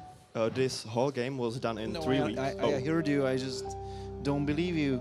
Oh. Was it? Because... Including making the stop motion puppets. We took 2 weeks separately to develop all the puppets and the story, and then we went to my house, and for 1 week we just were only working, I don't know, for like 12 or 16 hours a day. So it would be just wake up, make stop motion animations, and then go back to sleep. Yeah, Horrible. the old no-lifer game development, right? Sadly. Well, it's what you choose to do with your time. So I don't know if it's sad. You have a result. The game is playable. Is it out, or is this a demo? What's the status and outlook of the game? We really wanted to have something that's easy to talk about, so we made this game. We made this game just to show other people that we are animators and that stop motion is cool. And that's where it ends. It's only on itch.io. It's of course free, and it was for us just to show our appreciation for old stop motion films and to try new media and make some other type of video game. So this is a portfolio game, basically. Yeah. It was for your portfolio. Just so we could flex. Just so you could flex. All right. And I've seen some Godot logo, so I'm assuming this is not a Unity game. No. It was all developed in Godot. Godot 4. It's good. What was your reasoning for picking this engine? I'm making already quite a few games, which you can download maybe somewhere. So it's natural for me to use Godot. Yeah, so you made quite a few games in Godot already. And how long gameplay does this this game have? Are we finishing it in these 10 minutes? Yeah, we will actually finish it. So you're speedrunning it for us? I can try. I think it should be like 8 minutes top. But we are taking our sweet time. And if somebody else plays it, how long does it take to finish, usually? Usually it's 8 minutes, and the world record for now is 4 minutes. So it's a super short game, right? Yeah. Because, making puppets takes a long time. And is this somehow a school project? Come again, please? If it's a school project? Well, we submitted it as a school project, but it was not intended to be as one because we didn't have time to make our school assignment. So we were just like, we made a game. We're doing it's this good anyway. enough. Okay. And what school? It's not sure of the English name, but in Czech it's VŠKK, Marketing School for Marketing. Yeah, and we're the animation part of it. Okay, that's nice. Also, little thing I would like to pinpoint for this little skull, even though it's super low resolution, there's a little story about it. When I was walking through the forest, I just at night looked up to the sky and saw this skull being stuck on some random branch. So I took it home, and now it's here. And I think maybe I got cursed from it or something like that, because from that point on I can't sleep very well. But it's in the game, so it was worth it. Did it also curse the development? Do you have a lot of bugs revolving around this skull? Actually, we did, because we went into making the AI with a mindset of, it will be able to do so many cool things. So we had really big dreams, and then we had to cut down a lot. So now it's just a walking skull from left to right. And funny about this guy, his name is Goober. We named it that way because to make him, we used teeth, which we brought from AliExpress. And he has those big arms because he's supposed to represent the type of person that's at parties and you're uncomfortable to be around them. Like on the dance floor. Yeah. Just like touchy. And I cannot let this slide. You said you mentioned you bought teeth on AliExpress. No worries. They were. Oh no, I died. They were acrylic teeth. So they wasn't teeth. real. Replica teeth. Yes. Okay. All right. How are we time-wise? Was I too slow? No. It's okay. You still have 3 minutes to finish your game. Great. Or tell us something interesting about developing it. We will try to finish Just please concentrate on this guy, because that seems a little difficult. will try my best. Yes.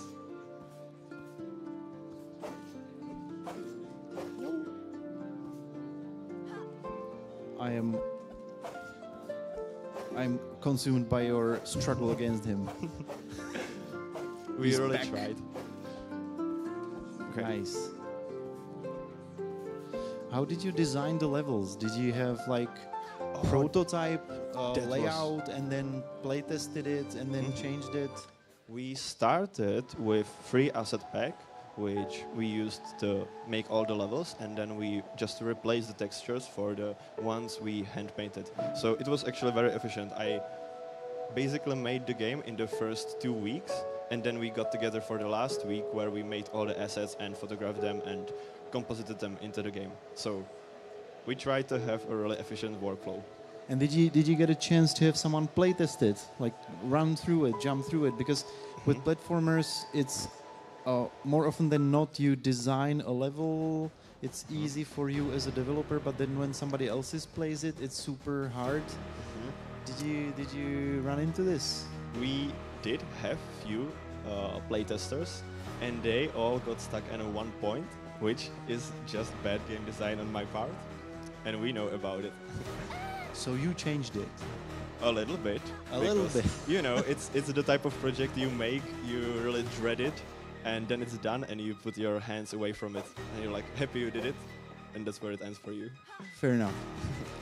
Okay, so this is your final boss? Just to So- catch up, we collected all the bones, and we're trying to, something about family trauma, trying to help our mother, which is mean to us. So we're trying to defend ourselves. And what I would like to also say, that we had super struggle finding skull like this. We were actually, for the whole 3 weeks, we were just picking up people, whoever seemed like they would have a skull like this. We tried to talk to them, and it was super hard. So if you by any chance have a skull that is in the shape of this bird, it would be super helpful for us. Yeah, because this is clay, sorry. We wanted to have a skull, which is skull, real, but we didn't find one, so we used this clay. So it's sculpted. So some of it is claymation, like the guy with the arms flapping. Yes. Is a claymation as well. It looked like claymation. So this is. So you finished the game. Right now, we defeated our parent, mortal enemy. That's nice because a lot of games actually take up years of your life, and it's nice to see some game that doesn't even try to achieve that. Is there any last remark you would like to say before we switch to another game? If you respect the type of art we do, because it's a bit out there, I didn't explain the most interesting things even, because they are very bizarre. I'm willing to talk. Why are you after. mentioning that at the end? You should have started with the most bizarre thing. No. No? Okay, all right. Sorry. All right, so thank you for coming, thank you for showcasing your game. course. The audience gives you short, spontaneous applause. Thank you so much. And after technical break, there's a new next title coming up. Thank you for coming. Thank you for having me.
Hello.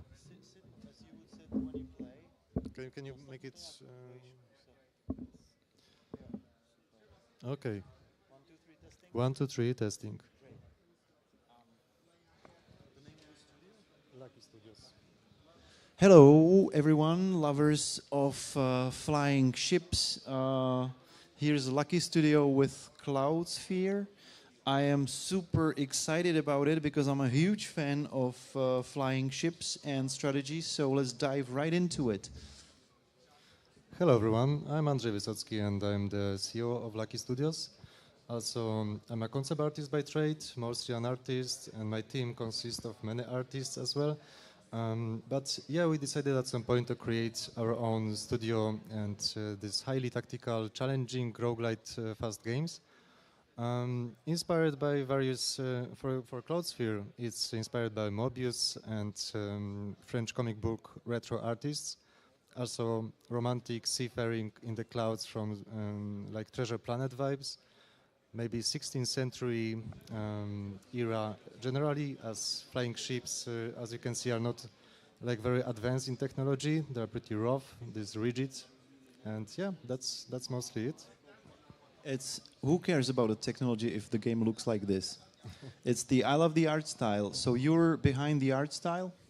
Yeah, I'm the CEO, but also a director of the project. I'm doing most of the direction design.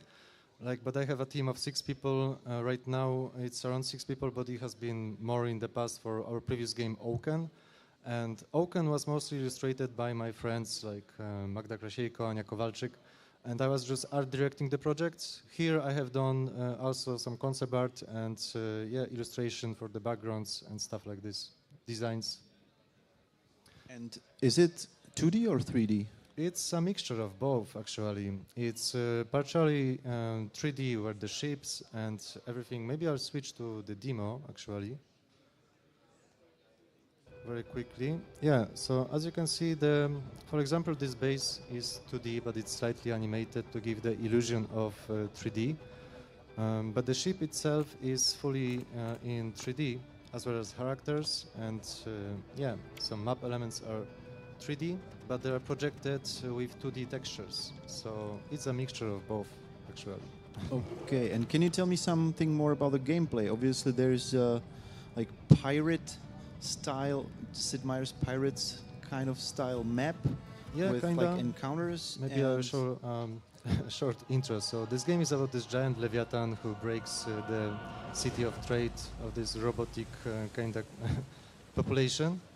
And while you escape this giant mess of beasts from ancient times, you find this kind of like a base of hobo robots, this strange crew of different captains and ships. And your plan is to rule this giant beast to the edge of the world. Like in the 16th century, people believed there's the edge of the world, and you can fall from it. And that's your plan, actually. And in your game, that's a reality. Sorry? In your game, that's a reality. Yeah, the world has an edge. It reminds me of... The world is not flat, I want to say. It reminds me of the... whatchamacallit? This fantasy guy whose world is just a semi-sphere on 4 elephants and then our own... Terry Pratchett. Terry Pratchett, yeah. Sorry, I don't remember Terry Pratchett. Yeah. In our world, it's like a sphere, but it's connected to the shadow moon, and there's like a bridge in between. And the plan of our captain is to roll the beast to this bridge, to the shadow moon. And but the question was about gameplay, not lore. Yeah. Gameplay. But sorry about that, I get sidetracked with the narratives. But the gameplay is about building your ships. You can actually design the ships however you want. There are different ways to build actually your ship, different frames you can unlock. So in this part it's like FTL, but you have full control of how to build and upgrade the ship. And in the future there will be some upgrade talent trees. Sorry for very rough UIs, because this is the prototype, very early version of the game, which has never been shown before. This is the first time this game is like public. First time anyone can see it. Yeah, actually that's first time anybody beside the team and like investors can see it. So it's very, very rough, but the plan for it is to have like this upgradable base and to go on short missions, a little bit longer than, for example, in Oaken it was 1 hour to 2 hours. In Cloudsphere it's 30 minutes for one mission, and then you go back to upgrade the base. If you have some, I'll use a code, cheat code, to build some new elements in the city, have some contracts, bounties, stuff like that. And then you venture into the missions. It's probably gonna be like XCOM, like choosing your next mission with some potential rewards and yeah, outcomes. Can I see some of the mission?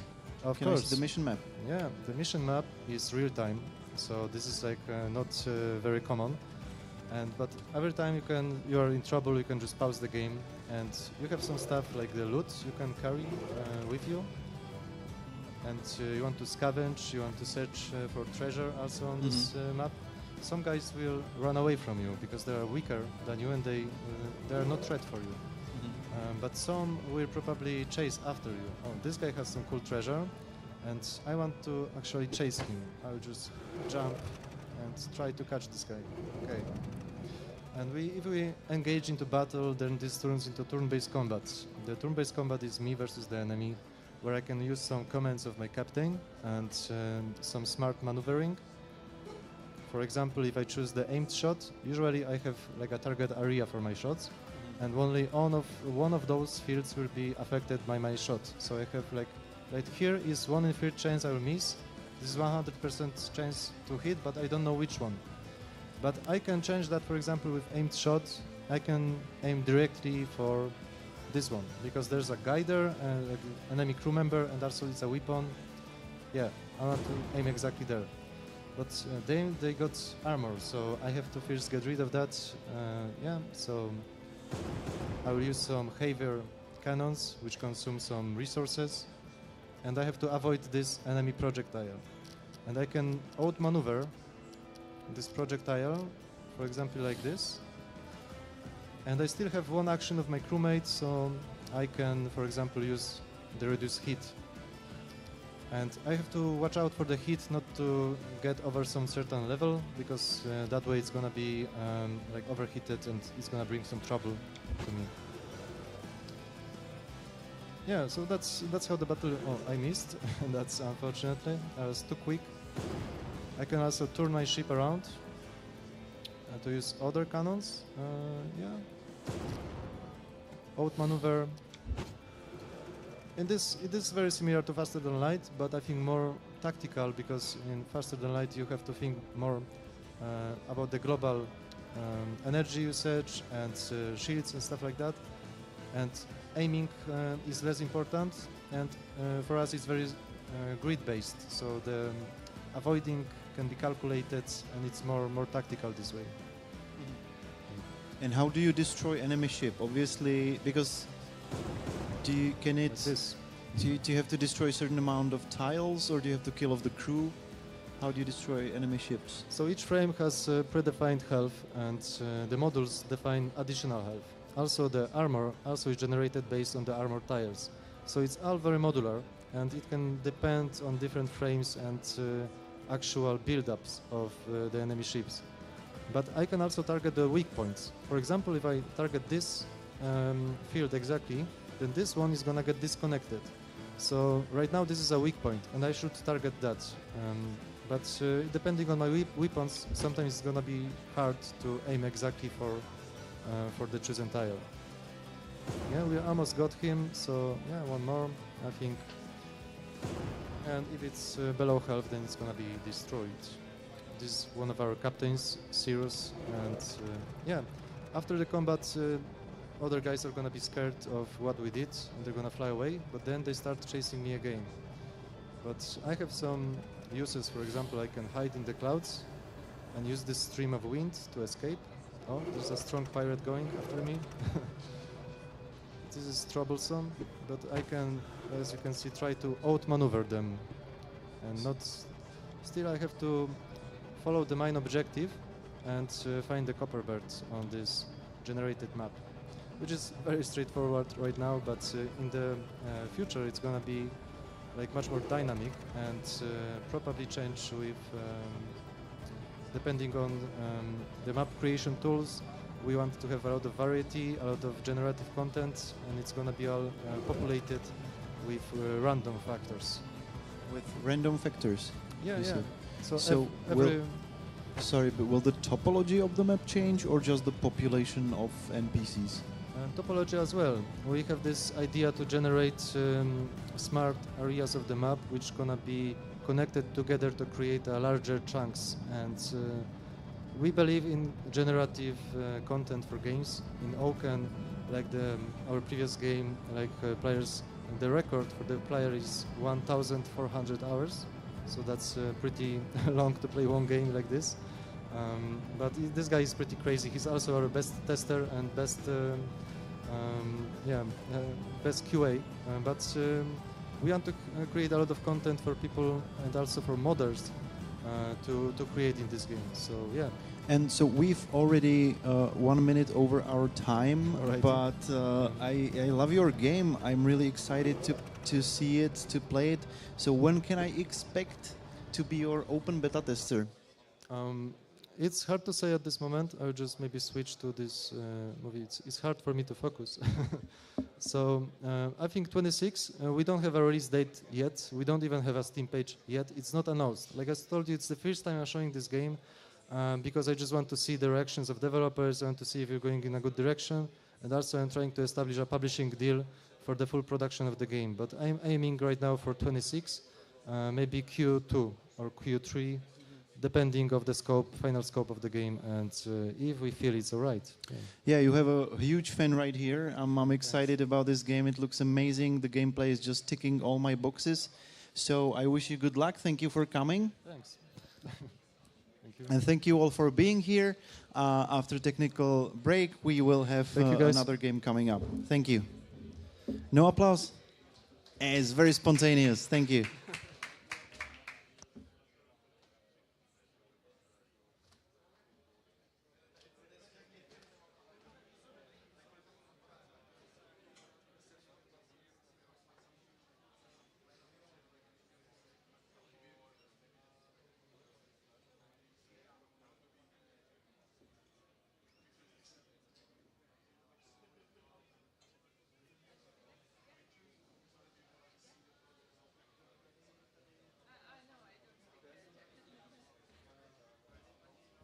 Super, já jsme... You're good. All right, so let's just...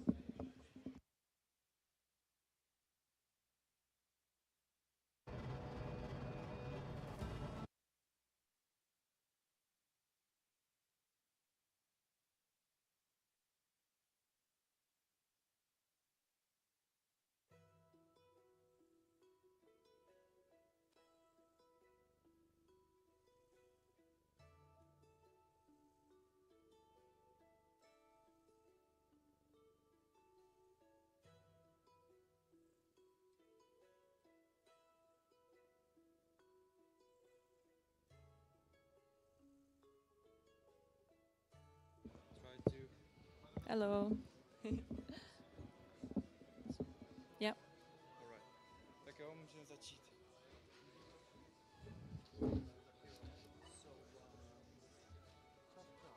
Mm-hmm. Placeholder game works. Hello everyone, welcome back. Next coming up is Placeholder Gameworks with their game Craft. Hello, welcome, and let's dive right into it. Yeah, hello. Let's start it. So this is a demo. We're hard at work, and the full game will come out in January, actually. And the most important part, of course, character creation. Also, you can make a cat character and a moth character. Please, if you know any other game where you can actually make a moth character, let me know, because I do not. So it's a unique feature. It's your hook. Yeah, exactly. If you like moths, then Game for let's moth lovers. Moths. Let's go. So we have 2D art in here. The whole game is about being a merchant. Like if you have played Skyrim or something and you're like, I love Khajiit merchants, then that's who you are. And it's story-based game, so there's a bunch of story in here. All the characters are voice acted. Excuse and me. In your demo, all characters are voice acted? yes, also in the demo, all the characters. We have enough. 3 characters in the demo, and we believe in voice acting actually bringing everybody quite alive. And choices matter. This is our second big game. First one was Death and Taxes. And we are really into that choices matter kind of theme. So customers come to your shop, and then you get a bunch of tasks you could make. And first task is a farmer comes in and asks for a dagger. There's like a nice tutorial in here and a scroll to help you know what to do. Also things light up a bit, at first at least. And it's a very hands-on experience, like toy-like experience. Oh. And then here's, you choose what kind of things you can make. In the full game we have like styles of things. And the smithing part itself is a rhythm game, which will be super easy for me without music right now. But I'll do it. It's not a hard one right now. So basically, you make parts and you assemble them.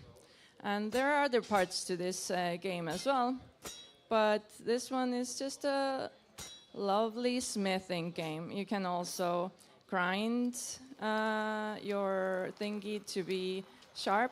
So you see it goes green and it changes, it goes like shiny.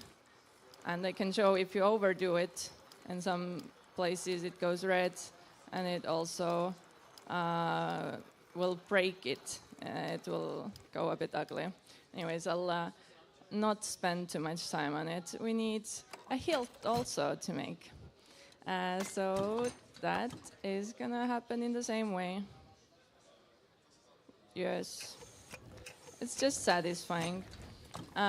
We were inspired by other like Flash games, you know, the old Flash games for girls that are very pink and all that kind of stuff. And you can choose, I don't know, clothes for your paper dolls and stuff like that.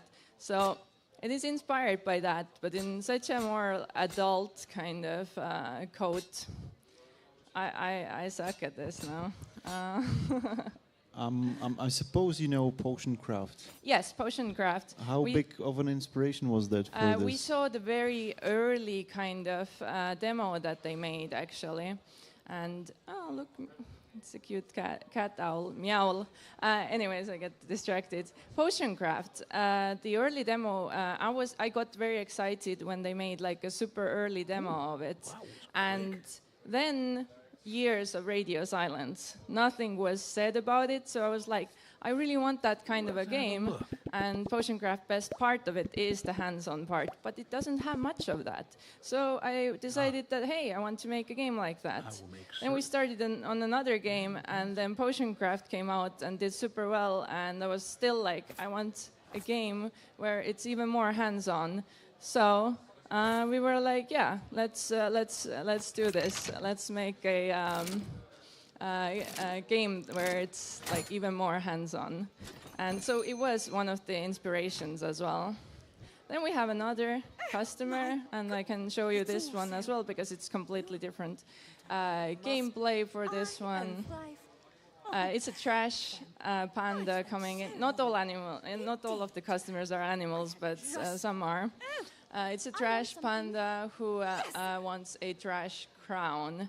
So we can choose a blueprint, what kind of style of item we want. Maybe let's take this one, and we're like, then the game will look into like how well you fill the blueprint, basically. And you can also like glue things together and all that. And there are like certain ones I know that will fill it perfectly, but we can just glue it together, be like whatever. So this is not only Merchant Simulator, but it's mostly Mostly about Fantasy craft. Maker Fair kind of Yes. thing. Well, the title of the game is Craft, so I wonder what it could be. So I put a lot of clue in there. Yeah, not confused with Warcraft or Minecraft or any of the games where crafting is not like 100% of the game. So it's craft. That's the reason, really. I think you can. So how can you? So the customer evaluates your success. Ooh. Yeah. Oh, no. Yes. So the customer will look into firstly. And does it? Excuse me. Does it matter what kind of design I choose to do for her? Yes. So they will also say what kind of things they like, and in the full game, the customers will also be like, yeah, I want cute or creepy or whatever kind of an item, and I can explain it right now because we have made the main tiara shape, but we can also go to back alley to get that trash. Yay! That's for the next trash item. So you can get as much trash as you want, and you can just glue all that trash onto your item, basically. What are the other locations on the map, if I may ask? Yeah, so the other location's Tavern. You can talk to people there and romance, actually. Then you will then open up beach, which is also going to get more like sea items, and then forest for forest items, a mountain for very rare things in the end of the game. Okay, and those are always like kind of hidden objecty type of collecting games, or you can also in the tavern you can also encounter NPCs to get some lore and information in about tavern you will speak to people, you have romance plot lines, and you can buy things as well in there. So you put a bunch of trash on it. I'll put only one item, so she will not be super happy because it doesn't have enough trash on it. Yeah, it's okay. It's not great, but it's not a complete disaster, is it?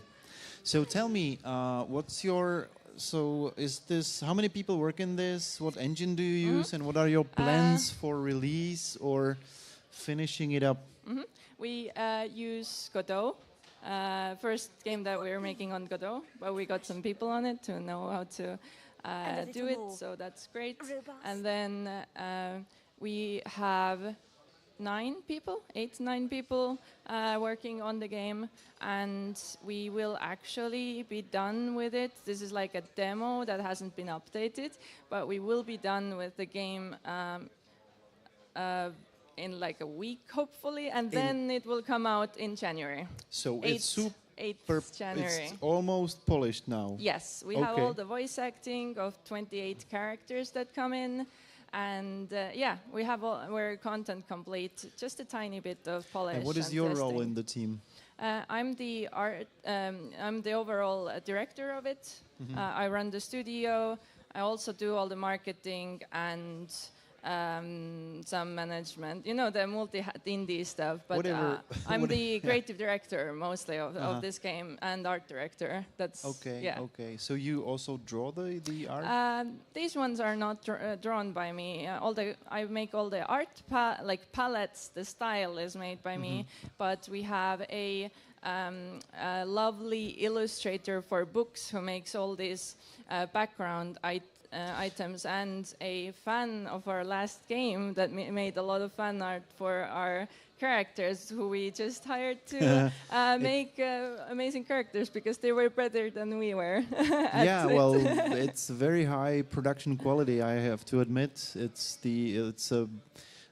Within this, I'm not the hugest fan of this art style, but I can see that it's really very well executed. Everything, the UI, it looks very well polished and put together. So the art director is doing a great job. Thank you. In your studio. And this is also everybody. Do you have a Steam page already? You have to. Yes, we have a Steam page. You guys on the stream wishlist like crazy.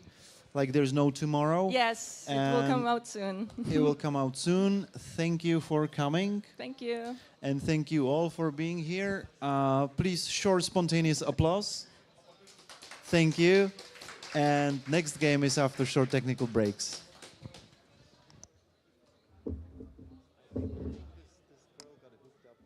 Awesome.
Raz, dva, tři, test. Jo, čekej vteřku ještě.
All right, everyone.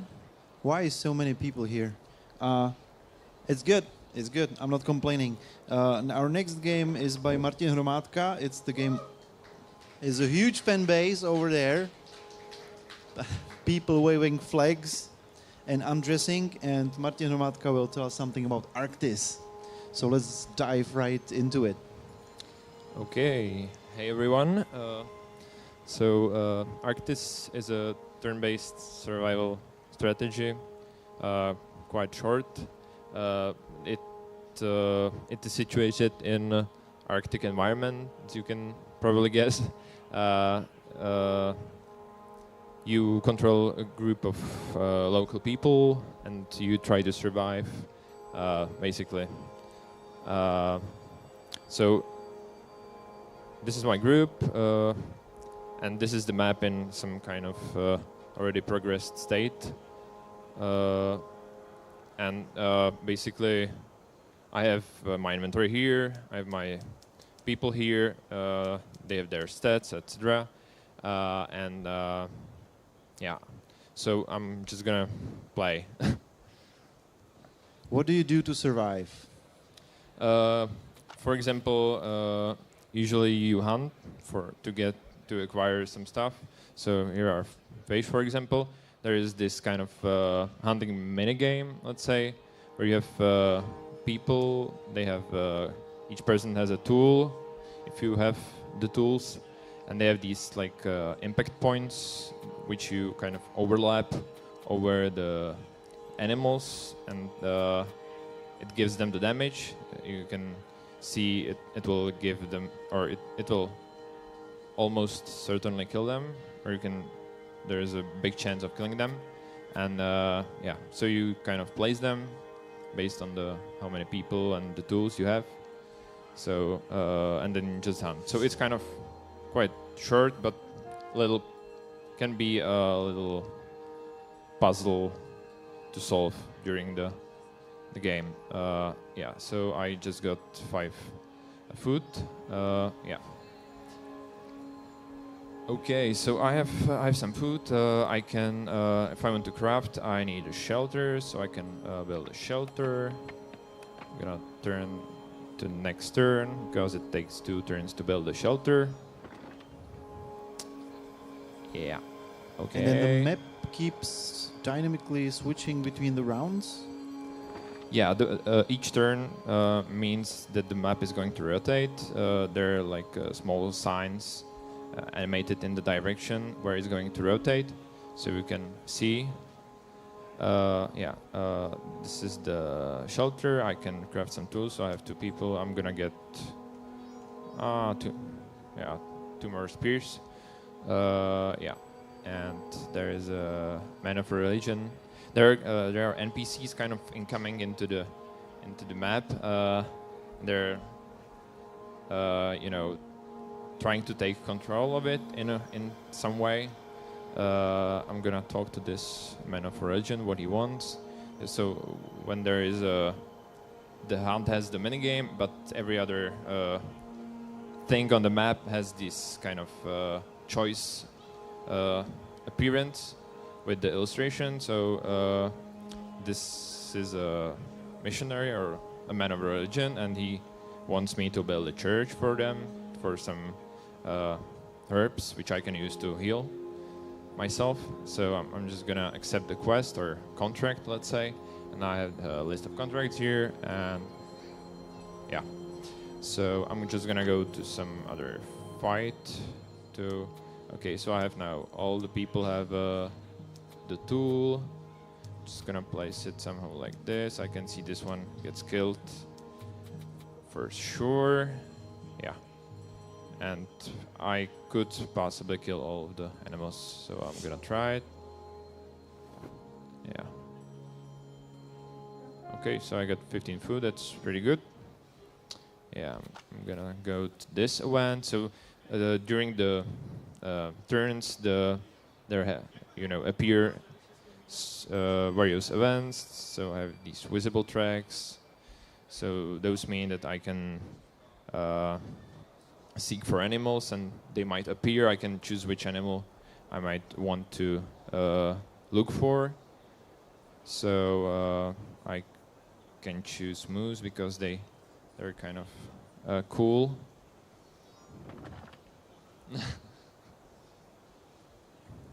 Yeah, and you can see these hunters kill the animals on the map. So that's one way of. So you gotta be faster. Well, you can be faster. You can kind of do the quest for them, and then they don't kill the animals. Okay. Yeah.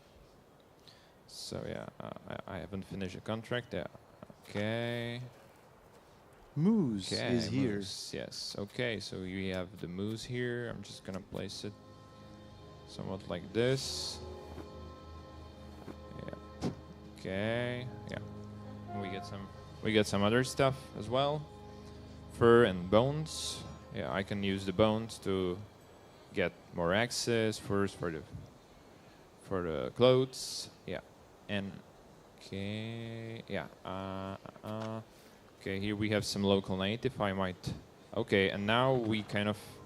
I didn't mention that the game is kind of switching between two seasons, summer and winter. So now we switch to the winter phase, which requires me to have clothing on the people. So I'm just gonna have two. I would need one more. So this one's gonna get cold quite soon. Yeah. Okay, we met some local people. I can invite them inside, and they have even some food and wood, so that's cool. Okay. Yeah, so I might get some first, because they're gonna freeze to death if I don't, or I can even make fire to make them warm if time comes. Okay. Okay, let's go to the woods.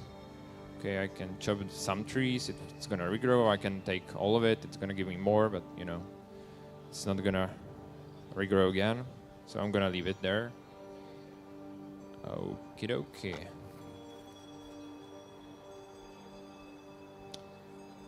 Yeah, I also have to build a church to fill this task, so I can do that right now.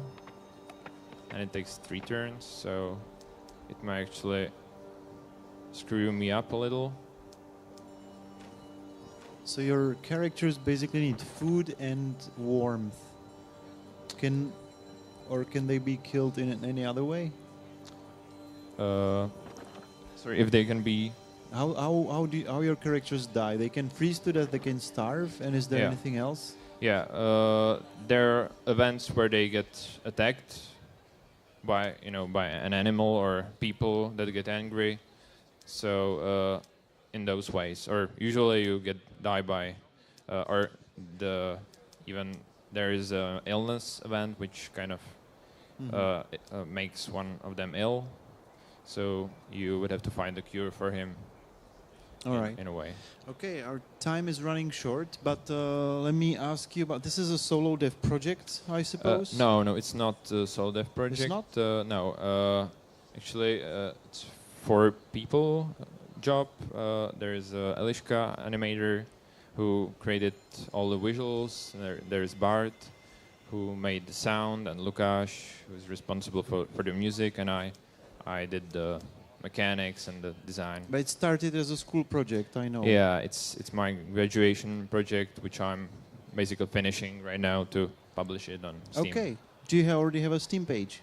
Yes, I have a Steam page. Wish lists. Yeah. You on the Steam Yeah, you can Steam wish stream. list, yeah. And when is it going to be released? I suppose in the upcoming months of the 2025, so Early 25. Q1? Yeah. Q2? Yeah, and I guess on the late Q1 or early Q2. Okay, let's say. okay. All right. So thank you so much for showing us the game. I wish we had more time to go through all the features because I'm a big fan of strategy games. But we don't. So thank you Great, for thank you, coming Du. up. Thank you, Du. Thank you. Short spontaneous applause as always, please. Thank you. And yeah, and after a short technical break, yeah, blah, blah, blah, you know the drill.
Hello again. Hello, everybody. This is Incidental Minds and their game Grayton the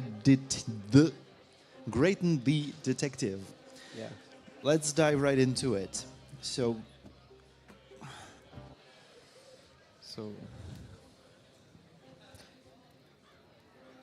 yeah, there was a cinematic, but I skipped it for the time. But yeah. So what is the game about? It's about a homeless detective who originally came from a wealthy family, and he kind of like struggles with being like independent in the practical things, because like he always had his ex-butler by his side, but I mean, when Grayton became homeless, also his butler has become homeless, and he was taking care of him, but Jerry, the butler, he got arrested, and now Grayton cannot even make his own coffee. So in this level, you have to make your own coffee, which is like really, really hard. In like a homeless settlement without like any knowledge of making without coffee. a coffee machine. Yeah. Without a butler and a coffee machine. Okay, Yeah. so this is a point-and-click adventure? Yeah, I mean, it's like a mix of like the classical point-and-click adventure games and the new school adventure games like Life is Strange. As you can see, I'm moving around with WASD, and these like labels are showing. So, I mean, it's a huge fight for us with the UI to make it like to simulate the 3 dimensions in 2D with the labels, but I mean, it kind of works now. So, yeah.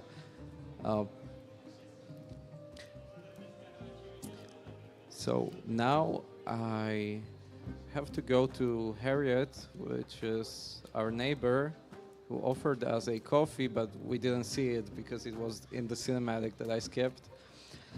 And the cinematic is actually voice-overed. So it's too bad that I skipped it, actually, because you would hear it. Why, I didn't force you. It's just your decision. Yeah. Yeah.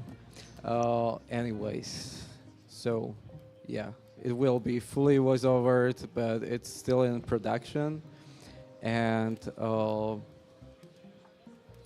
now you can gather some evidence. Oh, no, you cannot.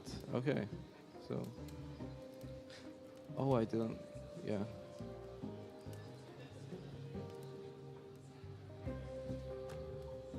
Okay. I need to do something else.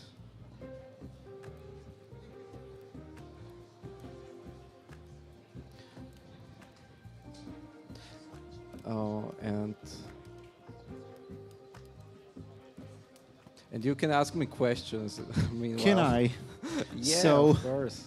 So, what stage is the game in? Is this a demo? Is this a first level, or is this like full playable game? It's in vertical slice stage, and we want to have a beta version by March 25. And we want to release a demo, hopefully, and to go to a Start Lab crowdfunding. So, wish us luck with that. And by we, you mean your team. studio? How large is the team? I mean a studio. We are like 12 plus of us. So I mean. It may look like it's a 2D game, so it doesn't need so many people, but it's like, yeah, it's pretty production heavy actually to to produce this. What is the biggest production challenge? I mean, making the backgrounds and the designs to like work with each other, and also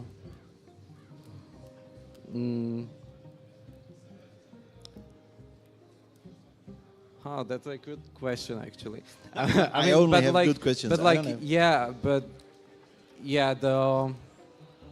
the backgrounds are like really hard to do because like it has to be like really detailed, and it has to be like exactly from the angle that we need to look good and still uncover just the things that we want to uncover, and also to contain everything that we want it to contain. And now we can gather some evidence, and you can check this out. So I mean, I'm gathering some evidence, and this is like whole new mechanic. There's like kind of similar to Sherlock Holmes and games like that, but like we have it like more visual, and you can you have these like you have the evidence here, and now you can click on the deductions and you can change them, and it combines to like some sub conclusions, and you have like multiple sub cases, and those combines into a whole case and whole conclusion. So yeah, we can gather some like more evidence. Yeah, okay, we checked that one already. Okay. Well, okay, yeah. So now we can combine it to this one, but we also have like alternative ones. So like, for example, we can go with this one. And based on like these combinations, you can get to like different sub conclusions, but also the like major conclusions. And yeah, and also you can check out this like other background that we have, and we can go check our pet dove that is like really cute. So yeah, I mean, there is a bit of a bug here, but hopefully it will work. Okay. Yeah, okay. I need to... Holy shit.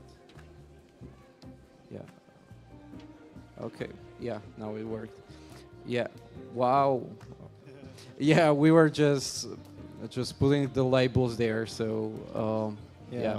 This is a live playtesting session. Yeah, actually, I mean, this is like really fresh because like the label system and the hotspots, it worked differently a week ago. So I mean, this is like really, really fresh. So yeah, sometimes when you fix a bug, another bug appears. Yeah, exactly. And you can check the dove. It's like really cute. And yeah, and we also have a point and click movement here. So like with these keys, I changed that one. So this is like point and click one, and with point and click you move with the cursor. So I mean, we can try that one. And you combine inventory objects like in classical adventure games, but you can combine them in different ways, like different orders. And yeah, that's like really difficult design challenge, because like designing it so that it would combine in different orders, and like making all the scripting and all the backgrounds and everything so that it would work and it would make sense. It's like really challenging. So yeah, Is there something else you would? I don't think I have any. The engine, yeah, it's Unity, I suppose. No? Yeah, it's a Unity. Yeah, I mean, it would be an overkill to make it in Unreal. It would be kind of like killing a moth with a nuclear. So yeah. Yeah, and the funny thing about this project is that I personally started this project in March 2018, actually. 2018. Yeah. So it's 6 years in development. It's not. I mean, it's 4 years in development, and I burned out, and I needed a pause from the development. I regained the power. I rebuilt the team. I managed to get the funding for the game, and now it's like 2 years since we're working on it again. So All right. it's like that. Do you already have a Steam page? Yeah, of course, and please wishlist it. Wishlist. Yeah. Wishlist you beautiful Yeah. people out on the internet. Yeah. Okay. So this is it. Thank you for showing us the game. Oh, could I show you one more thing? No, absolutely, it's not possible. Holy shit. Maybe. Okay, you can. Just one, like, Just one? short It needs to be short. mechanic. It needs to be short. Yeah, I give you 2 seconds. Oh yeah, that's like. That includes the loading screen. Now you go. Yeah, that's like eavesdropping mechanic, which is like also a original Jerry's a real piece part of of the work. game. You gotta Like, give it to him. What a way to fuck like Ray over like that. mechanic that was never used before in 2D. I mean, there are some games in 3D that has it, but like it wasn't used in 3D. And if there would be a sound, you could hear different sounds that are like associated with the cursor positions, and like you're trying to eavesdrop on the people, and it's still not like polished Okay. and balanced because it's a new mechanic. And I'm finishing. Thank you so but- much. Yeah, thank But you. I wanted to That was more show than it. 2 seconds, actually. Yeah. So thank you so much. Thank you all for watching. Wishlist like crazy, and next game is coming up very shortly.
Hello, Commander. I am TCC Elysia.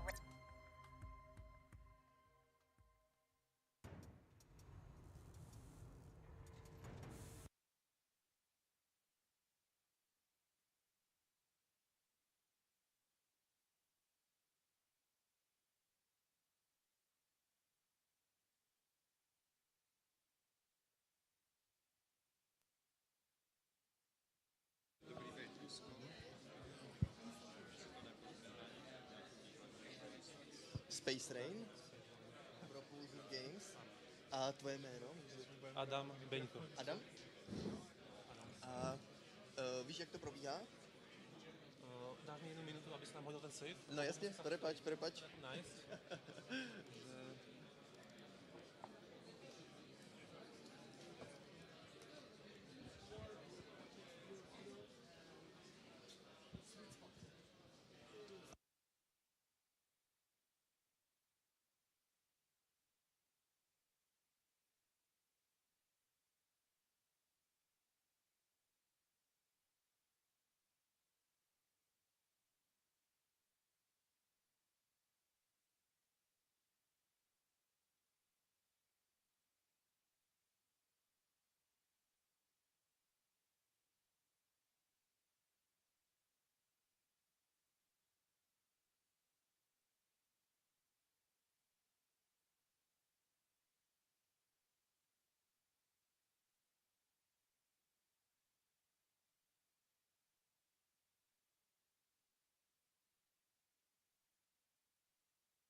Hey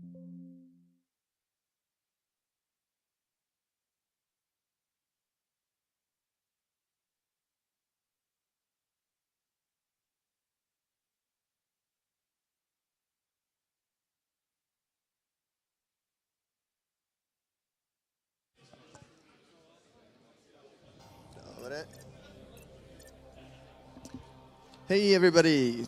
Two last games until we finished. Now it's Space Rains with Adam, the developer. I'm here from Propulsion Games. He's gonna guide us through the game. We're gonna be really quick with this one. Adam, take it away. What's the game? So Space Rain is a strategy game combined with a space sim, where the player is completing various contracts and conquering multiple sectors.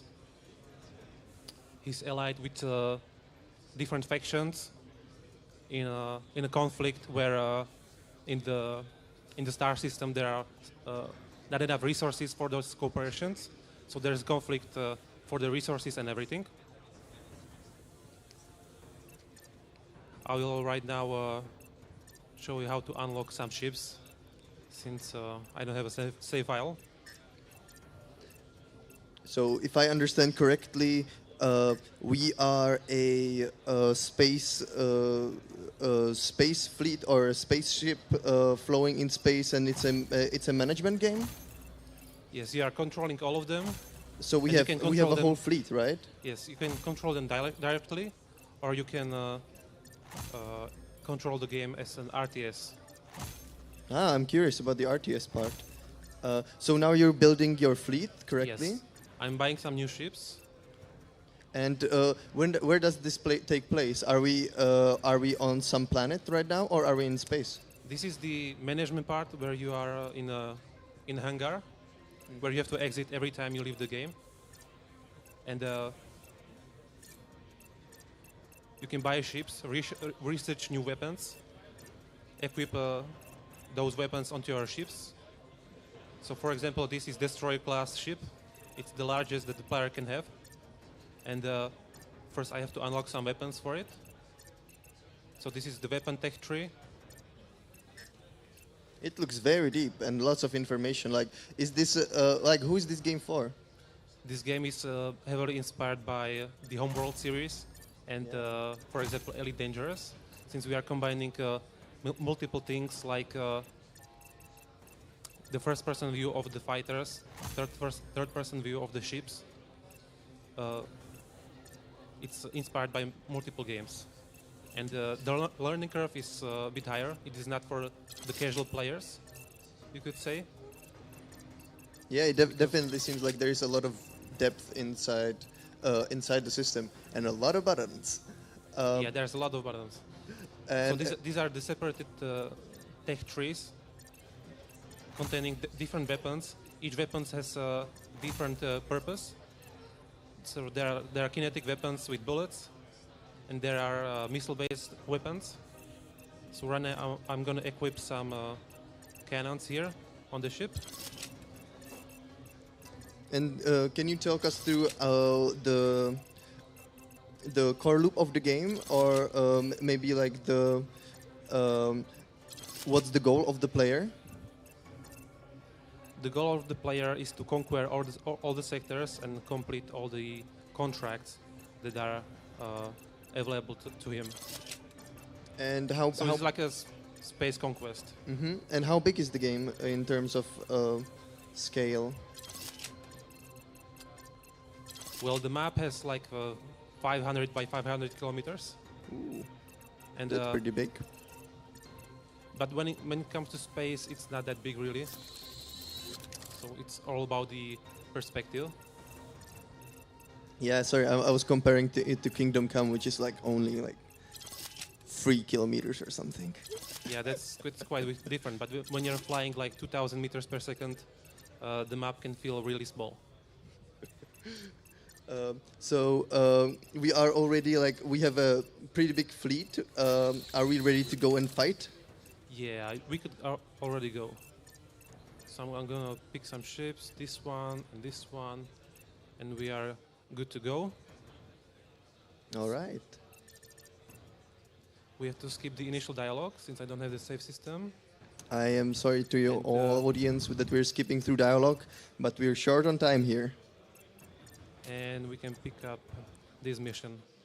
So I skipped that part, but you have many systems where they are separated by difficulty. In each sector there are different enemies. You have multiple Commander, follow the ally fleet to the intercept multiple, point and eliminate as I could all say, enemy forces you encounter. objectives for each sector that you can complete and finish it. Wow. So this looks like a proper RTS space game. So this is the RTS view where you're controlling multiple ships. You can assign the orders. Roger that. You can assign waypoints for the ships. Orders received. So right now we are in a mission called Fleet Assist. When we are for fleet battle, we are going to assist the Novatech Corporation that's going to launch assault on the Marshall Gang that's controlling this system. Reporting. And I can control my ships from the RTS view. I can directly control them from the third-person view, like this, where I can access my loadout and I can set the third modes for the automatic or manual, or I can control the fighters from the first-person view. So there are multiple controllers that the player has to learn how to operate. So it's not easy. That's crazy. The detail of the game and the scale at the same time that's a really awesome thing that you can zoom out so far and you can see all the space around you. So the game is using the detection mechanism. If you are not detecting anything, you don't know what's there. So once everything is within my radars of the ship, we can detect the enemies. So this is the enemy fleet that we are going to fight with. We are still too far away from them. Standing by. Is there there is the fighting system, then there's the quests that you need to do. Is the game mission based? Is there a story in the game that you follow? The story is on the background and it is not really important.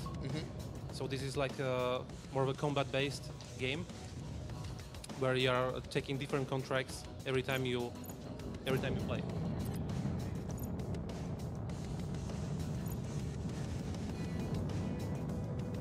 So right now, engaging the enemy.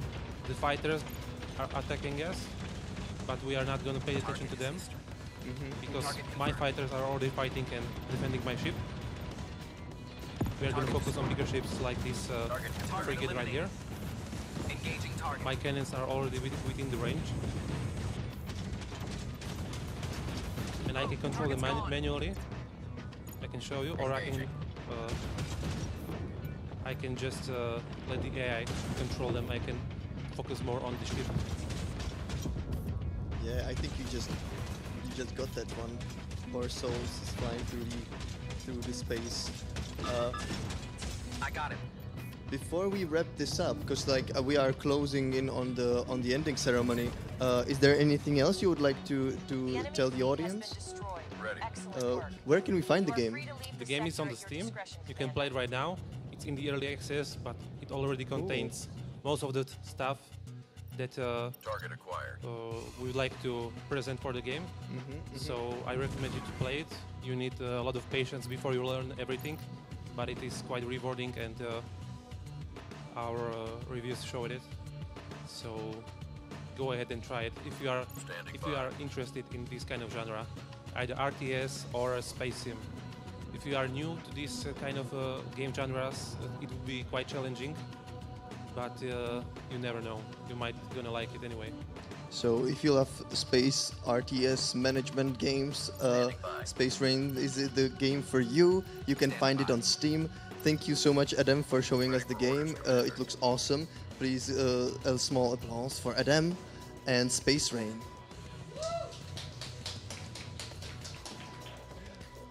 And guys, we are closing in on the ending ceremony, so I would like to kindly ask you to go to the main hall and see that. We will be closing the indie zone very soon afterwards, so please pack your stuff. Don't leave your stuff here. Thank you so much for watching us here live. Thank you so much for watching us online. I hope you enjoyed the whole stream. There were so many beautiful games, and we'll finish by watching a couple more seconds of Space Rain as the closing thing for this GDS live stream. Thank you. I can't take much more of this.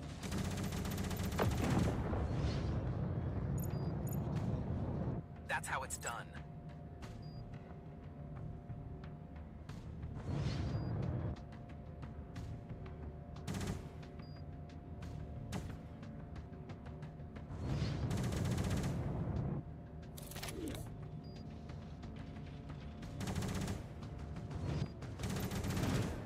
Target has been eliminated.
Tak ještě jednou v češtině.